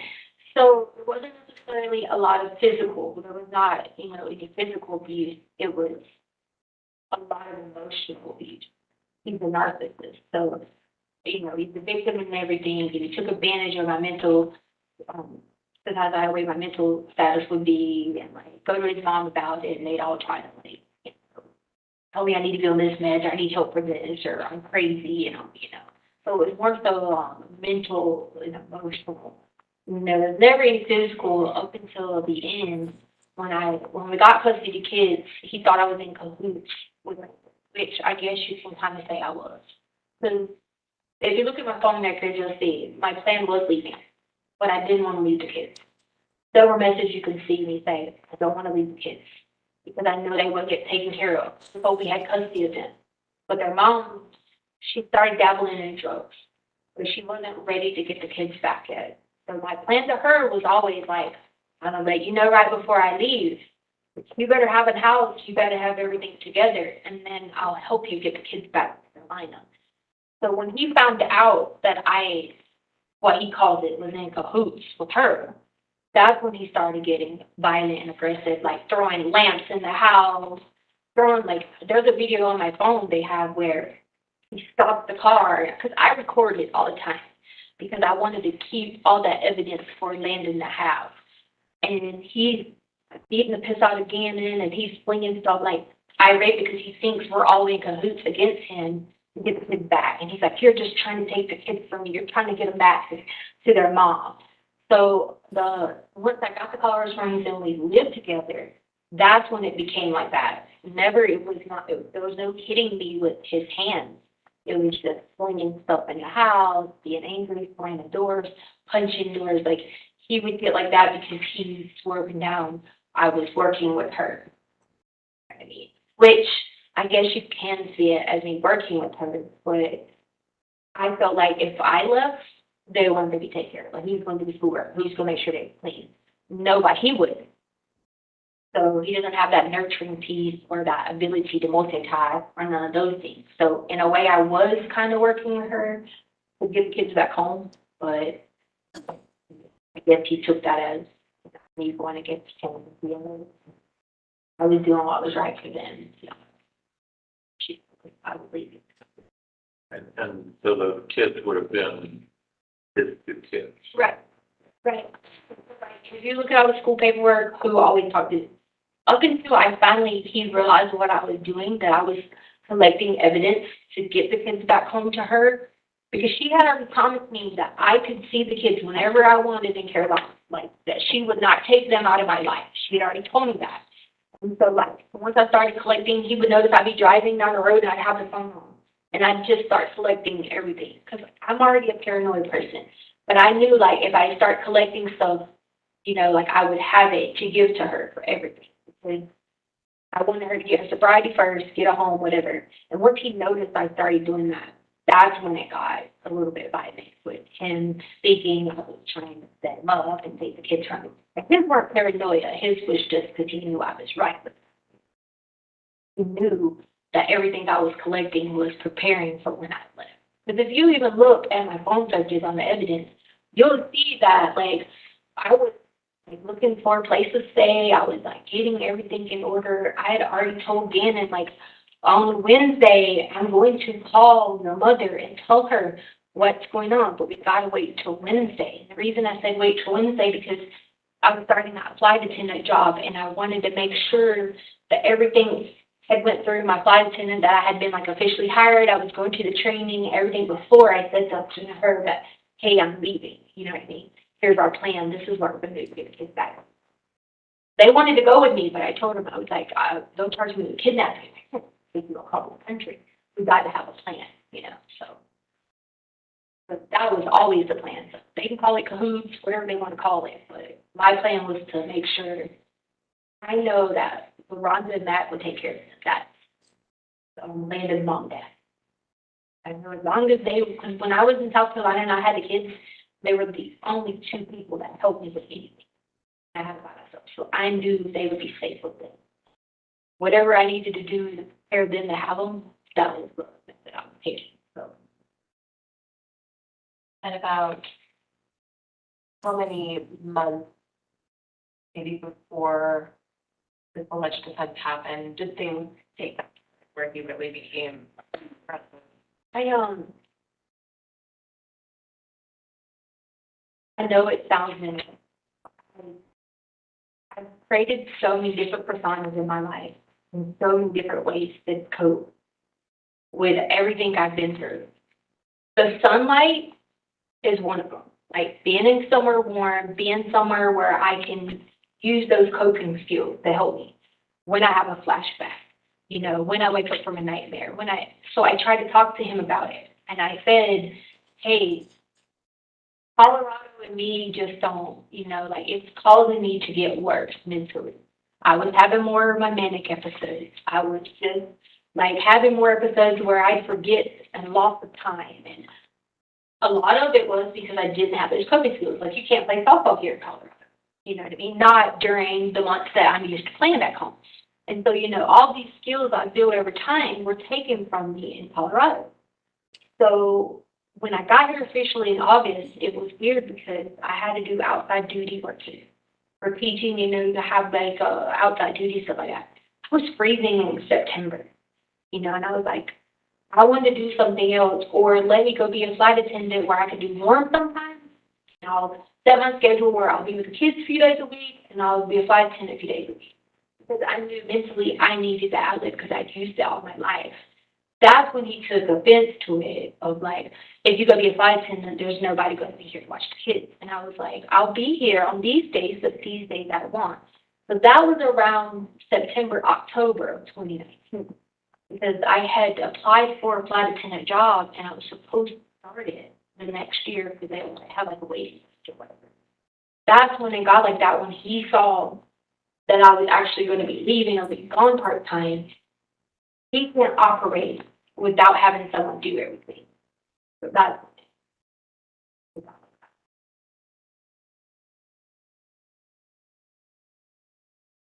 We just stopped it at 2455. Before we get into the content of what Ms. Stauch is saying, could you give the jury understanding of the form of questions you're asking? In other words, are you suggesting the answer when you ask questions, or are you wanting to get information from her and explain why you do that? Sure. During a lot of these forensic evaluations, we like to ask questions in an open-ended manner to give the defendant the opportunity to explain their life story or their perceptions to us. We try to avoid, to the best of our ability, yes or no answers. We definitely don't like to feed them information, especially when it relates to diagnosis that they can then regurgitate back to us or to someone else. So the questions we ask tend to be open-ended. And is that what we see in this last segment we saw? Is that kind of how the entire interview went? You would ask a question and you would get a answer and there would be rambling and there'd be nonstop talking. Is that the sense of how the whole evaluation went? She did have a tendency to ramble during our evaluation. I think that there were times where maybe we asked a question, especially as it pertained to the offense, where she spoke at length, easily 30 minutes, 40 minutes before we asked any follow-up. And with regards to the segment we just watched, did you or Dr. Gray ask questions about her relationship with Al shortly before the crime? We did.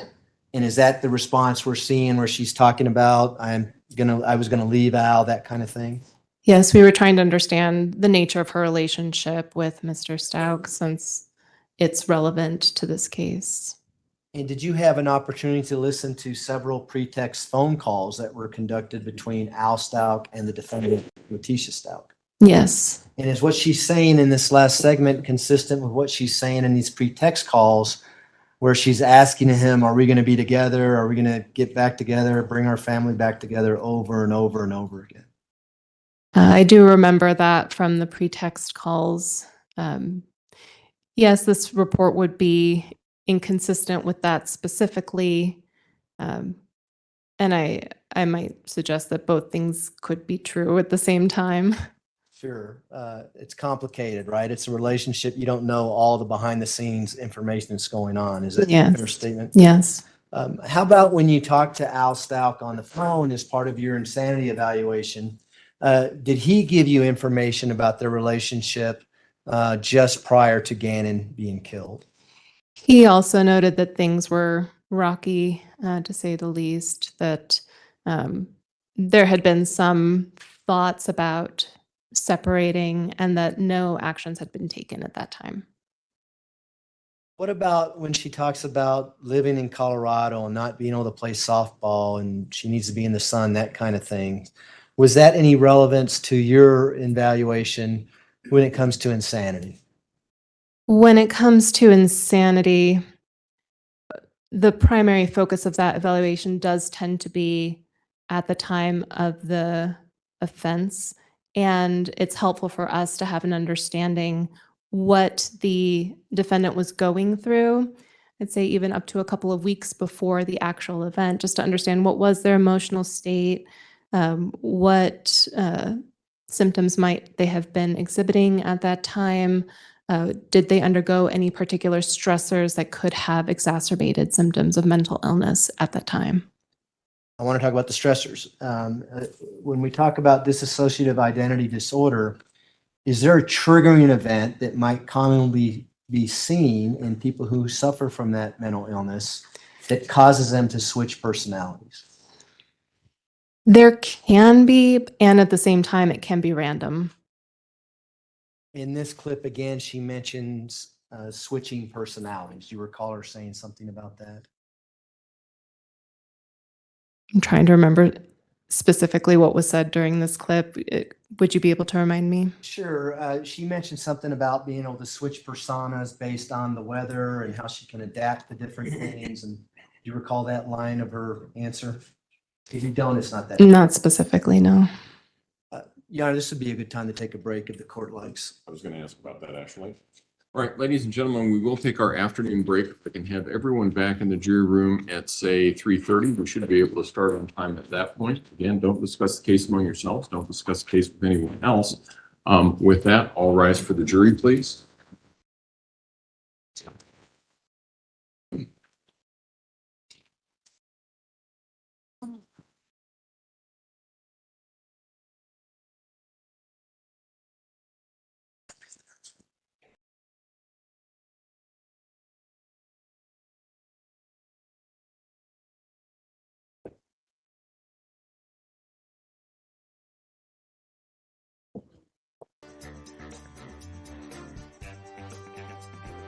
You may all be seated. Record should reflect the jury has left the courtroom. Dr. Torres, you can step down if you would like to do that. Thank you. Courtroom recess. All rise.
Letecia Stauch record should reflect the jury's not present in the courtroom. Is there anything we need to take up outside the presence of the jury at this point in time? Prosecution? No, Your Honor, thanks. Defense? Yes, sir. Okay, let's go ahead and bring it in.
All rise for the jury, please.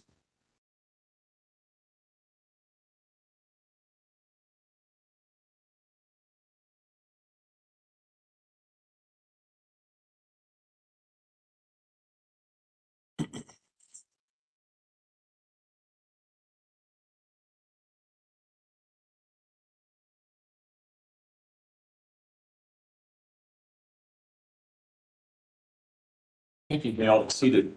Court will recall 20 CR 1358. Letecia Stauch record should reflect the jury has returned to the courtroom.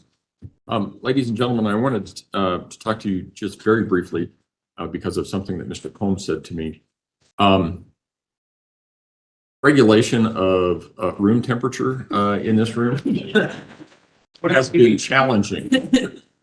So I want you all to know that if you need to bring something in, such as a jacket, a parka, a scarf, a wool cap, or gloves, mittens, those sorts of things, if you need to bring that in and you've forgotten to do it and you've left it back in the room and we need to take a break for you to go get that, we're happy to do that. So just let us know if that's an issue.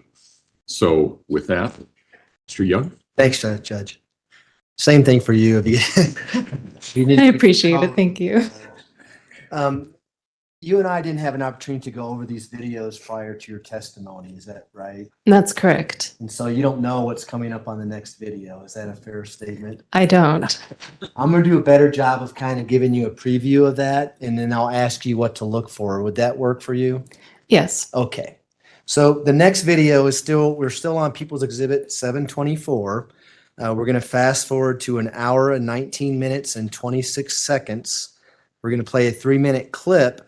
In this video, I'd like you to watch for evidence of dissociative identity disorder. And then I'm going to ask you some follow-up questions on what that means to your evaluation of Ms. Stauch in that disorder based on what we see on the clip. Is that fair? Okay. All right. So with that, Your Honor, we'll like to play 1 hour, 19 minutes and 26 seconds, and we'll stop it at 1 hour, 22 and 25 seconds. Has this thing, okay? So Letecia believes that Sam Hunt are always together. Y'all know who Sam Hunt is? Country singer, right? Okay, so he always like kind of laughs at me about this because I be telling him Sam Hunt writes these songs about me all the time, you know what I mean? And so we went through, when I'd be in my bipolar episodes, like we had everybody convinced back home that Sam Hunt was Harley's dad because Hunt's their last name, you know what I mean? And then I don't know, because I be getting like this ego of like, why wouldn't you want to be like, I still do the same thing now, even at the jail, when I don't even have nothing but an orange suit. You know what I mean? But I still be thinking the most, you know what I'm saying? So, like, I am aware of the discrepancies in my personalities and being, you know, working with special needs kids throughout the time I have, I know when I recognize something's abnormal to be around somebody. I'll be like that, and then next thing you know, I won't come out of my room. Especially around like holidays and stuff like that. Like, I won't come out of my room. I'll just be sitting in my room the whole time. Like in my marriage, Albert would be like, "Won't you come in here and watch TV?" And I'd be like, "No, I'm staying in here." "Why do you want to stay in here?" But then I go into the mode of like, well, I mean, I spent a lot of time in my closet growing up. Why not? You know, and I would just not eat, flow with me. You know, the world's gonna end. I want to die. You know, and then I'd fluctuate back into it again. So, like common sense, I knew something, you know, wasn't right. Like I'm not a stable person. I'm not a person that you're gonna say that being a professional that I am. Went through all this time with schooling. How do you think I did this? Because I didn't sleep. You know what I mean? I'd be so excited. I'd be doing this degree and that degree and that degree. How did I get them all? Because of those times. But then there'd be times when I wouldn't be turning in my schoolwork, and I'd have to message the teacher and be like, "Look, the best right now, you know, like next week I'll catch up and do 3 weeks worth of work, but just not this week, you know." And so like you learn that's just not normal. Like if you guys, one of y'all came to work with each other like that, and you consistently came like that, you'd be thinking one of two things: are you on drugs, or is something really wrong? And I don't do drugs, so. Like, the more and more that happened, you know, like, I became cognizant of it. And then Harley, as she got older, she started noticing. She was like, "Mom, you'll be this personality, then you'll be this one, and then I don't even know sometimes." And she just learned to, like, you know, like, to deal with it. And then sometimes they can't even pry me out of the room because I won't leave for days, you know. So, as it happens more, you.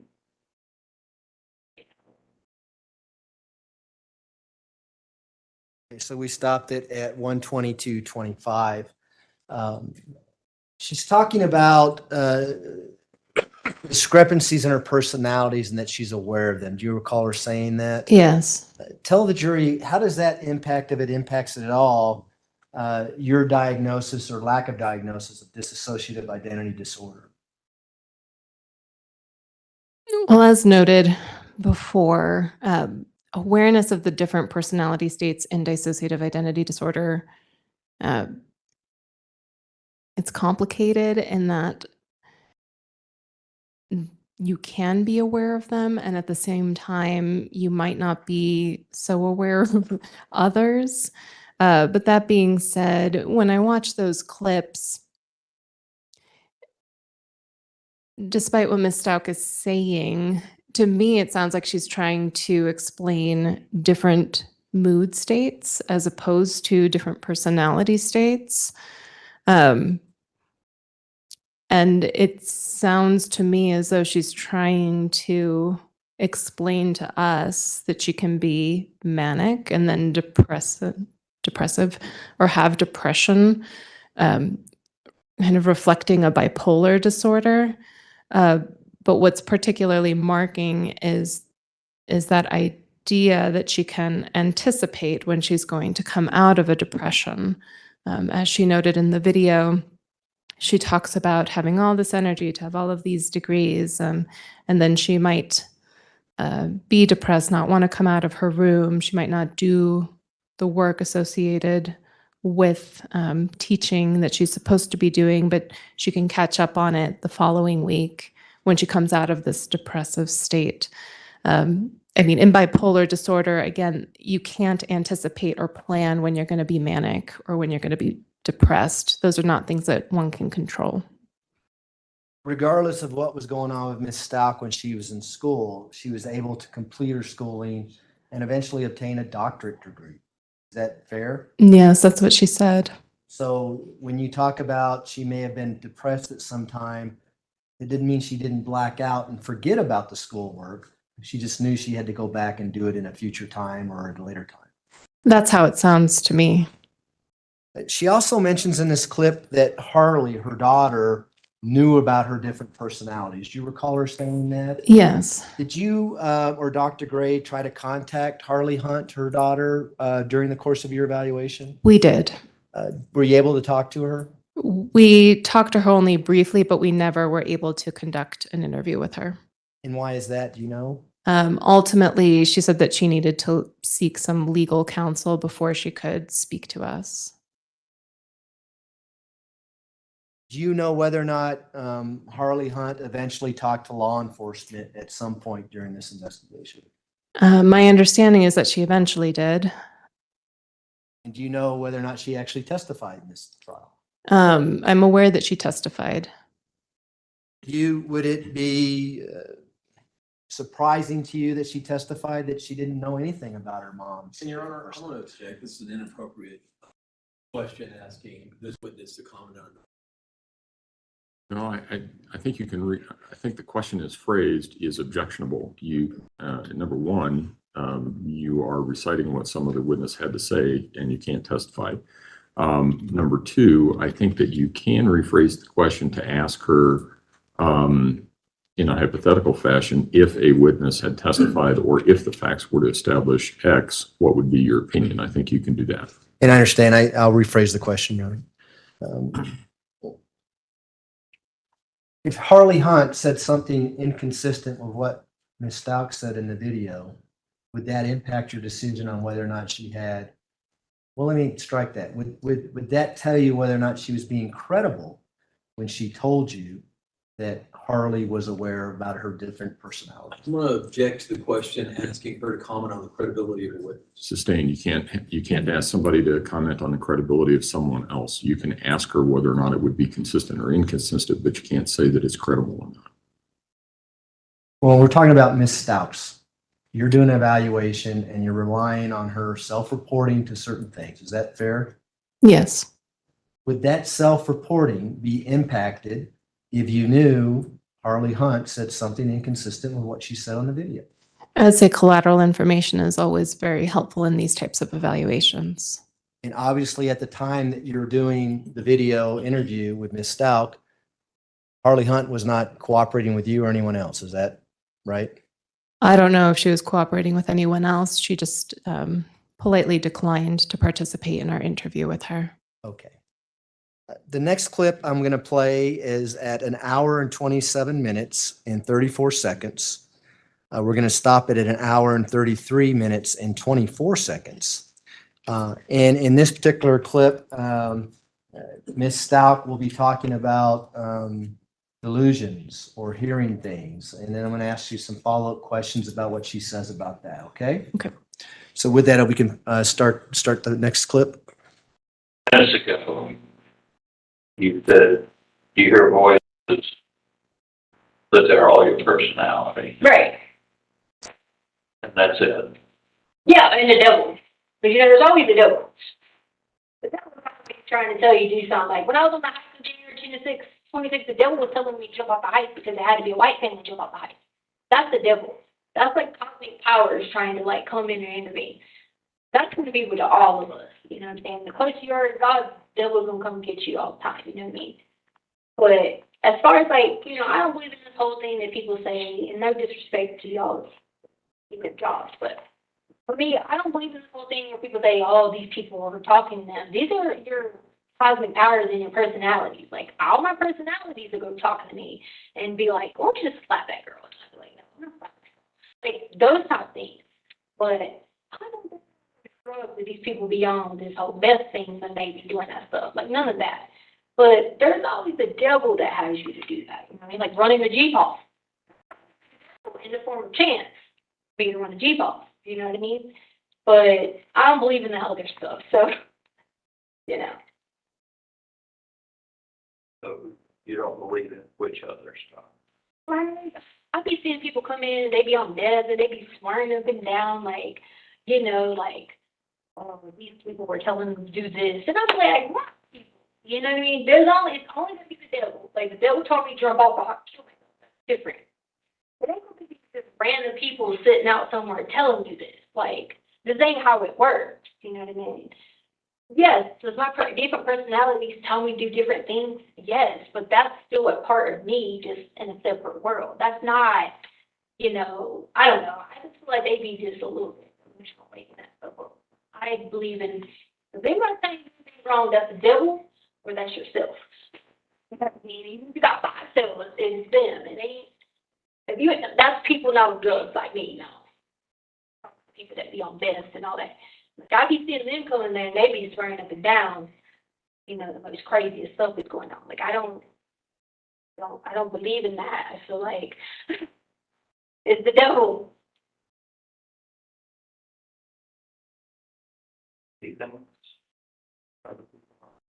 Not, I mean, have I? Yes. I've been in forms of psychosis in my life where I've felt things. Or maybe you can call them delusion. But on a regular basis, no. Like if I'm in a different world, like if I go to a world like a Janelle's world, I see everything Janelle sees. But that's because I've created those worlds. I've been able to be like, I know what Janelle does. Or if I go to Christina Browning and I'm doing gymnastic stuff around cell, like I know that I can make a balance beam, or, you know, I put apparatus out, or whatever. But I know those are things that I leave this place to go to that place, so I put them. You see what I'm saying? It's not something that, you know, there's, you know, oh, that looks like the sun is in here. Like, no, it's not like that. I actually created those worlds. I know what goes in there. I put it there, you know what I mean? Sounds like it's almost a conscious choice on your part. Pretty much. Yeah. Except Maria. Now, I don't choice on that part, because I can't control going to Maria. That, I can switch back and forth, but I cannot switch to Maria without it being triggered. Like, you'd have to put me, like, under some, like, you know, drug-induced setting or something to trigger to get Maria. I can't forcefully switch to her, but everyone else I can, because it's a conscious way of doing it, you know. Like, every time I go to court, I tell Miss Robinson, the lady out here, she goes with me to court, I'll be like, bye-bye, Miss Robinson, I'm leaving. And she's like, don't leave yet. And I just go to a whole other world. Like, sometimes I'll be calling my name. She'll have to, like, snap me out of it. And I'll just be in a whole different thing, doing all different stuff. But I've created that as a way to deal with things in life. It's not something that, you know, that is like a chemical imbalance or something, I don't think. I think it's just me. But then Maria, though, she's a trained sniper now, so she can do the most.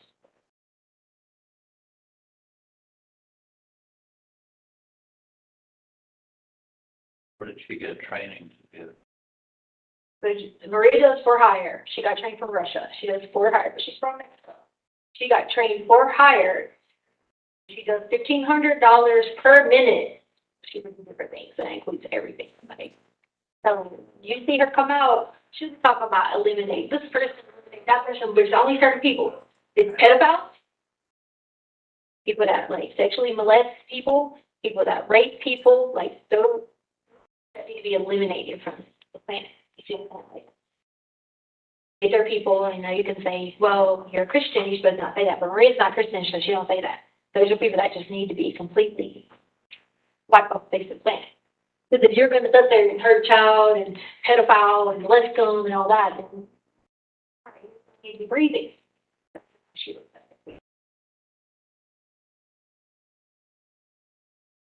So we stopped it at 133.24. There's a lot to unpack there. Yes, there is. Let's start with her conversations about the devil and the devil telling her to do things. Okay. What's your take on that?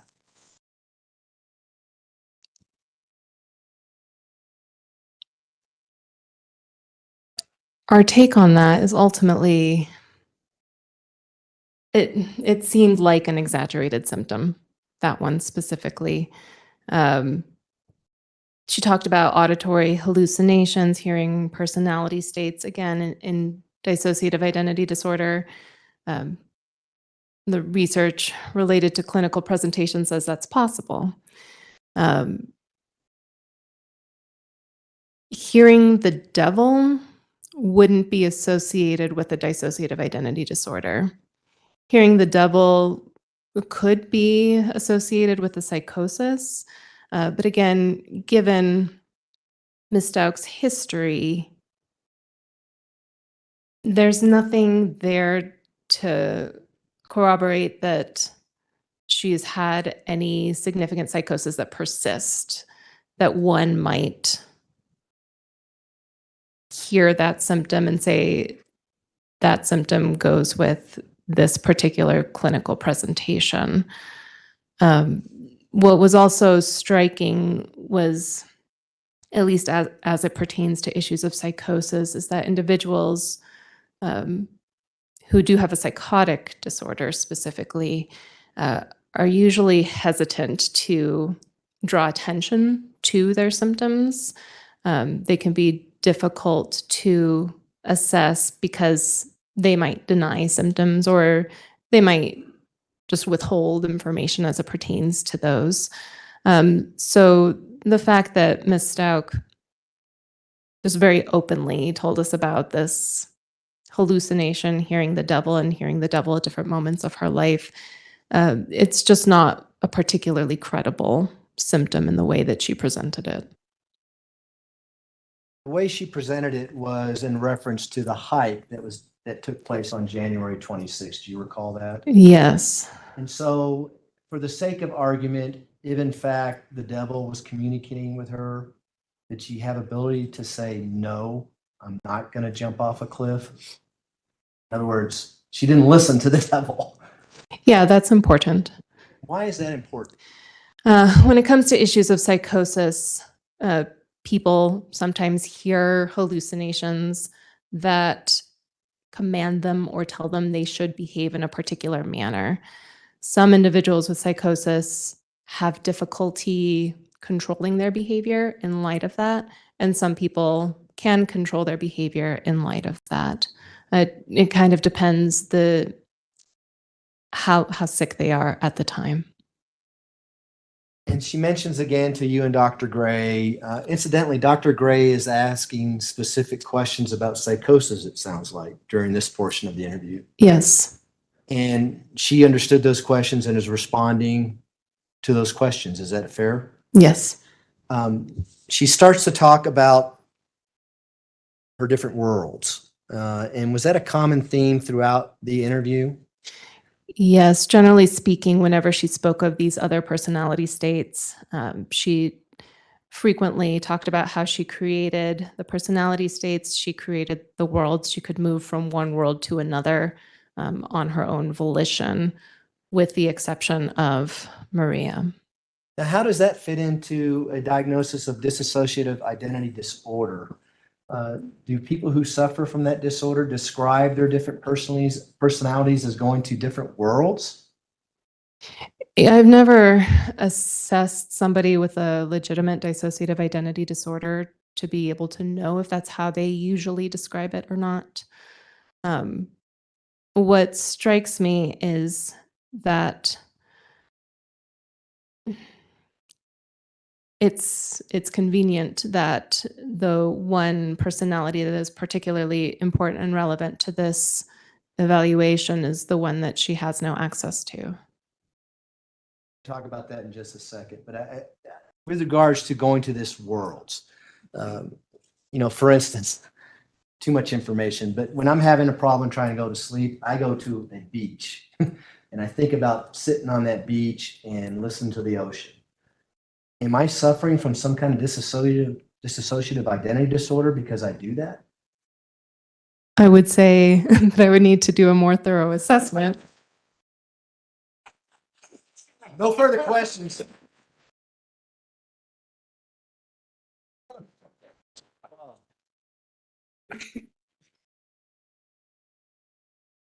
Yeah, I did. All right, well, I guess maybe I'm off. I don't know. I'm never going to think about that again. Let's talk about Maria, okay? You just said that there's an exception to her different personalities with Maria. How significant is that to your evaluation? As I said, Maria ultimately ends up being one of the most relevant personalities associated with the evaluation of her sanity at the time of the offense. She talks about all of these other personalities. She explains to us that she is unaware of a couple of her personalities, that she learns of them through the evidence. She seems more aware of a separate set of personalities. And then when it came to Maria, she said that she could not tell us what Maria was thinking at any given time. Just like she noted that she can move from one world to another in these other personality sets, Taylor, Christina. I don't know that I could remember all of the names off of the top of my head. When it came to Maria, she said that she couldn't do that with Maria. But it's also interesting to me that she seems to have an awareness of Maria's existence in terms of her being a trained sniper, where she was trained, the idea that Maria speaks different languages. All of that seems a bit far-fetched to me in terms of this idea of dissociative identity disorder.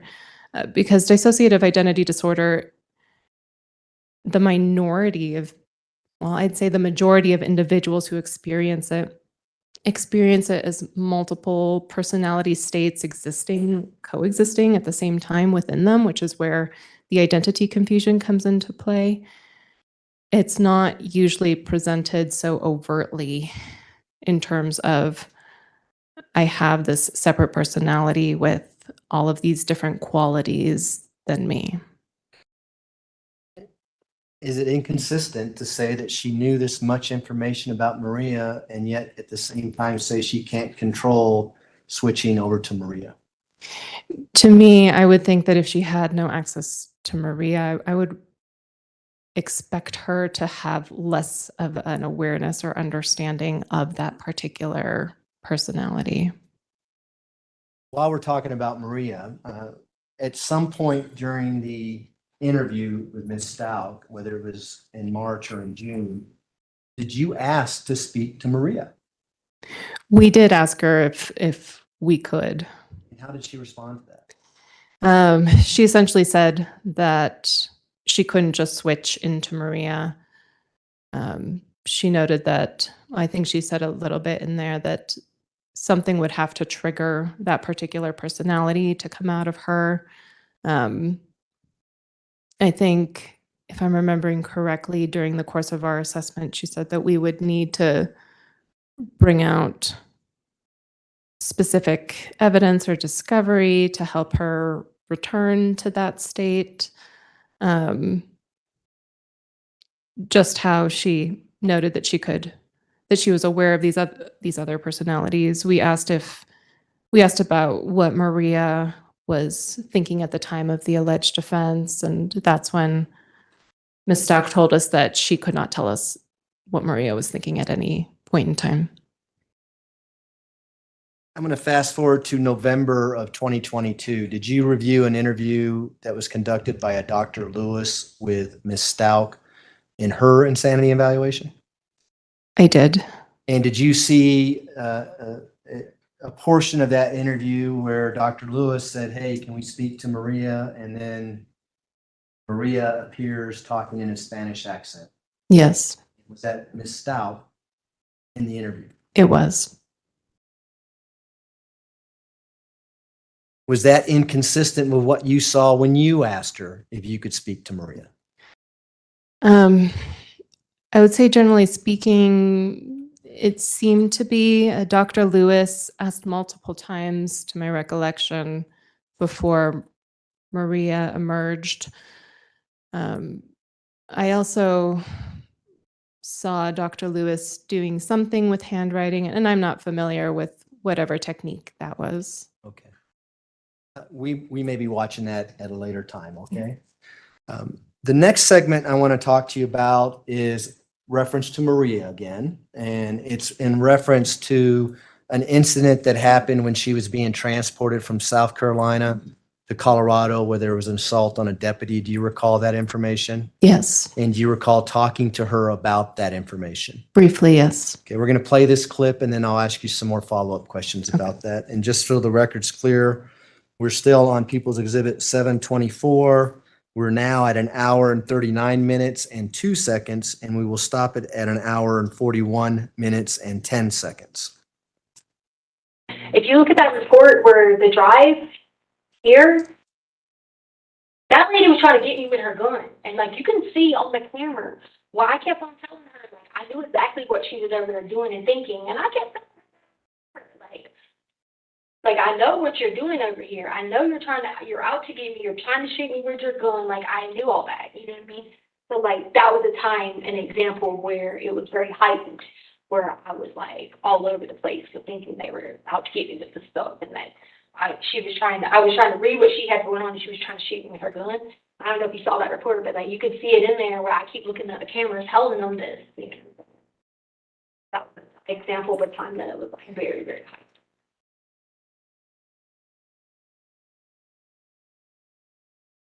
And those perceptions that you get, are they always accurate, or? From like the premonitions? No, on the,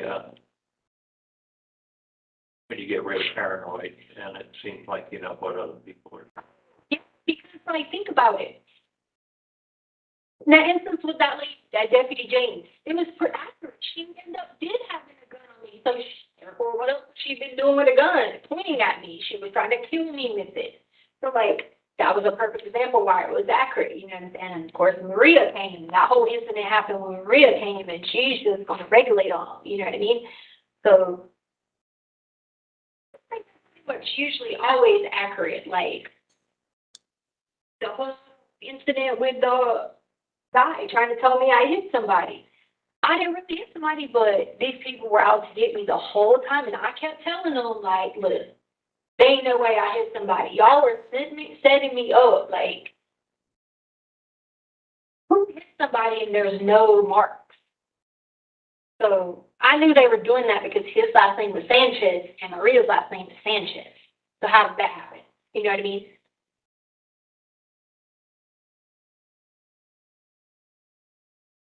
Okay, we stopped it at 1 hour, 41 minutes and 10 seconds. Was it clear to you when you're talking to her that she's saying Maria was the one that kind of took over and assaulted the deputy on the way back from South Carolina? Yes. Looking at the interview with Dr. Lewis, where it's alleged that Ms. Stauch turned into this persona named Maria Sanchez, talking in a Spanish accent, did you review the video of the assault coming back from South Carolina? I did not. Would you like to see that? Sure. See, these guys are ready for it. I got to find the exhibit number.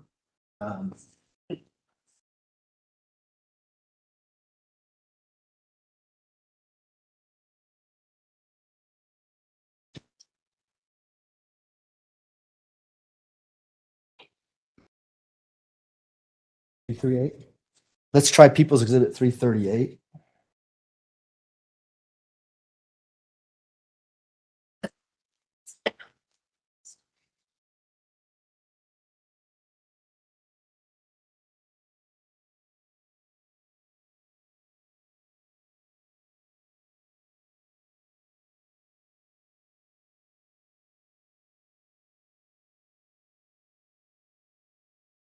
I didn't rehearse with them either.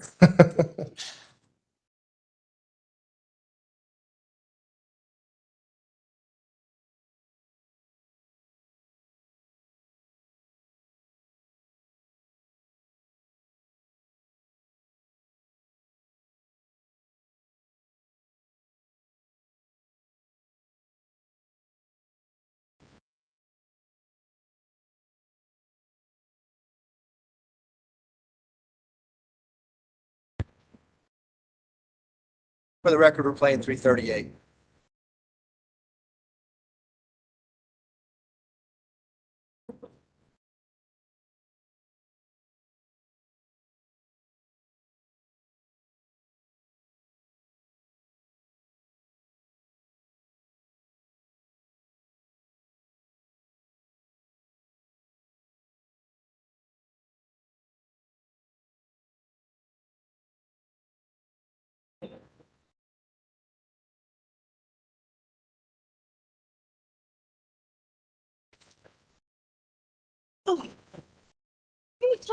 She keeps threatening me. Stop. Well, she keeps threatening me.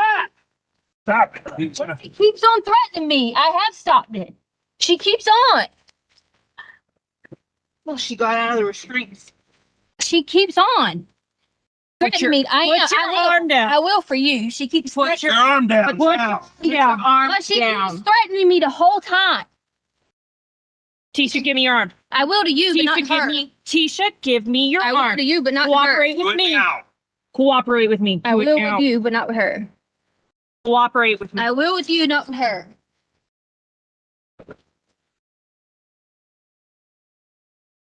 Tisha? I will with you. I said I would. Then give me your arm now. I said I would with you. I said I would with you. I said I would with you. Yes. Stop resisting. I'm not resisting. I said I would with her. Well, the other They're girl. double locking. Go ahead. I got her arm. I have to find Tisha, stop I'm not resisting. Yes, you are. Okay, we stopped it at 1:56. You heard several voices on that. Yes. Did you ever hear a voice that was consistent with the voice that you saw in Dr. Lewis's interview of Ms. Stauch, where she was talking in a Spanish accent? I did not. Did you recognize Ms. Stauch's voice in this video clip? I did. And is it the same Ms. Stauch that you evaluated and the same person seated in this courtroom that you did your insanity evaluation? Yes.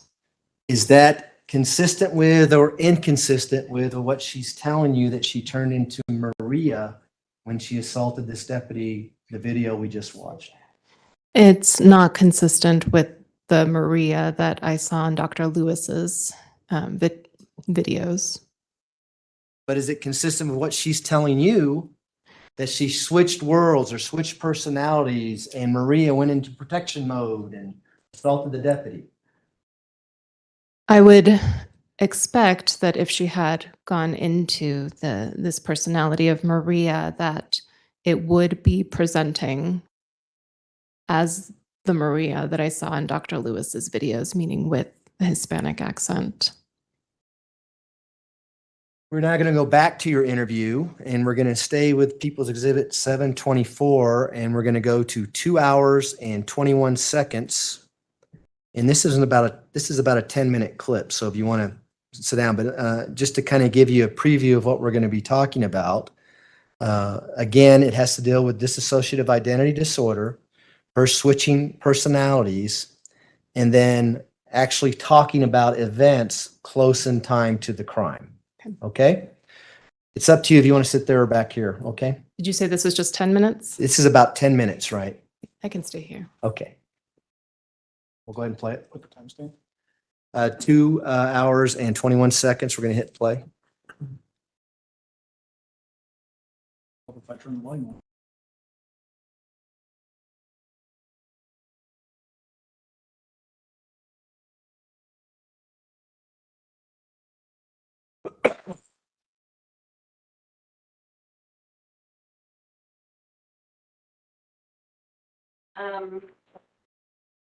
Yes, I do have a couple questions. This kind of relates back to a few things. So you've mentioned flashbacks. Can you describe more what that feels like for you? Yeah.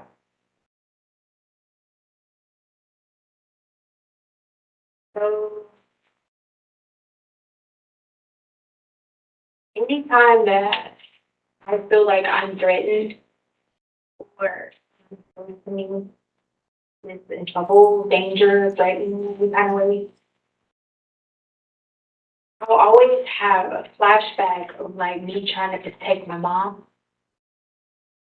Like there was one time when my mom's boyfriend Greg was like beating my mom and he threw her through the glass window at the front, and I ran around the house, got the bat, hit him in the legs to knock him down. So like I'll have flashbacks of those times with those things happening. You know what I mean? I try to like, I did therapy before. We try to like reframe it. You know what I mean? I did that before through the school district. It just doesn't work for me. I would still have that flashback, and then that's why sometimes I switch personalities and go in the protective mode, because I'll have that flashback and I'll think I'm back in that same time. You know what I mean? Like, for example, I text my boss and tell her that my stepdad died. I had a flashback that morning when Lena came into my room. I thought, I guess it was like 3 or 4 o'clock in the morning, I texted my boss and told her that my stepdad had died. But that was because I was having flashbacks the whole time and nightmares of the day when my stepdad died, because I weren't really sure if he was dead or not. You know what I mean? And it happens a lot, because like I can see somebody walking on the street and I'll be like, that looks like him. One of the triggers is red and black. Okay, and I know you have red and black on. So I can even watch like NC State. That's one of them, basketball. You go to the NC State game, red and black. You know what I mean? Because it's surrounded. It's not just one, it's surrounded. He would come in with red shirt on and black. And he always named this as like his whole thing of like his mom. So his mom was killed supposedly by his stepdad. So he always wears red and black to like commemorate this, you know what I mean? So like I can see somebody walking on the road with red and black on it, and I'll have a flashback of stepdad coming in the room, turning lights on. He'll go, "My name is Jimmy Lowry," and he has this whole like monologue thing that he does before he heightens up to the abuse, you know what I mean? And so that happens. That's why when I was driving one day on the back roads, I was thinking there was somebody walking, and I was thinking it was him. And so, like, it gets scary because, like, what if one day I was to, like, try to run that person over, like, thinking that was really him, you know what I mean? So those are the kind of flashbacks I have, and most of them, I'd say 90% of them have something to do with him. Me and Kyle call him Jackass James, just because we, like, don't see it trigger me so much. Jackass James, because that's what, Other that I have flashbacks is from fire, because the house burned down when I was younger, and my mom blamed me, and I called 911, and I got in trouble for calling 911 because my mom was saying that the way they read the report, she wasn't going to be able to like get the house fixed on her insurance, and like same thing, got in trouble for calling 911. Said that here. What happened was I was trying to cook for my siblings, and I had a pod, and curtains used to not be in the yard now, whatever. And I had to run go get my little brother, and I was trying to find my sister. And when I came back in, it caught flame on the thing, and it burnt my mom's whole kitchen living. So like anytime there's something hot, I can smell it. Like I can smell the fire as I'm there. Like sometimes, like if, for example, it can be something small, like people could be doing like a wood fire in the woods, like, burning trash, or like a bonfire. I don't do bonfire because I will be at the bonfire and I'll just be like, no, like, and I'll have a flashback of the time that the fire happened in the house. The reason we moved from North Carolina to South Carolina was the stone shot of our house and set it on fire because we lived in a very neighborhood. So I'll have flashbacks of my mom calling me, telling me that everything we had worked for was burned in the house. So those are like just some examples of what happens. I mean, I can almost like feel like it's burning, or I can almost feel like I'm there. I smell it, I see it. You know what I mean? And then I'll remember everything, and it's almost like it's different than when I switch personalities. When I switch personalities, like I go to those whole different. When that happens, and I have a flashback in that same place that it happened, like I just visually there. And it happened so much for my stepdad. Like I could never. I tried the psychotherapy and the whole reframing it. I don't expect me to reframe getting molested by a person that your mom married and trusted you. How do you want me to reframe it? That's what I'd always tell him, like that he didn't do it because he did. That just doesn't work. And so like I tried doing all that, but I couldn't. Anyone that looked like him, anyone that freaking like walked like him, like anything. Throughout my whole entire life, and Especially with the whole, like, whenever he come in with the whole, like, James, sorry, if their person's name was James, I'd always cringe and be like, you know what I mean? When I read, this sounds bad, God forgive me. When I read the scripture in the book of James, I can't even go to the scripture in the book of James without having those flashbacks. And that's bad. Reading my Bible. Can't even read that section because that's his name. Because I'd be thinking, like, as good as James was, because James was Jesus' brother, how is this even James? Like, there's something wrong here. And my brother, she gave my brother Dakota James his real names, and I don't that. So those like times that things is like we're reading a flashback in, like when they did my brother's graduation, we walked across the stage and they were like, he graduated high school and I was there, and they were like Dakota James Lowry. I literally was like freaking out. I'm like, don't tell him that. He is not like his dad, you know. Just like a lot. You're saying that these flashbacks are more than just a memory. Oh God, yeah. I'm telling you, almost like you're right there. See, so it's all your senses are activated. You know what I mean? I also recognize that red and black is trigger for you. Mm-hmm. That you're feeling the flashbacks today when you saw me. So when you first said something to me, I didn't say anything to you, but that was the reason I didn't. Do you remember when you first were like, "How are you doing?" And I didn't say anything to you? I tell myself, like, you know what I mean? Like, she has nothing to do with Jackass James. You know what I mean? So I'm sorry. Don't think I tried to disrespect you in any way when you first said something to me, but I go into like that defense mode on it. My friend, when she comes to visit me on the video stream, she won't wear it. Like, she won't do it because she knows that's one of me. That's what that is wrong for her. Like, and I went to school, like, I'd go watch ball games at North Carolina, but if we played NC State, I'd be like, oh, hell no.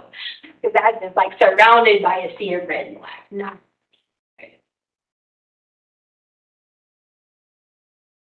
And you've mentioned triggers. We've talked about several different triggers that you have. What exactly is a defeat trigger? Well, if they don't trigger a flashback, which is usually what happens, it kind of depends on what my mental state already is. So basically, if it's just, I'm a little heightened, it'll be a flashback.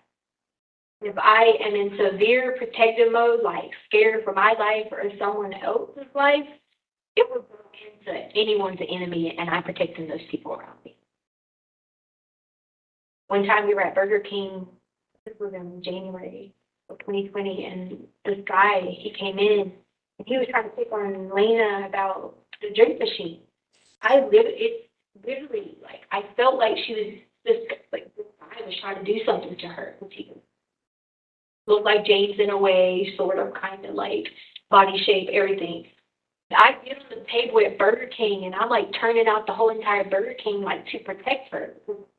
Like, I feel like that's my job. But, like, I have to do it first before Maria does. If Maria does it, I'm not going to remember it. And if she does it, it's going to be bad, because then it's going to be somebody who is trying to hurt somebody else who's going to be hurt, you know. I want to start with the last thing she said there. She said, I want to do something to protect people before Maria does, because if she does it, Maria is going to perhaps take it to a different level. Do you recall her saying that? Yes. And then she went on to said, I can't remember what Maria does. Do you remember that? Yes. How significant was that to your evaluation when you're considering dissociative identity disorder? It was important to us during our evaluation. And I suspect we'll talk in more detail about it, but we had her delineate the events leading up to this offense. And she does, I use the word speculate, because she has told us that she doesn't know what Maria is thinking at any point in time. But she, at the same time, tells us that at the time of the offense, Maria might have thought that the individual who was killed, ultimately Gannon, was Letecia's stepfather. Did she ever tell you at any point during the entirety of these interviews how she was able to tell you what Maria did if she doesn't remember what Maria does? No, she was never able to explain that to us.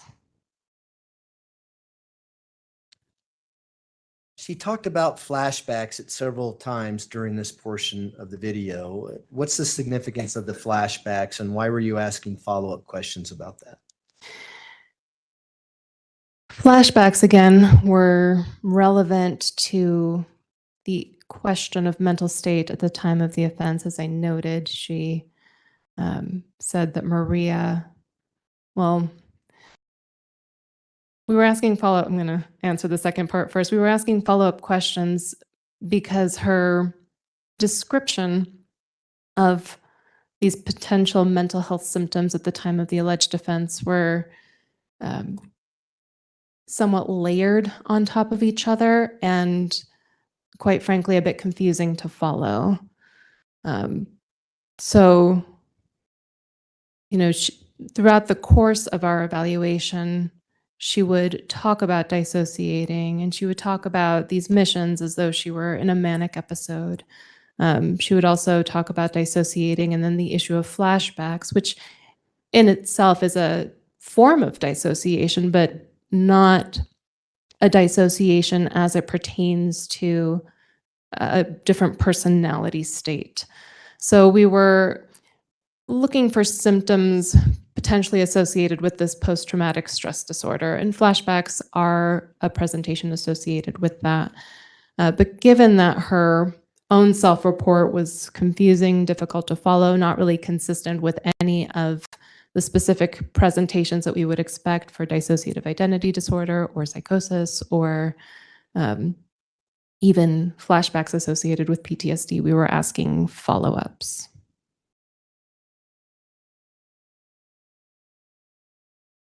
Was it inconsistent with how she described the flashbacks?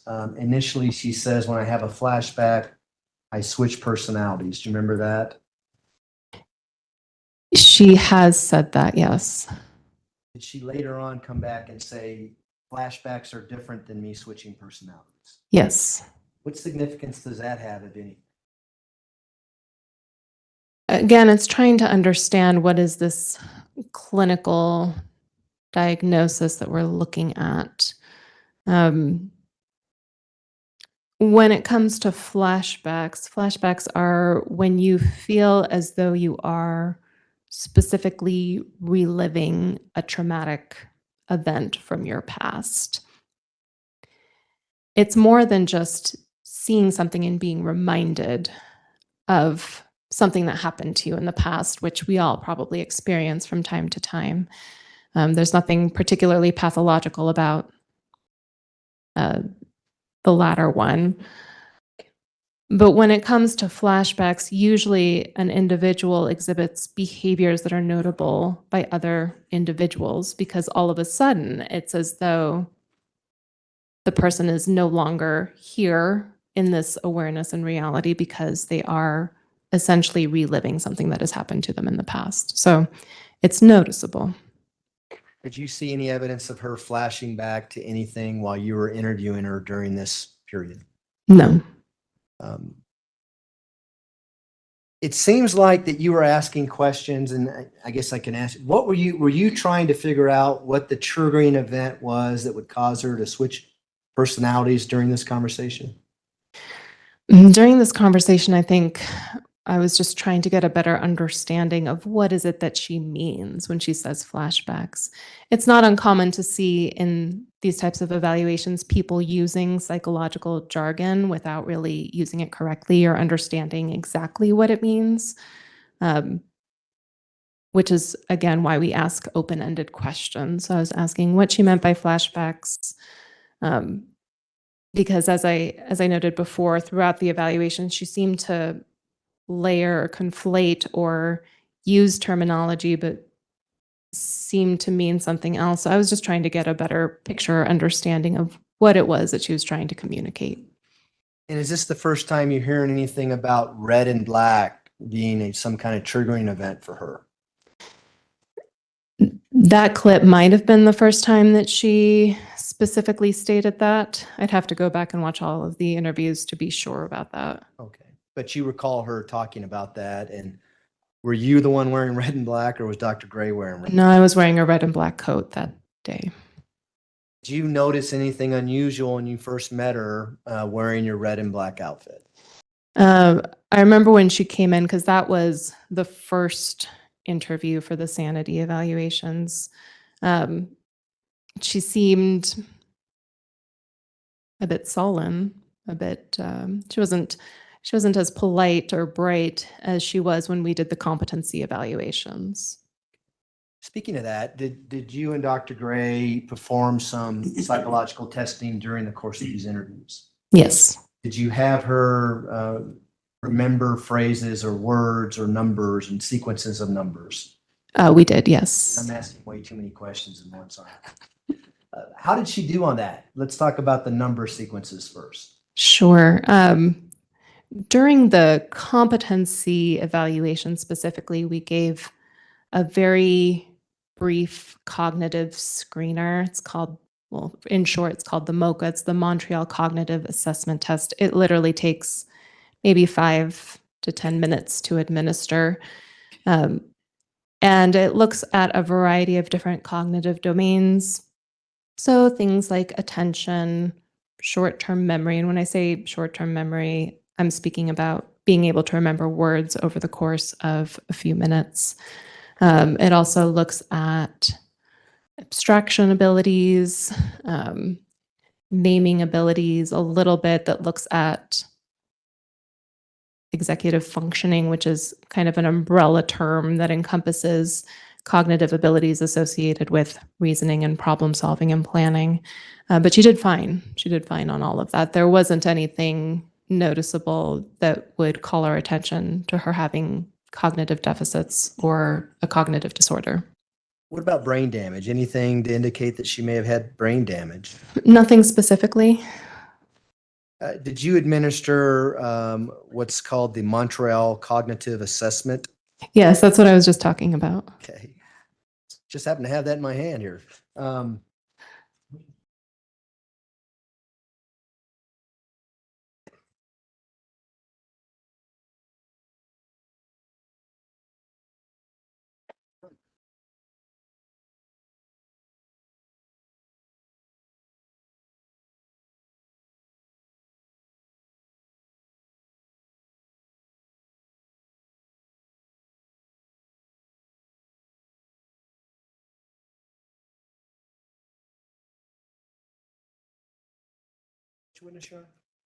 I hand you what's been marked as 7-6. People 7-6. Recognize that piece of paper? I do. And what is that? This was the brief cognitive screener that I was just talking about that we administered with Ms. Stauch during the course of her competency evaluation. And with regards to People's Exhibit 736, is that a fair and accurate copy of the test and her results of that test, or at least her documentation of that test as you did it back during your evaluation? Yes. At this time, I'd move to admit People's Exhibit 736. No objection. Exhibit 736 will be admitted. Go ahead. In People's Exhibit 736, on the right-hand top corner, there's a picture of a clock. Yes. Could you describe that particular clock and what Ms. Stauch did as a result of that examination? Yes. That particular task, we call it clock drawing. Essentially, it's when we ask an individual from scratch to draw a clock, to put in all the numbers 1 to 12, and then to set the time to 10 past 11.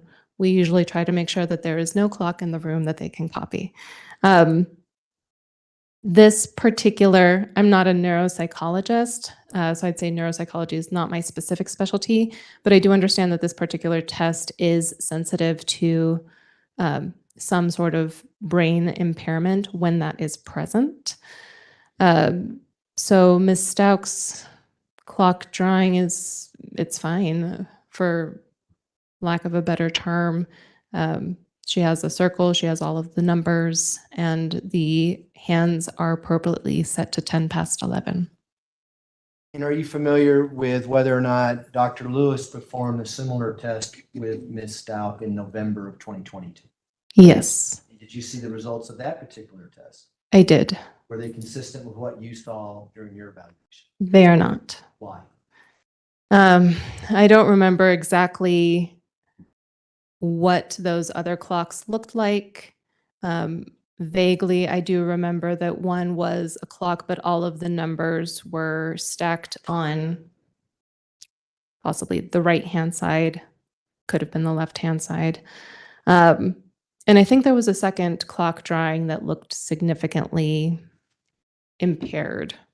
But I don't remember the specifics of it.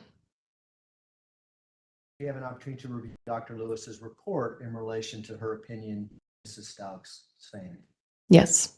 And was that a big part of her opinion, indicating that Ms. Stauch may have some kind of brain damage as a result of the clock that she drew November of 2022? Yes. At this time, I'd like to go old school and publish this exhibit by just holding it up in front of the jury. That's fine, or you can just pass it to them and. Okay, so we can do that's definitely old school. I will pass it to the jury. We'll have them take a look at it. We'll pass it through. I'm old, so it's just school. Clock. Yeah. Yes.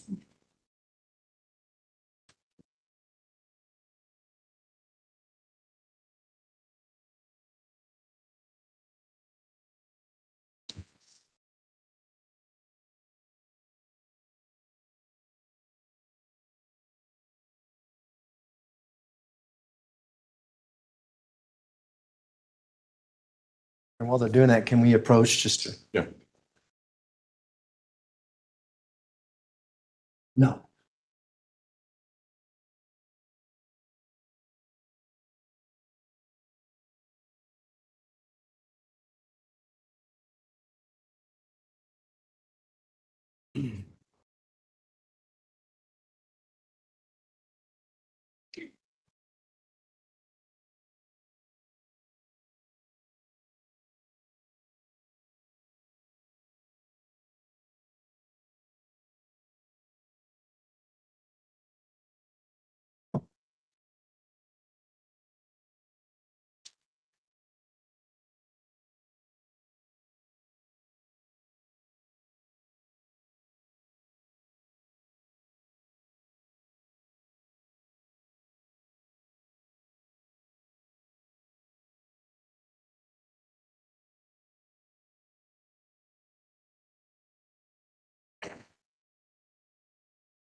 For the record, the jury, everyone had a chance to look at that.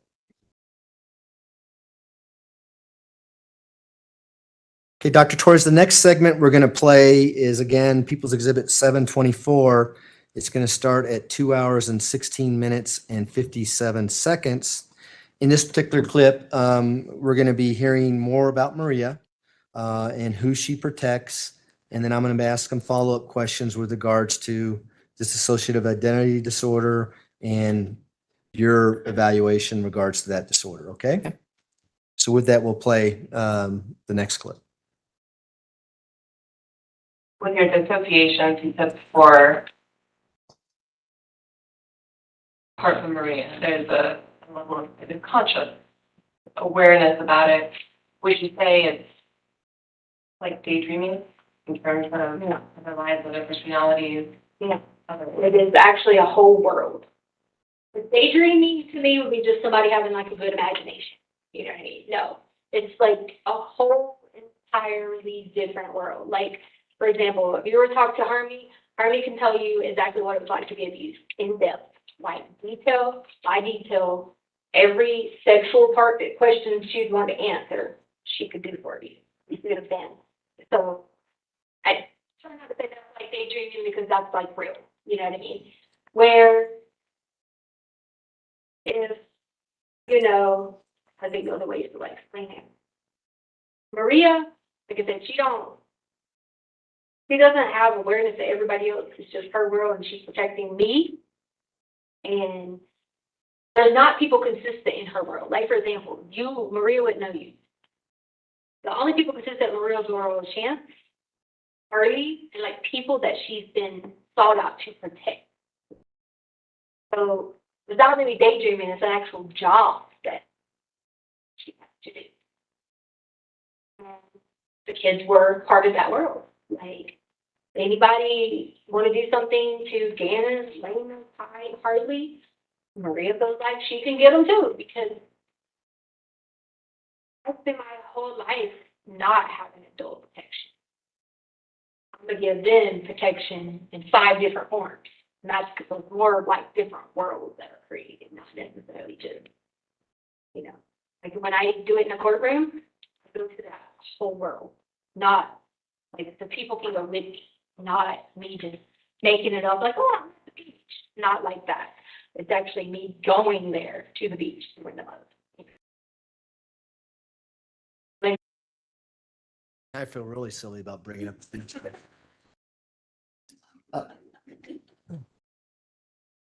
Let me ask you some questions about what we just saw. Again, she talks about Maria and she talks about who she protects and who she's in the world. Now she's expanding who Maria protects. Do you recall that? Yes. And she includes Lena, Gannon, Harley, and I believe she said Chance, if I recall correctly. Do you recall Yes. that? Yes. What significance is that, knowing that we're going to see eventually her interview where she seems to indicate that she turned into Maria when Gannon was killed? What's your take on that?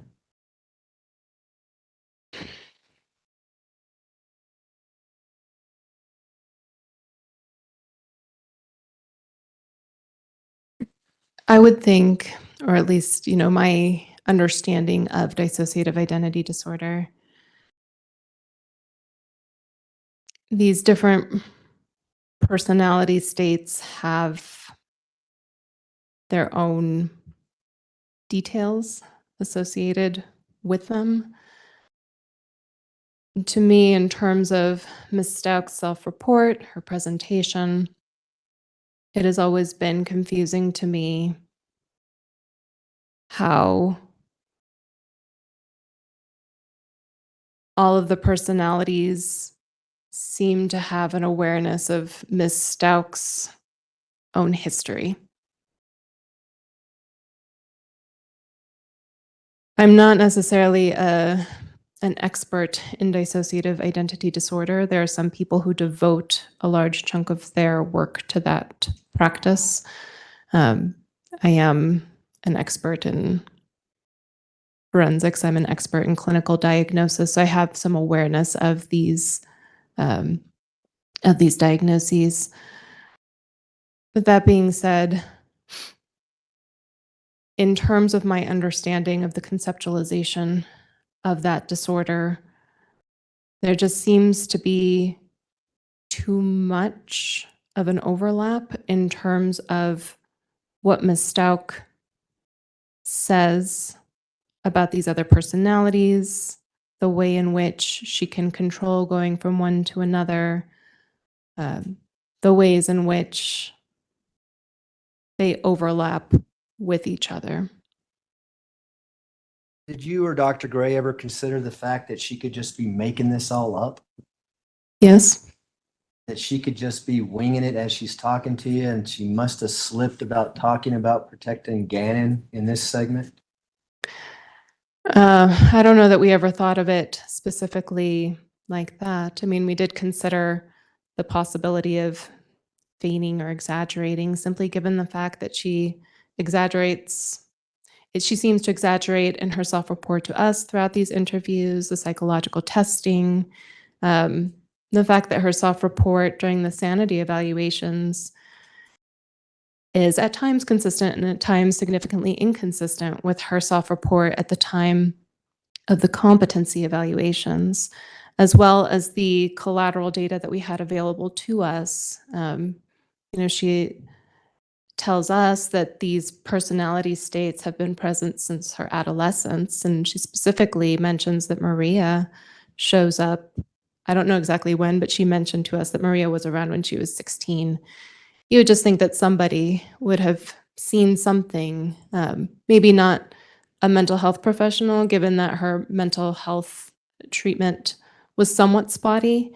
But even the individuals that we spoke to, nobody had heard of this or knew anything about it. Talk to Al. Did you talk to Al Stauch about these things?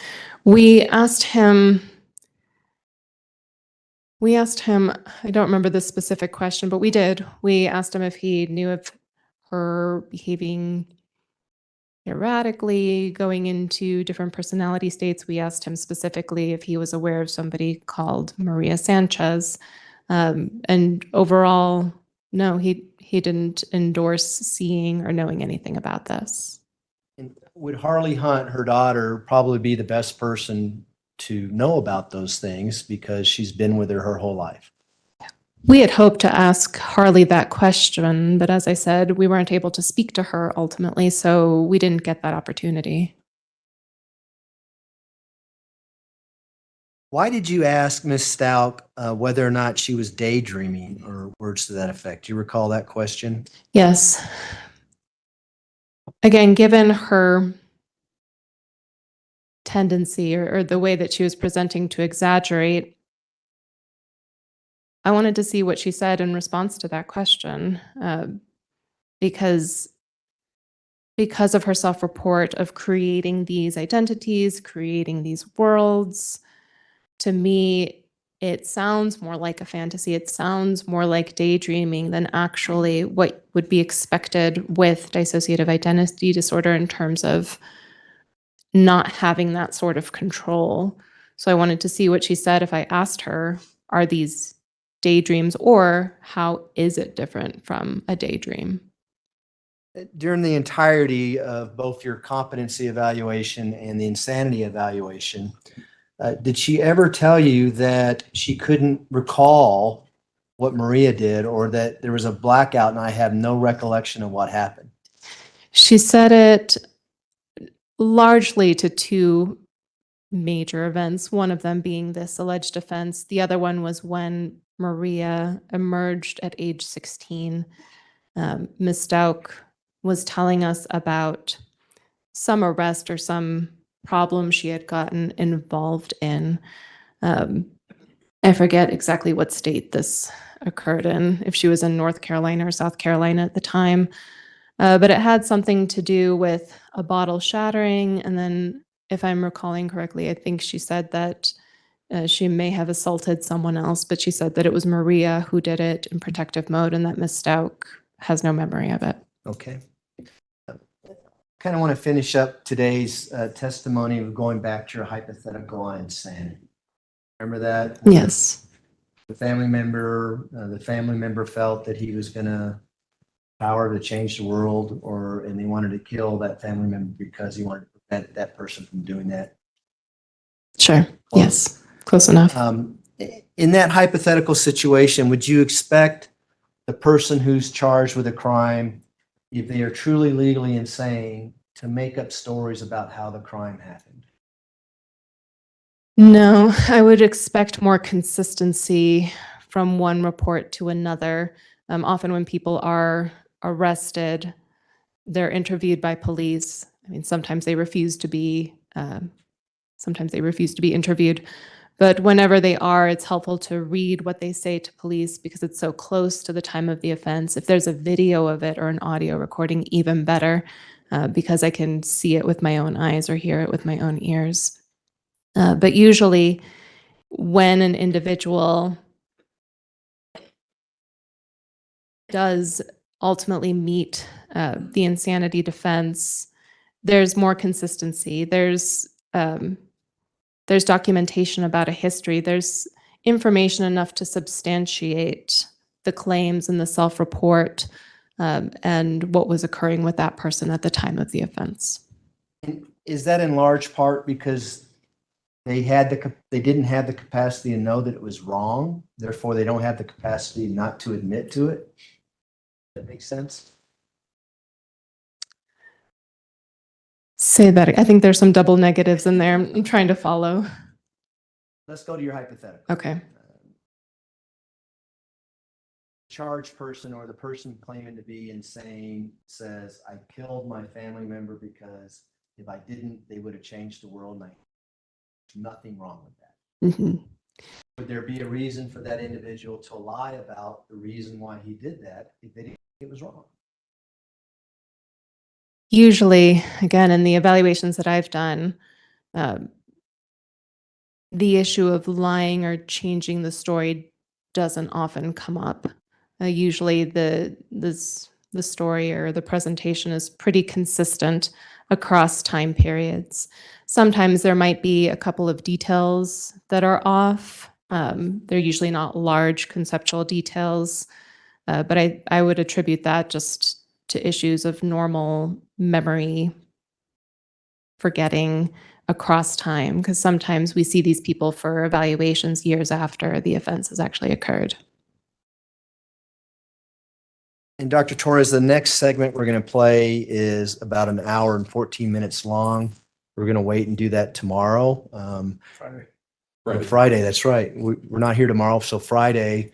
But this is going to be, the next clip is where she describes the events leading to the death of Gannon and the events surrounding that, at least the first version events that she gives you. Okay, are you familiar with that part? Yes. I may remind you again on Friday, but that's where we'll start out Friday morning. So now's a good time to stop, Judge. Dr. Torres, you can go ahead and step down for now. Thank you, Your Honor.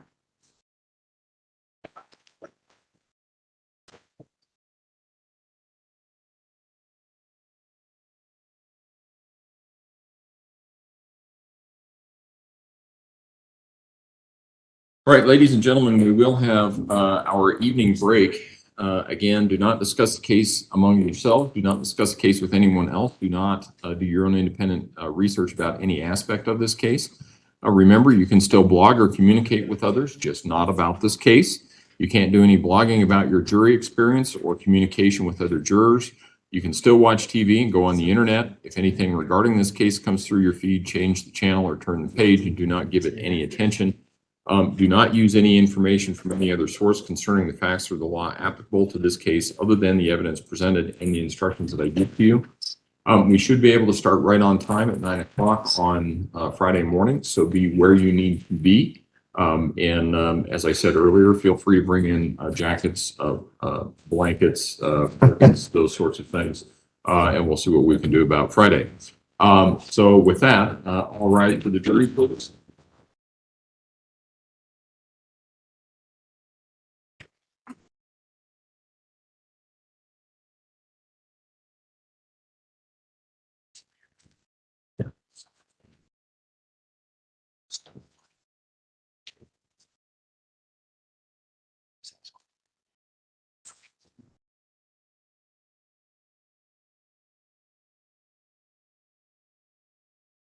Yes, you too. Thank you. You may all be seated. Record should reflect the jury has left the courtroom. Mr. Killini, is the defendant prepared for courteous advisement? Sure. Okay. All right. Prosecution, what felony convictions would you rely upon to impeach the defendant's credibility if she were to testify? I don't believe there are any, Judge. All right. Ms. Stauch, how old are you, ma'am? All right. And how much education have you had? Okay. I've heard through the trial that you have a bachelor's, a master's, and a doctorate degree. Is that accurate? Okay. I'll turn that one on. I will. Just for this one, yeah. That is, it's either 3 or 4.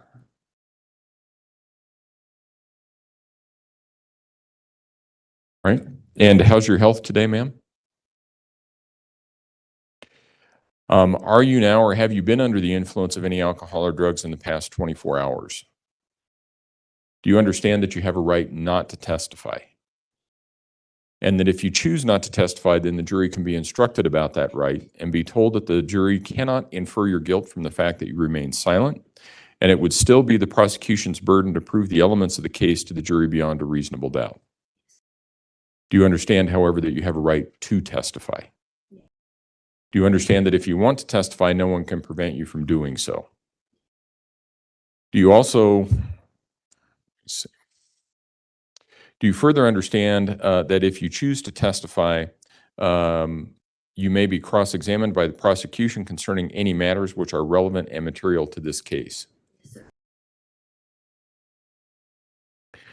Do you also understand that juror questions may be submitted, but the same rules of law, evidence, and procedure that apply to juror question or that apply to lawyer questions will also apply to juror questions, and that improper juror questions will not be permitted. However, legally proper juror questions may be asked of you if you decide to testify.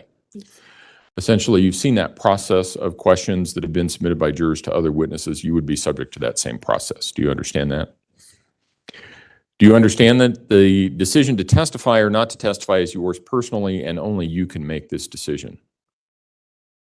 Do you further understand, even though your attorney may disagree with your decision, that the decision is entirely yours and yours alone? Yes. Do you fully understand this advisement? Yes, sir. Is there anything further you wish for me to explain to you concerning your right to testify or not testify? No, sir. All right. I've given you this advisement because it's required under the law before you make a decision regarding whether you choose to testify or not. I'm not going to ask you about that now. You're entitled to see all of the evidence that's been brought against you by the prosecution. So we need to finish with their case first, but I also understand that we may be getting towards the end of that either by the end of this week or maybe be the beginning of next week. So I want to give you some time to think about it. I want to give you some time to talk to your attorneys about it. There's a lot of evidence in this case. There are a lot of things that you may need to consider before you make that decision. At some point, however, I will ask you the ultimate question. What is your decision? You don't need to tell me now, but I want you to think about that because at some point I'm going to ask you that question. Okay? Sir. All right.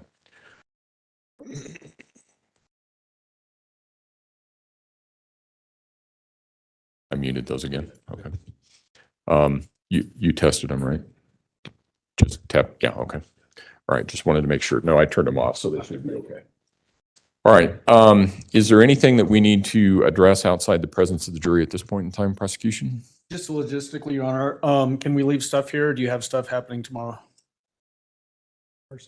Who is that?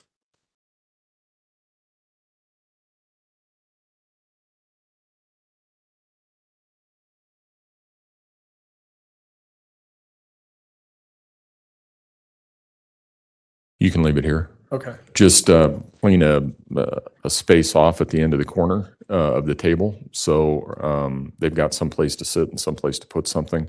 But I don't think that really is going to take very long. It's more going to be, I think, in the form of argument than it's going to be a whole lot of presentation of anything else.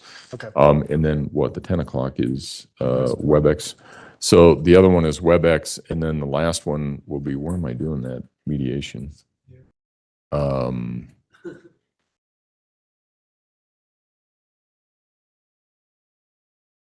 Yeah, and I'll be here the whole time. So yeah, no, you can leave it all here. Okay. The only issue I want to disclose to you, the only issue is tomorrow afternoon I'm doing a mediation for somebody on something. Okay.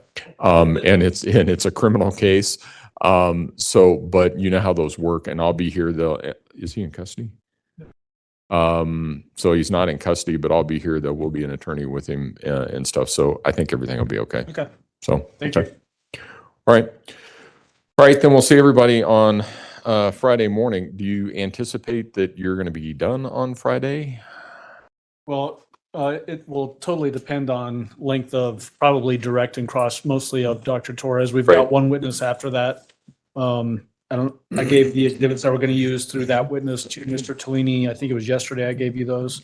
Okay, It'll depend on just That's how fine. that goes. I would anticipate latest, probably Monday sometime. okay. And so if necessary, are we taking Dr. Lewis out of order? She's flying in Saturday night, but she's not flying out till Wednesday. Oh, we ought to be good then. Yeah. Okay. Okay, all right.